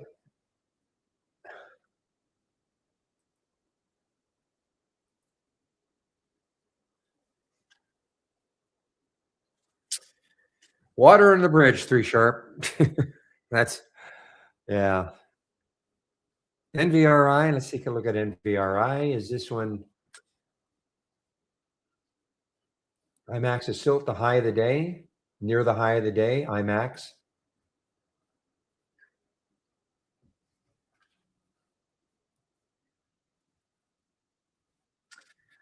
Well, it'll be interesting if what sort of a rebound, if any, this won't have tomorrow, Cure. Just because now it's possible though that this already started. No, not really. I'm looking up here on the daily chart. Not really. But let's take a look at what else do they have going. Ah, okay, okay, William. Okay, because I'm wondering, are they going to come out with a refutation of it? Saying, come on, you're being well, I don't even know what the word is, overly cautious. I have no idea. Don't know enough about this drug and what they've had to go through.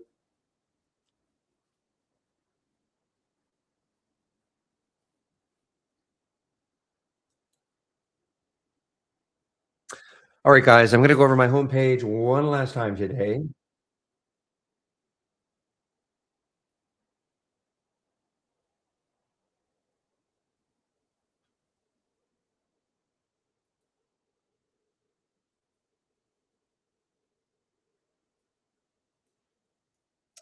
All right, so I'm just putting the links in now. So anybody interested in taking out a subscription, I'm going to show you how you can do that. Plus all the information that I'm currently sharing in terms of if you're a new trader, series of videos you can take. If you're looking maybe to take trade ideas, you don't know about it though, I'll show you some videos that you can take a look at before it might help you make a decision about whether you want to try us for at least a month. And of course, also the scans, etc., that I'm sharing. So here is how you can take out a subscription to Trade Ideas. You can use my code Barry15. You'll get 15% off the first month only, or the entire year of a Trade Ideas subscription. We have two plans, basically, a standard and a premium plan. And so those discounts apply to both of those plans. All I ask, if you do take out a subscription sometime in the future, please use my code. It really helps to keep these rooms free. Rooms, yes, I moderate a YouTube room, and also those of you on YouTube listening to me right now, the trading room. Okay, trading room is a lot more active, more interaction amongst traders. This room is also open at 6:45 a.m. Eastern time. Thank you, Obi, for opening the room so early. And I usually take off sometime between 2 and 3 o'clock. Always stay later for questions. I know I always add that, but I will always stay later for questions. But when I leave this room, the trading room, William usually keeps it open. I think, did you say 3:45 today? William is off tomorrow, so the room will probably close early tomorrow. But so on a big day, this room, the trading room, is open for between 6:45 and 3:45 Eastern time. So if you're looking to converse with other traders during the pre-market, come into this room. Okay. Scroll down a little bit more. Now, Steve Gomez, he's the originator of the trades of the week. I'm not sure if he talked about it. He took over for me in our YouTube room between 12 and 1. So he is the originator of the trades of the week, and you can sign up for it right here. It's free. You'll get it before the market opens every Monday morning. And education, if you do take out a subscription, is what I was talking about. Here's what you can do. Not could do, you must do this. This is mandatory. Getting started with Trade Ideas. It's a software program. There is a learning curve. We try to cover most of the key elements of the program in these short videos, 12 of them. You don't have Trade Ideas though, before I would, even like, why would you take out a subscription to something unless you know something about the product? I'm always blown away, especially by people who take out annual subscriptions and they don't even know how, not trying to be mean, but they've never traded before. They don't know anything about our program. So what I would do is I would take a look and start off with that second video and go to the end. At least it'll give you an idea about what Trade Ideas is all about. And again, understand the program is called Trade Ideas. It generates ideas to trade. It doesn't mean that it's going to teach you how to trade. Okay, that's only going to come with practice, maybe using our simulator and things like that. But at least it'll give you an idea about what the capabilities are. So if you have any trading experience at all, certainly I would start off with that second video and go to the end. And then you can try us for a month. If you don't like it, just let us know. Monthly subscriptions are just month to month. And back to basics. If you're new to trading, this is for you. Okay, 15 short or not? They're not short necessarily, but 15 videos, and it's all free. So designed for people who are new to trading. And last, if you're looking for the information that I'm currently sharing, you click on my homepage link, scroll down, and the custom scans. Okay, so large cap gainers is right here. It's a race. The movers to the upside versus the movers to the downside here. I do have another race. I don't have it up and running, but you can certainly load it if you want. It's a more volatile race than this one. Pre-market actives up and the pre-market actives down. That's what I use in the pre-market. Pulse resumes is over here. But as you can see, I do have other scans that I am currently sharing. And I might probably add the William scan right to the bottom here. So I don't, so you guys can take a look at it. And William, being humble, he knows, and well, no, he did not create the scan, but he brought it to my attention again a few months ago, and I think it's a very, very nice scan.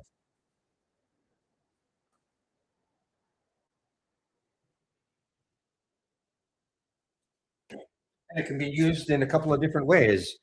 You can either use it when you get an alert to follow the stock in the direction of the alert. So if you get a short alert, follow it short, or the way William likes to use it, he likes to see if it can bounce. So a stock that is sort of been beaten up, instead of following it down more, he likes to well, he might follow it down more, but he's his main idea of it is to try to find a bounce or a top. A stock that's been really, really ripping higher, to find a top and short it. That's not how I'm using it, but that doesn't matter. We just sort of find a way that makes sense for you. Or don't use it at all. I mean, it's up to you, of course.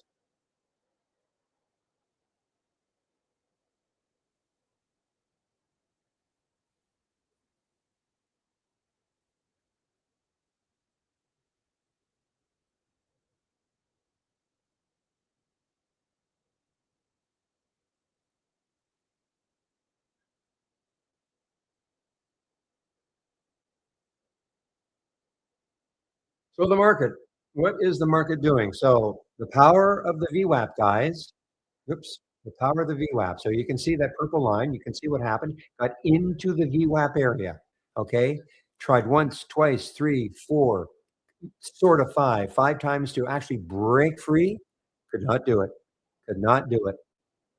And so finally, the buyers gave up, turned it back over to the sellers, and that's what's happened so far.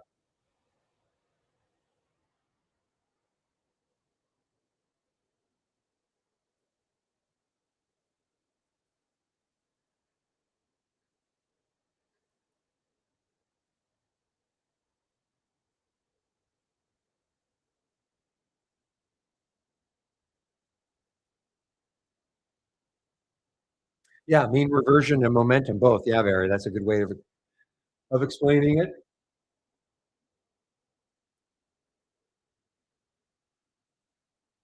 I think I'm actually going to leave it alone. I was toying with the idea of making some sort of radical type changes, not like not taking bounces on stocks that were down. Just only looking at stocks that were down and then making new lows. But I don't know. I just have to. I just want to reduce the number though that I get.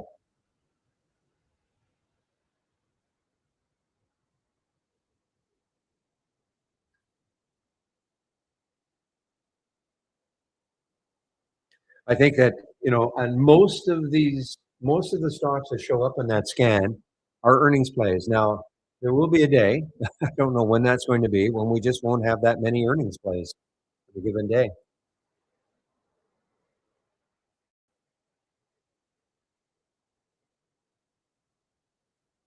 Well, I allow the stocks to repeat. Now, this is not the entire list anymore. I do allow it to repeat just to nag at me, nag me, don't forget about me. Okay. But this is the don't repeat.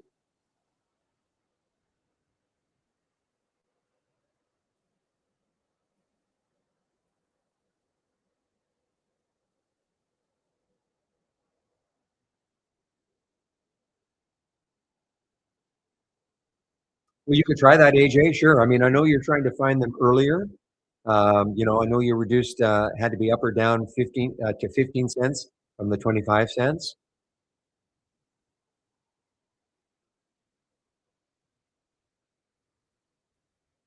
So yeah, so what you're talking about is just showing stocks that are near the high of the day or near the low of the day, putting it in a range. Yeah, you can try that instead of absolutely a new high or new low. And so you're trying to catch it a little bit earlier. Is that the idea? I'm going to leave it alone for a while, okay? Because I really loved it, and it's only in the last 3 or 4 days that it's gone kind of crazy.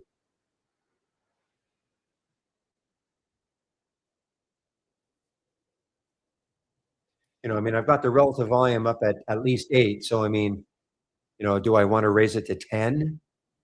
Probably not. But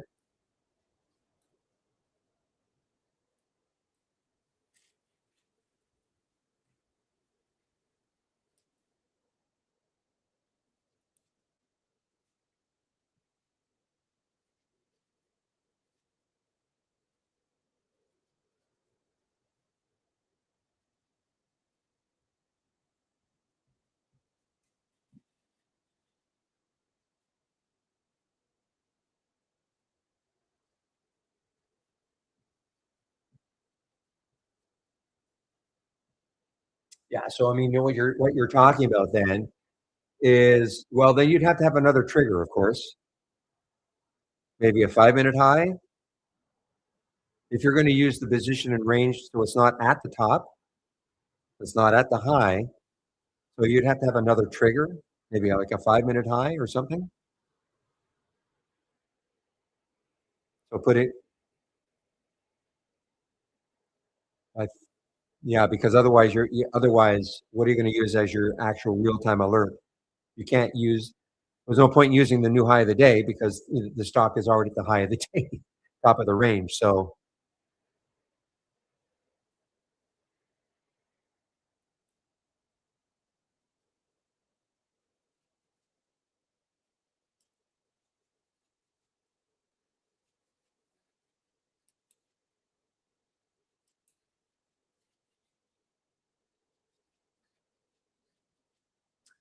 Well, let's see how that would work.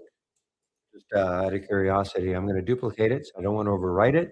So you're talking about doing something like this. So let's do the position in days range. Oops.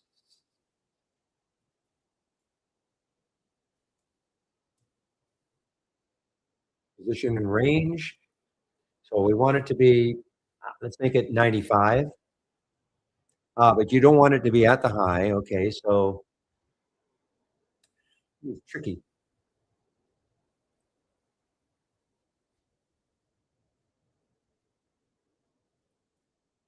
I don't know if that'll work.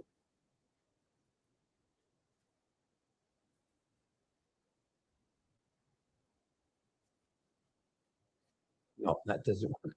You know what I'm trying to do? Because I don't want to put a minimum. Well, I guess I could put a minimum of 95.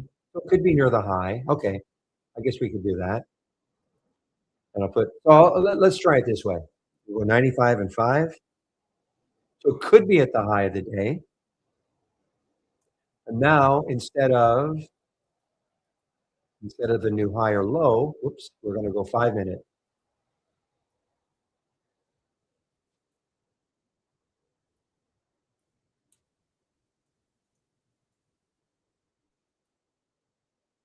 Can I add them both? I think so.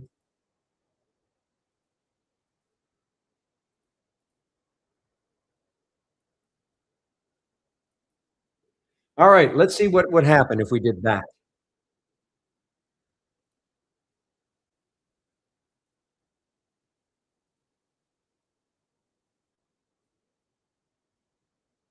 So this is so that this meeting all the requirements is within 5% of the high. Okay, and it, well, at the time of the alert, 110. So so at 110, that's what was happening. Now it might have been at the high of the day. Remember, it has to be a minimum of 95. Might have been right at 100%. But let's see some alerts going forward.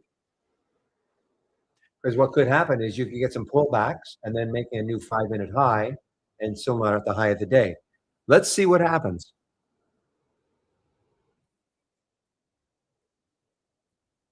I just don't want to get overwhelmed by alerts.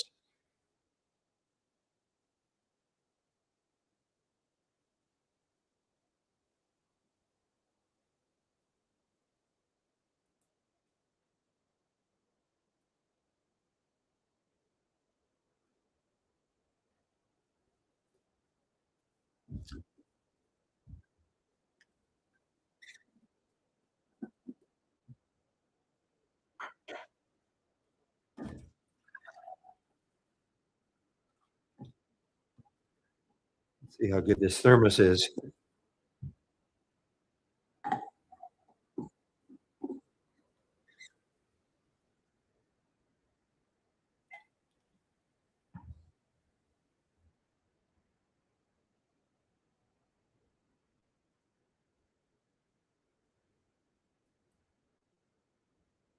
So just looking at the reentries today from the AI, one would have worked out very nicely. Another one is not doing anything, and the other one is not really doing anything either. So this is what I'm talking about. So if you missed the short of Cure early, or you got stopped out, you had an opportunity to reshort it at or for the first time. If you just wait for reentries at 1758, 1715 now, not bad. These two are like 388 through 389, so it's not really a big deal. 459, it's at 437. Remember that this is a long, so this one certainly would have been a nice one.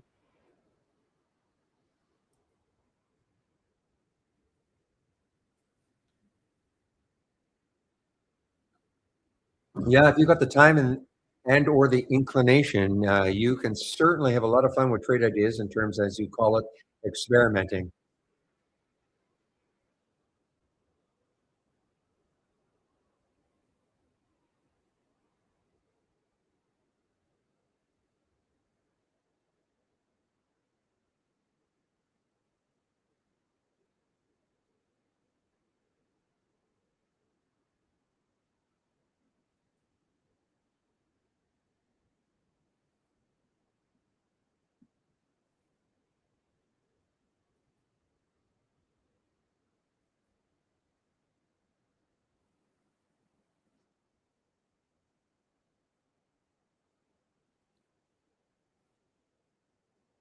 I'm sorry, William, you wrote a whole piece on QURE?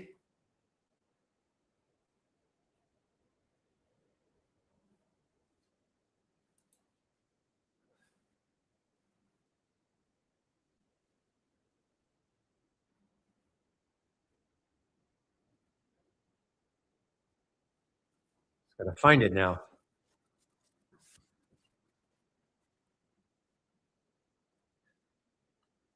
Well, it had to be after 1 o'clock.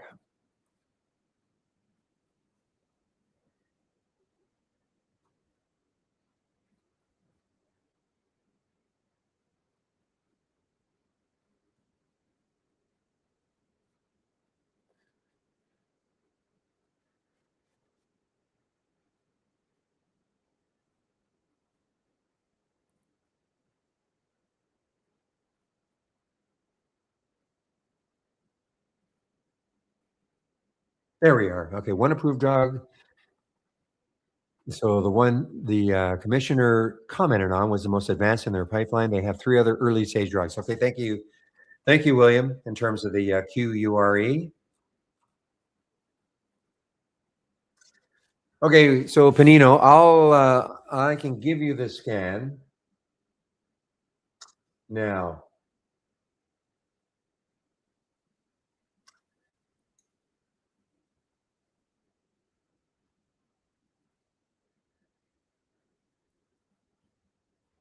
Okay, I have to make sure. I have to have this one. I don't want to have the sound alert on it. Probably it'll drive you crazy if you don't know where it's coming from. So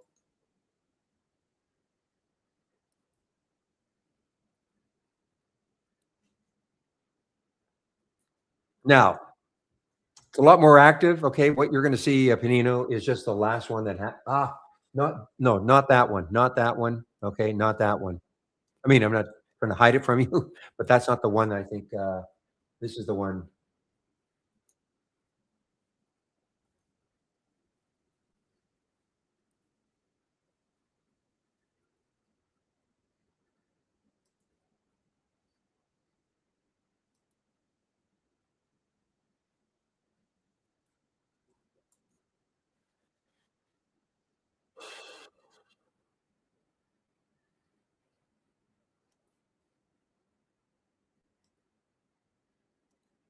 Okay, so this is.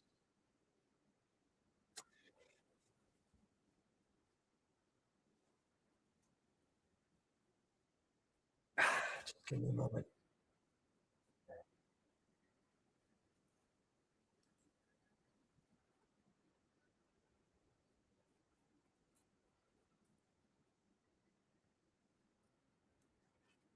Just give me a moment. I promise I'll get to it. I'm just having to make some adjustments.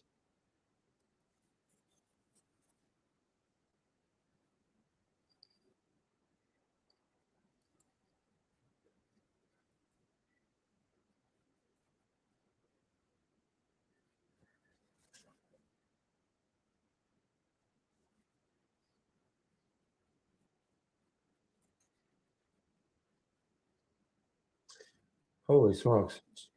I'm so confused because I've made so many different variations of it. I just want to make sure I give you the right one without any sound alerts.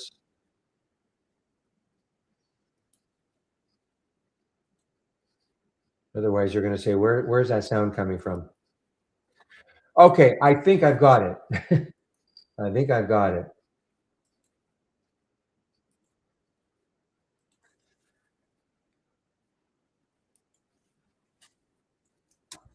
Well, okay, this is what it's going to look like. Okay, now if you sound you're intimate, good with trade ideas. So this is the don't repeat version of the scan. Okay, so again, you're only going to see the last alerts from this is on the making a new high. This is making a new low. This would have been full, of course, but you're only going to see the last when you load it. You're only going to see the last ones that happened. Okay, number one.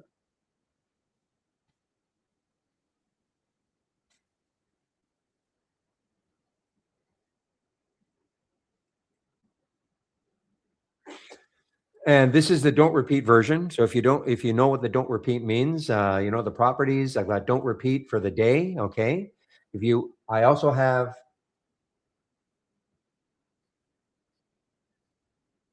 I do have the repeating version, of course.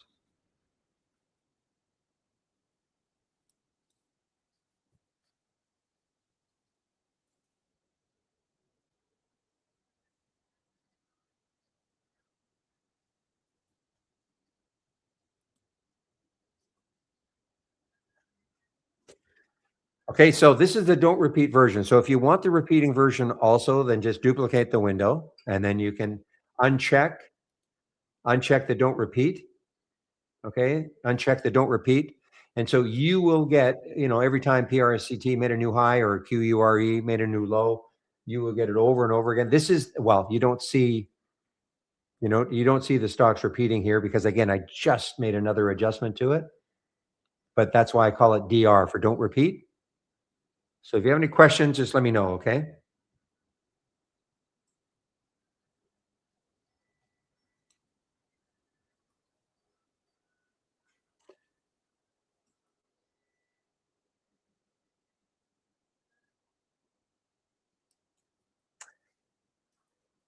Okay. You're talking with the SOC.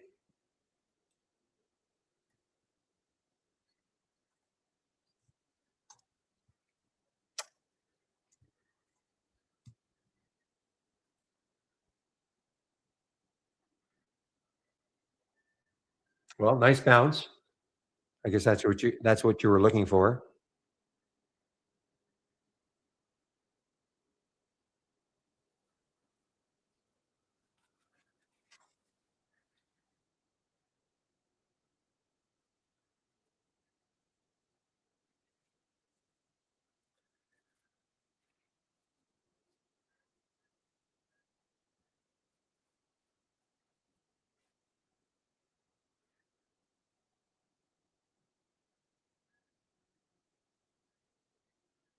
So the trend look on a 5-minute chart. So maybe you wanted to have a few consecutive 5-minute candles in a row or something like that.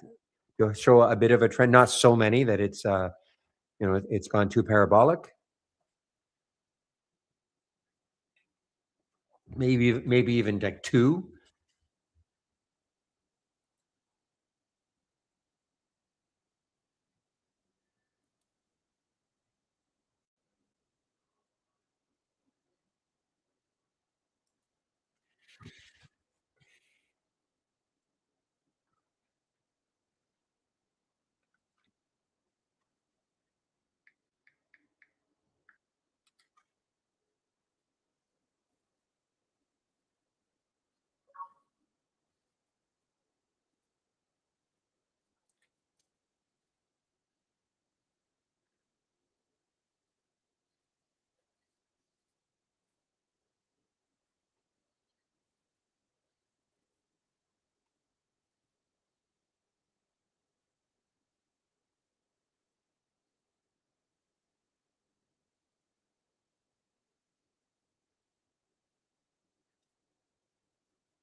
Well, it can be above a moving average for sure. All you have to do, you pick whatever or several moving averages. So if you did this, in case you don't know, so if you use SMA as an example, okay.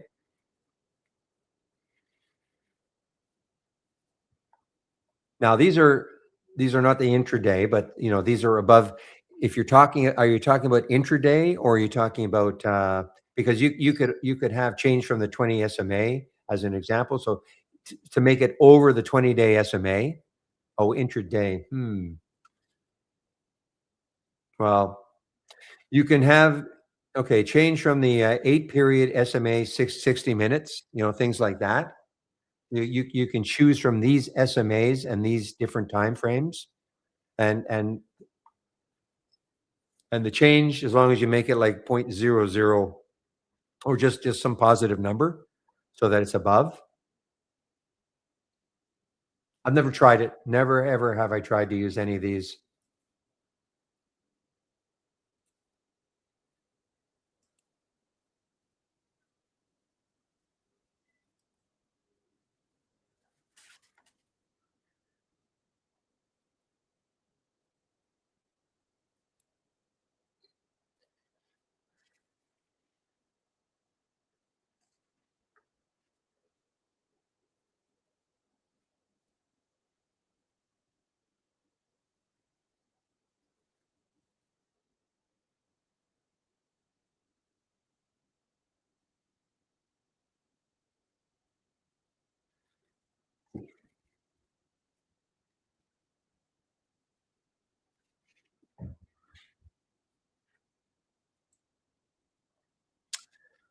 All right, guys. Time is it now? 1:31. So I probably only have a little over 30 minutes left, unless there are questions, of course.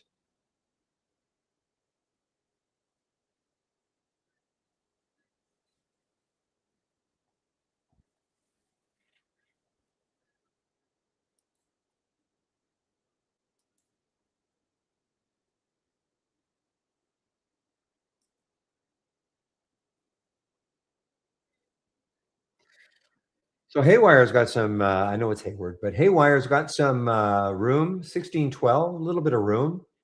It's an earnings play yesterday, was an earnings play yesterday. It's above yesterday's high.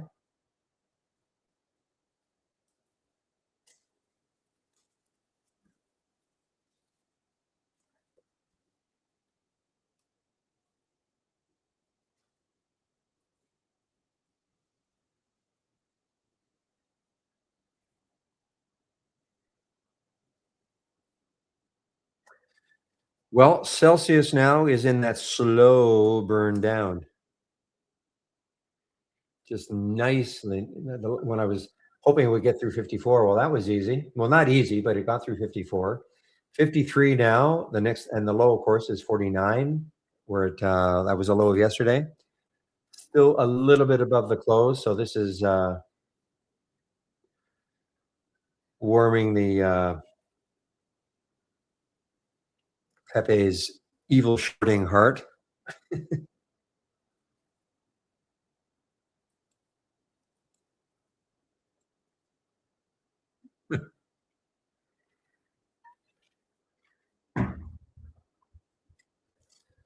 I was going to say something a little even more harsh, but we're in a family room here, so I decided not to.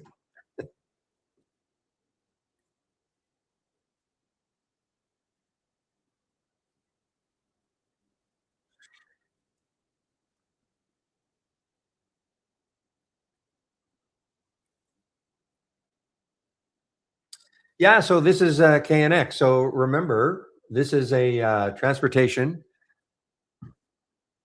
I'm going to call it trucking. Yeah, trucking.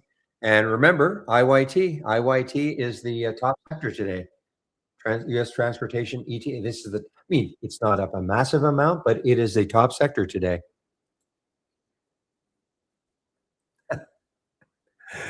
Will be.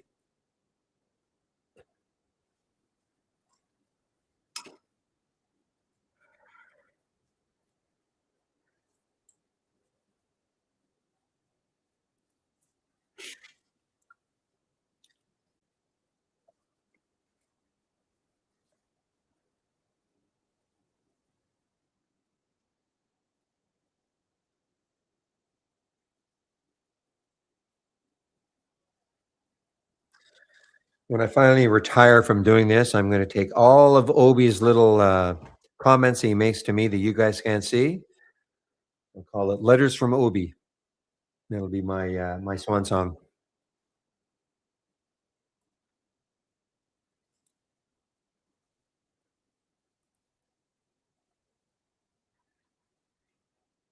Hmm.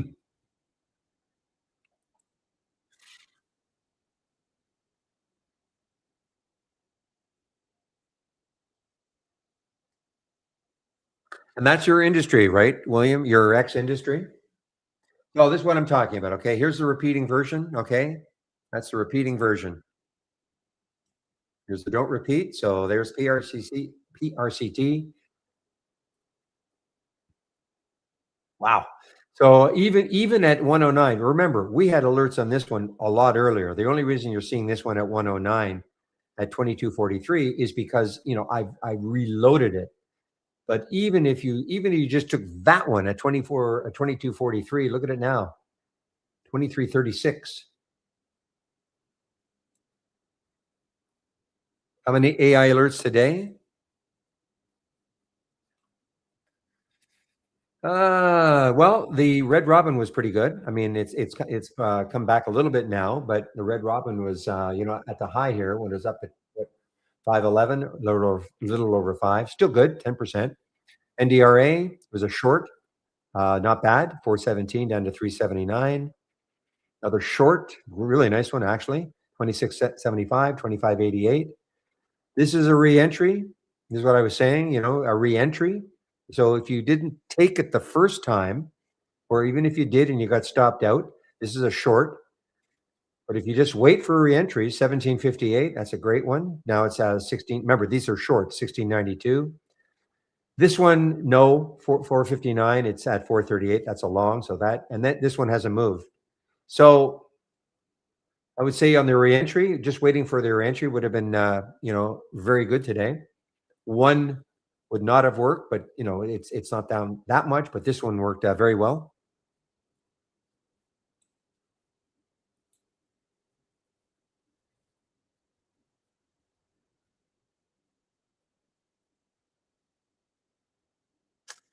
Yeah. So William, so if you take your alert window, okay, I'll just use this as an example.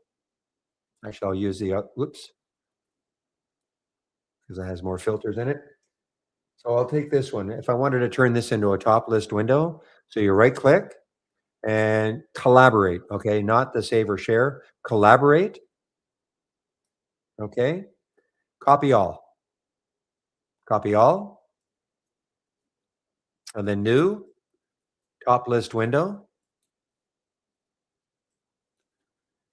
Start from scratch. Say okay. Now you're here, and then right click, collaborate, and paste. Okay, now it's a top list. I can do it again.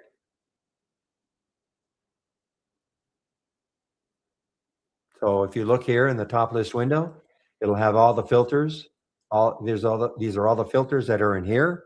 That's because what you're obviously trying to do is just save time.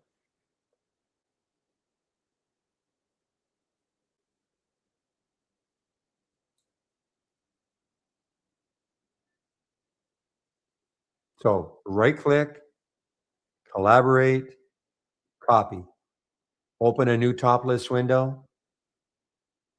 And then basically when you have it, and then go into the top list window, right click, collaborate, and paste.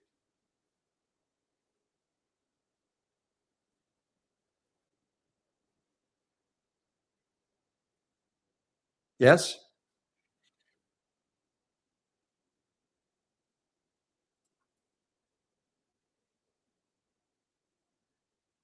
Now, of course, this disappeared because it's not no stalker. Didn't work for you. Okay, let's do it again. It is sort of confusing.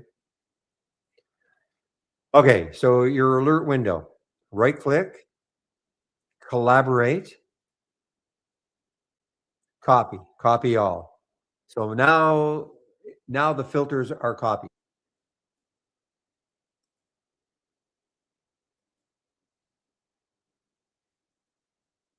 Okay. Now new top list window, new top list, and I would start from scratch. Say okay. Then you've got a very generic, probably the last top list you ever used will show up here. So here it is. And then right click, collaborate, and paste. Well, what you're seeing, well, in this one, okay, no stocks are meeting the filter requirements. That's why there's nothing in here right now.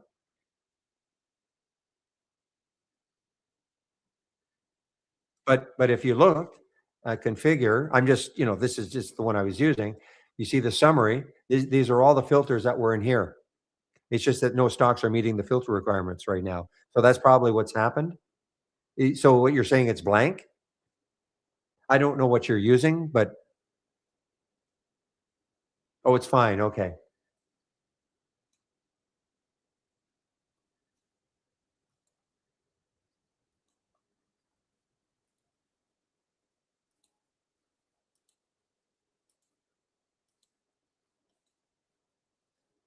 All right.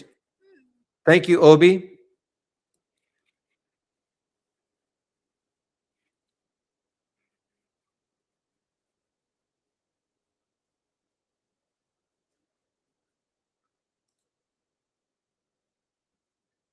I really think I'm gonna take a piece of this and just hold it and see what happens. I'm not gonna go crazy on it, but I'm talking about the VIR.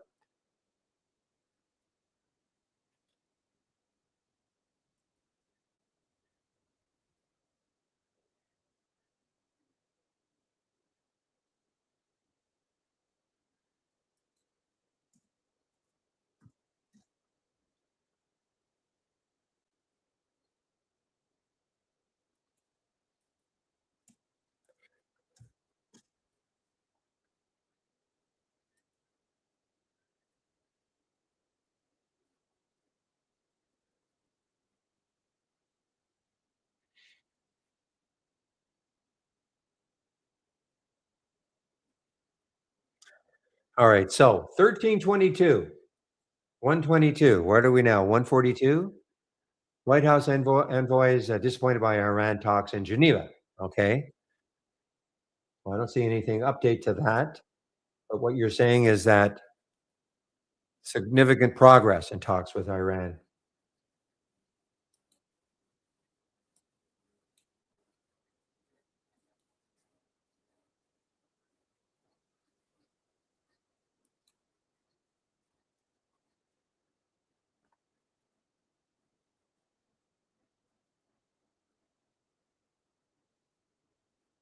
TTD is looking kind of interesting still. Back up to the whole number of 24. It's come back.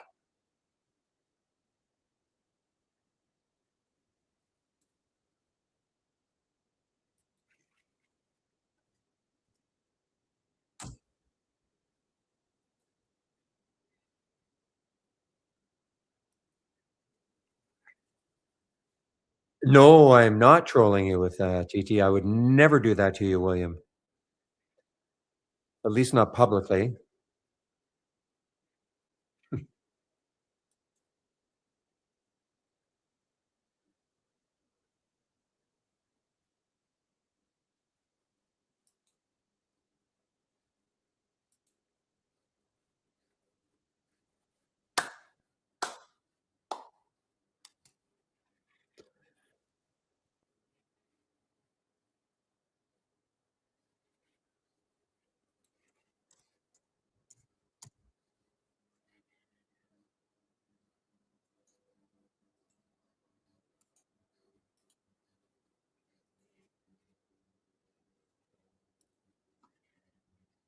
IMAX again making new highs.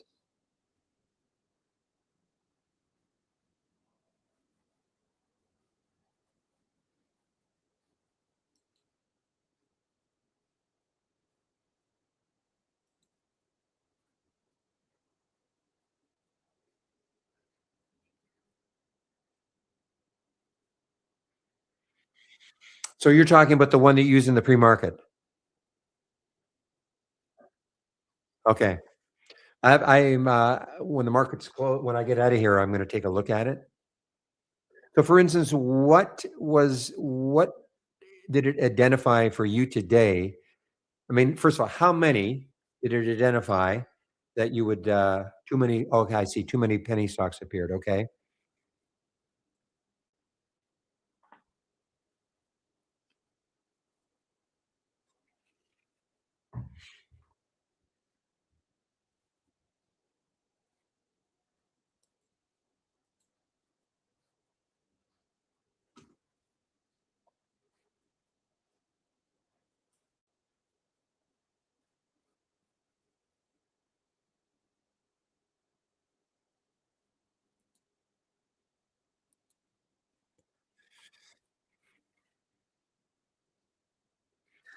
Well, I saw this one yesterday. This two harbors, yeah, two harbors investment TWO. It looked like it was yeah, it was knocked down. No, it was not an earnings play yesterday. Thought it was an earnings play. Back here, it was been basically down ever since earnings. Trying to recover a little bit today.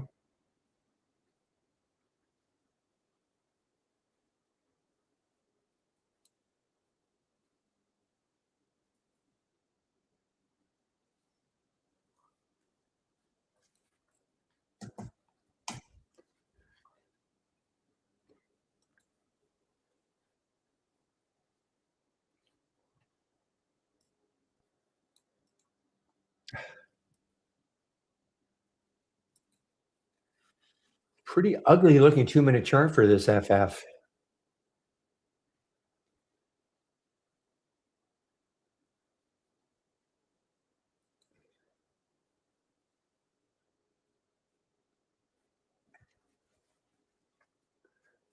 I hope it works for you. When I say ugly, I'm just talking it looks kinda, spotty.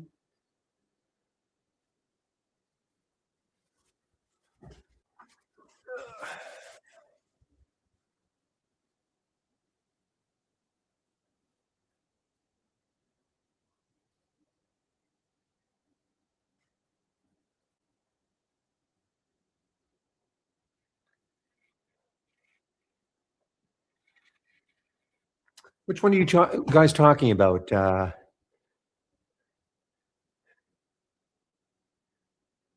guys are talking AEHL, I guess. I'm just looking here. Must be wanting to hit 2. So volume like, look at the volume. 178 million with 4.5 million in the float. Turned the float over almost 40 times.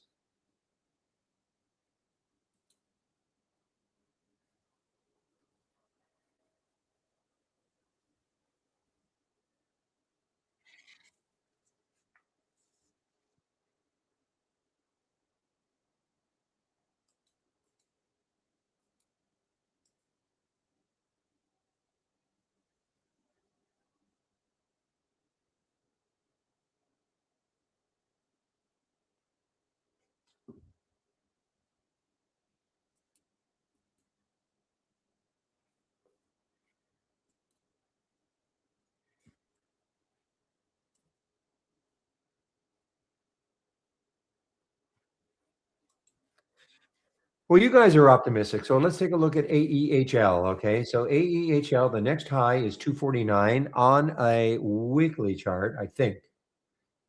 No, 185. 185 on the weekly chart. Give me a moment, please. I'll be right back.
All right, guys, I'm back.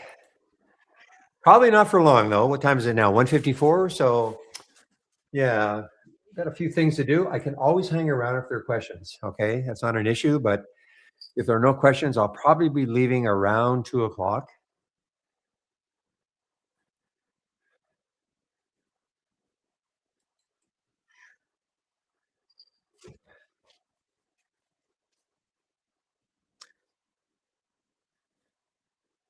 Really, for the odd. Okay.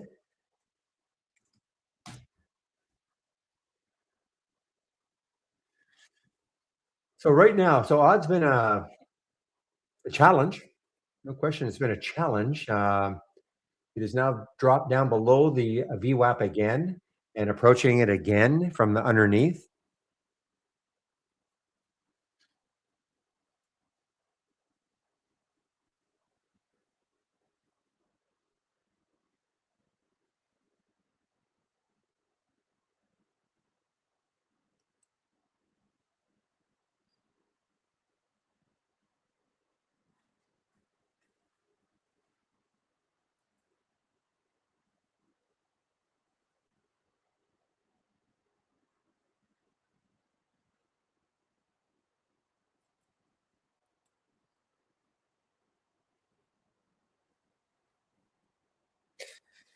Another earnings play, guys. Didn't see this one at all today. Seeing it now, GTN, another earnings play.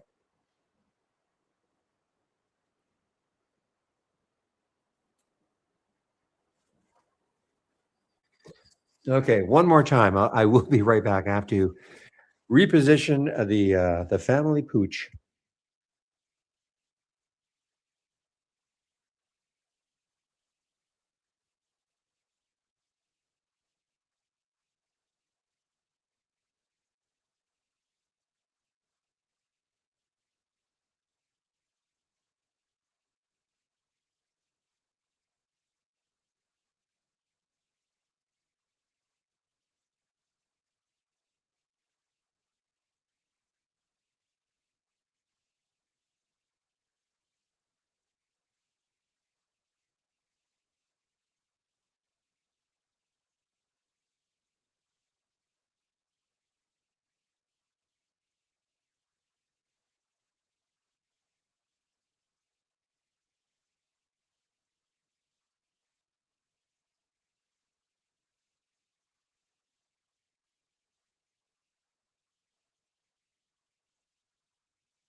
Okay, guys, I'm back.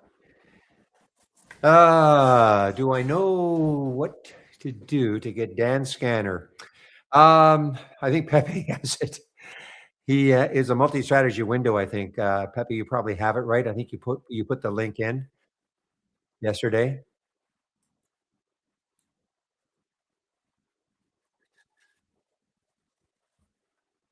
So if Pepe's around, he'll probably just give it a while. I think Pepe's got it. I don't have it.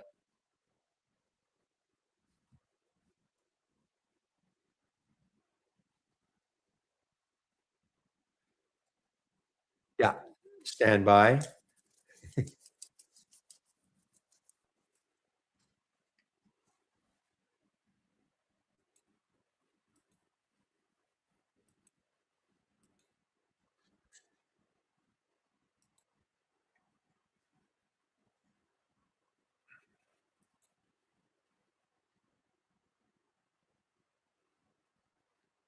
Oh, good. Yeah, because it got halted on the way down, right? AEHL, yes. So hang on, Dean. Okay. He's gonna dig it up.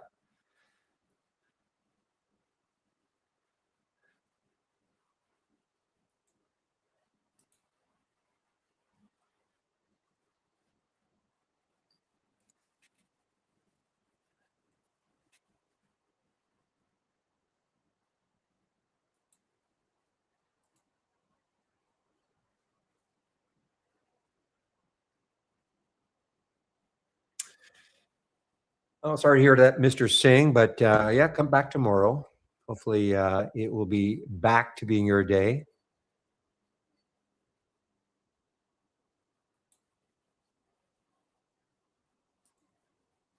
Okay, Dean. So Pepe just put the link underneath. Okay, there. That's the link. I think it's a multi-strategy window. Yeah.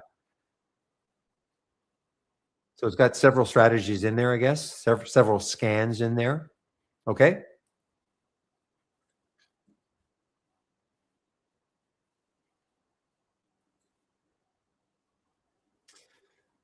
All right, guys. Well, listen. It is now 2 o'clock. If there are no more questions, I might take off right around now. If there are questions, like Dean just asked a question, please. I don't have to go. I'll probably be still sitting here, but there are a few things I do want to get done, but I can always hang around. So if you have any questions, probably in YouTube, there's not many people left, so I'll probably shut down YouTube. I will put the my room link in, though, my homepage link in, so you can head over to the main room if you want.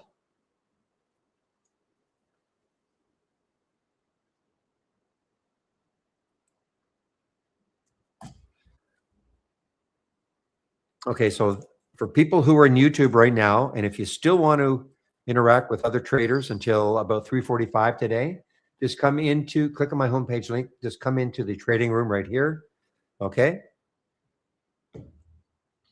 And it's a good segue to just let you know that this trading room is open at 6:45 tomorrow morning. OB will open it up at 6:45 tomorrow morning.